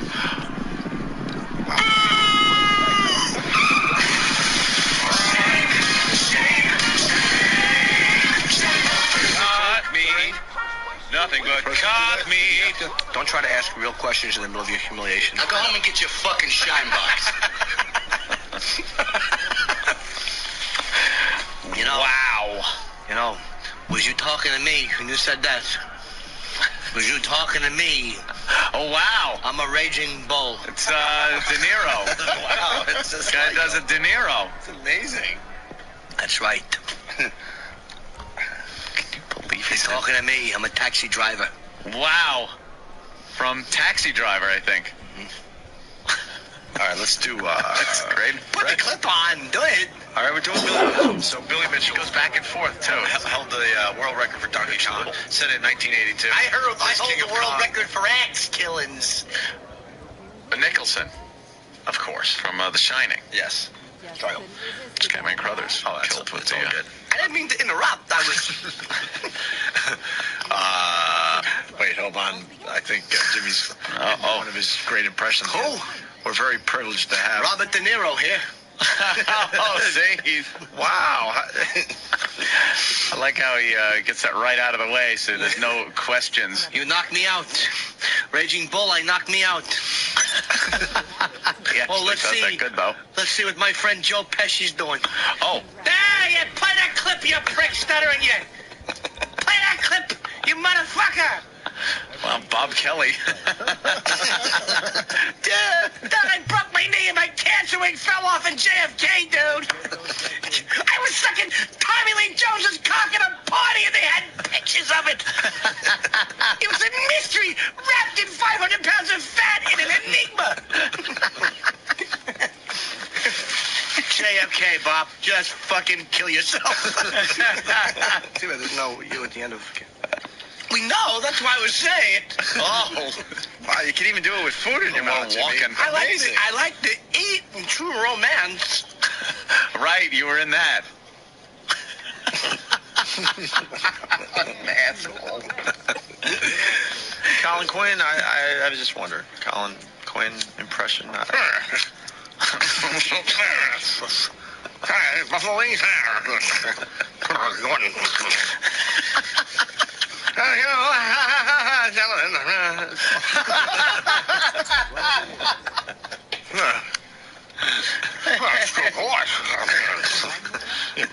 Wings, buffalo wings. Shit. This is actually a very good impression of Colin. All right. And now we have to deal with Billy Mitchell and his dumb record again. And talk about him on this dumb show as Jimmy does dumb impressions. Dumb impressions? What dumb? Oh, sorry, Jimmy. My friend Jack Nicholson wouldn't agree. I'll bash your fucking brains in, Anthony. Wow, where is that from? I flew over the cuckoo's nest. Oh, it's right. I like how he personalizes the impression. I'm not the only one. I have other friends, like my friend Al Pacino has some thoughts. Let's hear Al. Does he? Al. That's Mr. Haney. Mr. Haney? I don't know who Mr. Haney is. He's the guy from Green Acres. I got two on the truck you could have. Well, Mr. Douglas, I brought you your mattress. I didn't order a mattress, Mr. Haney. Well, then I'll take it back for a nominal fee. He was like the Jew of Hootersville or whatever they lived there. Green Acres. Green Acres, the Jew of Green Acres. Always a Jew. If you wonder why your show isn't going to be picked up on Comedy Central, it's because of the Jew smashing. Someone threw a penny in the glove compartment. Trying to get me out of here, Mr. Duck. The reporting, he was spotted dazed, disheveled, as you said, and he babbled nonsensically to himself. He was babbling to himself. Well, did you hear what he said? He was like, there's actually audio. It was something like, hi, this is Columbo, and what are you looking at? Wow. That is exactly... Well, I'm not sure yet. I'm going to close my eyes. Do that again. Hi, I'm Peter Falk as Columbo, and I hate to bother you. Wow. If you close your eyes, you feel like the guy's in the room with you. It's amazing. Yeah. You would think if he was that, I don't know, crazy, he would need help. So food. I just like Jimmy's Peter Falk When the impression. cops showed up, they're like, he goes, "Hi, I'm Lieutenant Columbo. Can I stop bothering you?" He does these impersonations. I swear, you would think it was the real people. Yeah, you would swear. Delish. Well, I like a little bit of deer. That's why I kill my own food. Uncle Ted will tell you all about venison. I make venison milkshakes. We get it, Ted. You're an outdoorsy fella. You kill your own food. We get it. Uncle Ted doesn't let anybody tell him what kind of preservatives to put in his food. Uncle Ted and Charmaine, we make our own food. We have cookbooks. I wear venison as a hat. I wipe my ass with deer meat. We know, Ted. We get it. You're rustic. I love Jimmy's Ted's impression. You gotta do the one about how he has to tell us how it is because we're not smart enough to figure this stuff out. Well, you know how it is, guys like Hillary Clinton and Al, not so sharp, then I'll tell you how it is. Sit down, relax, let Uncle Ted steer the ship for a while. Thanks a lot, Uncle Ted. We don't know nothing about guns. You tell us. We get it. You've read everything. We're stupid. We get it. We're all just liberals, Uncle Ted. Set us straight, would you? Please, Uncle Ted. Come on, Uncle Ted. Learn me a little something. As you're feeding us a venison burger, can you tell us about politics? That's right. You know, it's like when you're hunting, you're up there and you see the prey and you line them up. That's what America's all about. Yeah, kind of like when we did it to the Indians and the blacks. We get it, Ted. You're a pioneer. While you're sewing me a raccoon hat, please tell me about the election coming up. Deer meat sucks a bag of dicks, Ted. I hate to tell you that. I ate it.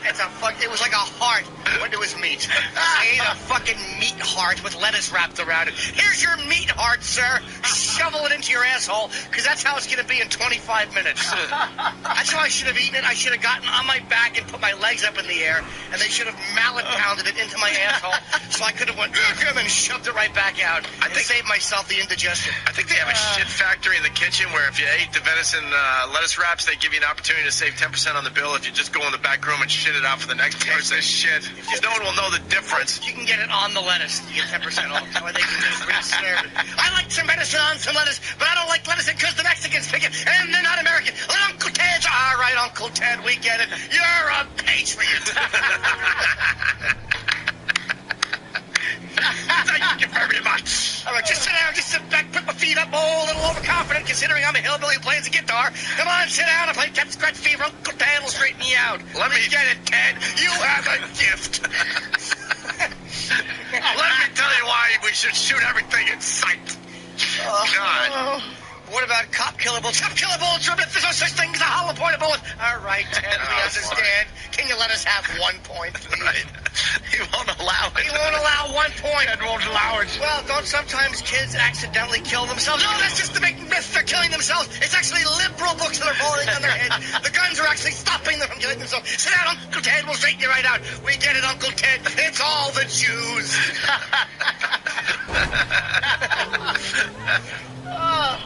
Keep going, Jimmy. I can't. It's very energetic. It's very. Uncle Ted. When Uncle Ted hits me, I do. Fuck, every time he's on our show, it's the same thing. I know. It really I is. say nothing.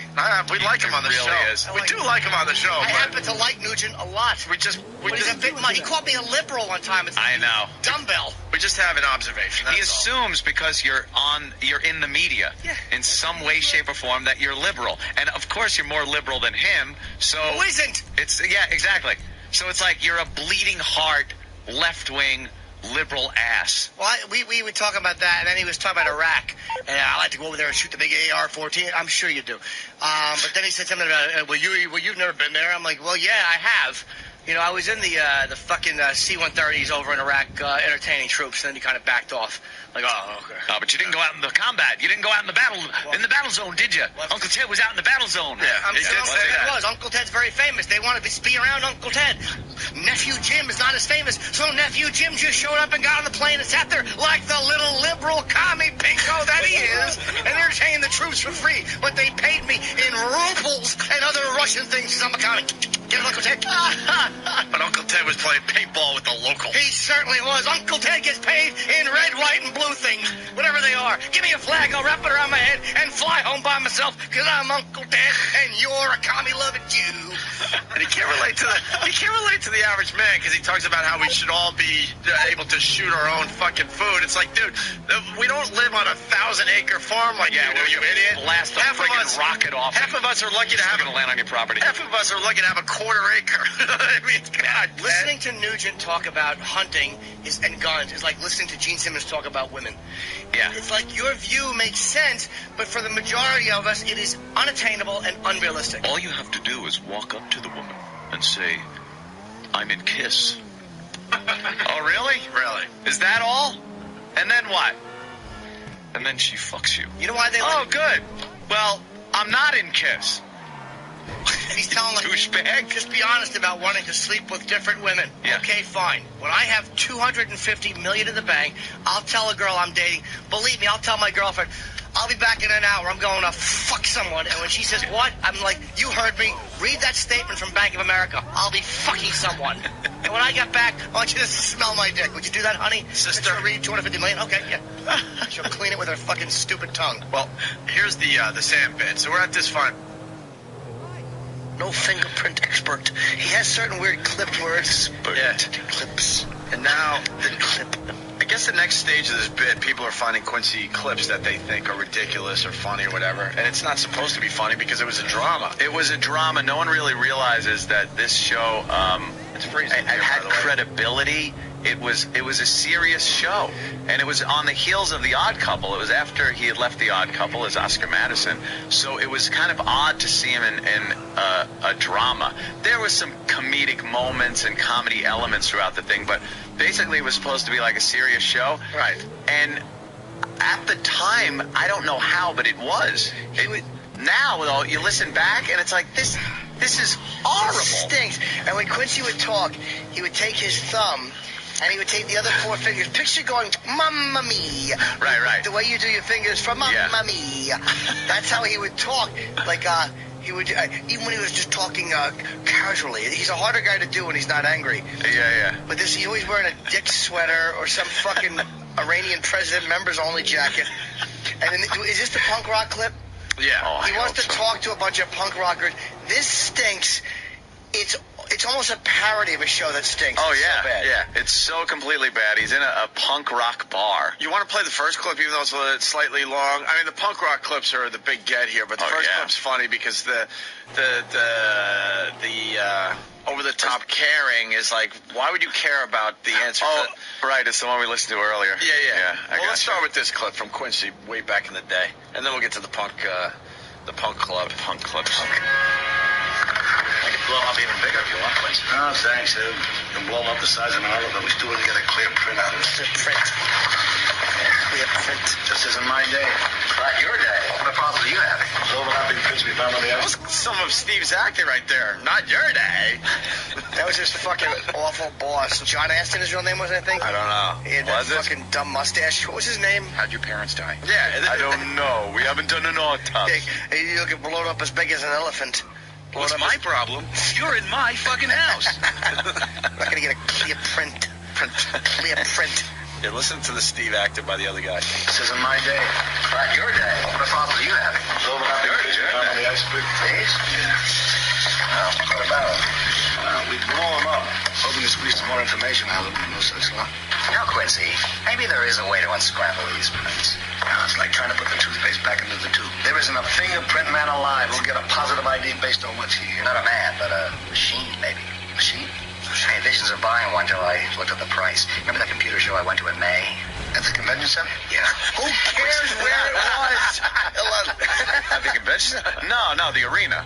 You sure? Because I remember the one at the convention center. Right. No, stop. Who cares where it was? A computer show at the convention center. What do they have? One computer? Yeah, one computer. See, because they were real large back then. That's my large computer joke. It was so bad, the information they were giving. It was too pricey back in May.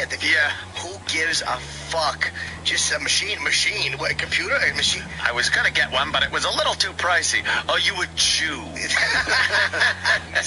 So because it was too pricey, there's like dozens of murders they're not gonna solve. Yes, too pricey. Too pricey. I'll try to do it the old-fashioned way and save a few bucks. We would have fingerprints, Sam, but the boss is a jerk. That's right. This guy never saw a penny that he didn't like. We can't get a clear print. I bet we could get clear prints off a penny from your pocket. You're a Jew. Which is an anti-Semite. There's 6 million of them, Sam, and they're hiding somewhere. Bobby Fischer was right. The whole thing was a lie. They were never murdered. Thomas Overbeck from Dallas. What's my problem? You're in my fucking crime lab. You're in my... Quincy.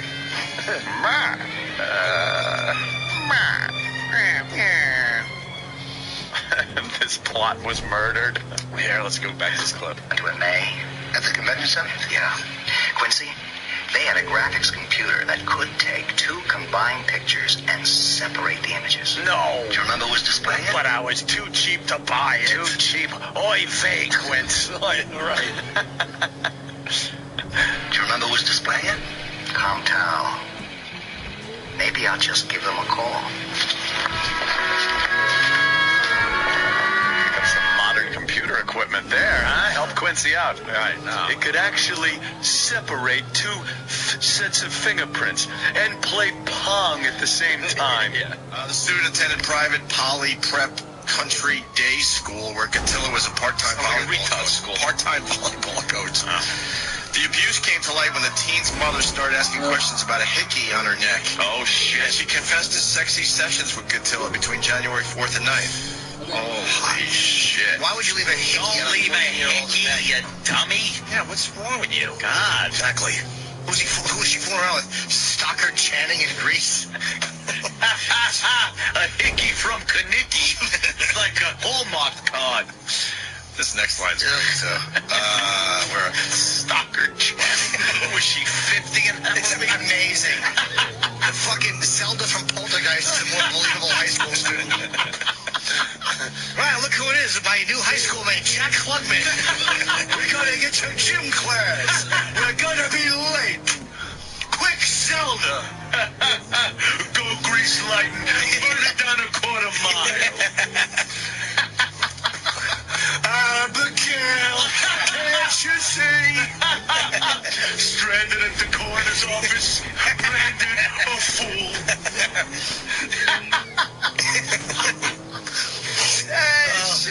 Stupid fucking Stockard Channing was 8. Summer lovin', have me a boat.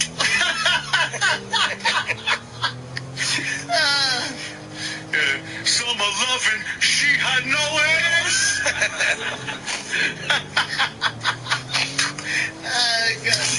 And singing the other part is Sam. Met a boy crazy for me. I met a boy, genitals as small as me. Summer love. Wella. Tell me more, Abigail. Oh, fuck. Stockard Channing was 8. How fucking old is Stockard Channing? That fucking awful shit. Joe DeRosa hair. Bugs me. Bigger shoulders. Yeah. Bigger shoulders and fucking less curly, awful Egyptian dude than fucking DeRosa. Stockard Channing. God, that's funny. Oh, my God. Yeah, look at the picture up there. She's in high school. Oh, she's ancient. She's fucking ancient. She's knocked up after menopause. You got a bun in the oven. Yeah, do I? I had a fucking... My womb was removed 10 years ago. Instead of a period, a dust bunny falls down her leg.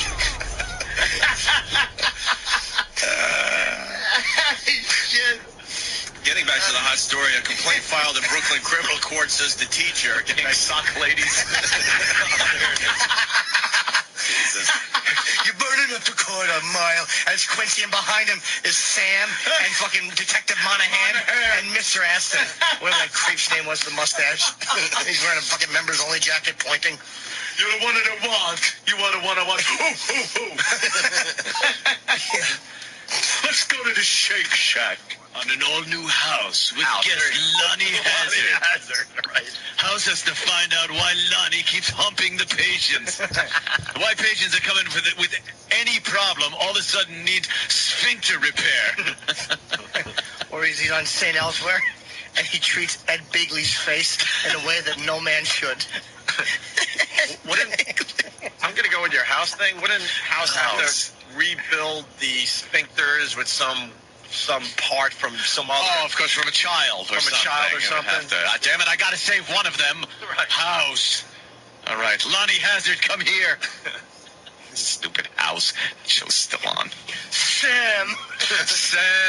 Sam is another victim of Lonnie Hazard. Lonnie Hazard. Oh, my God. Well, Quince, I don't know what the matter is.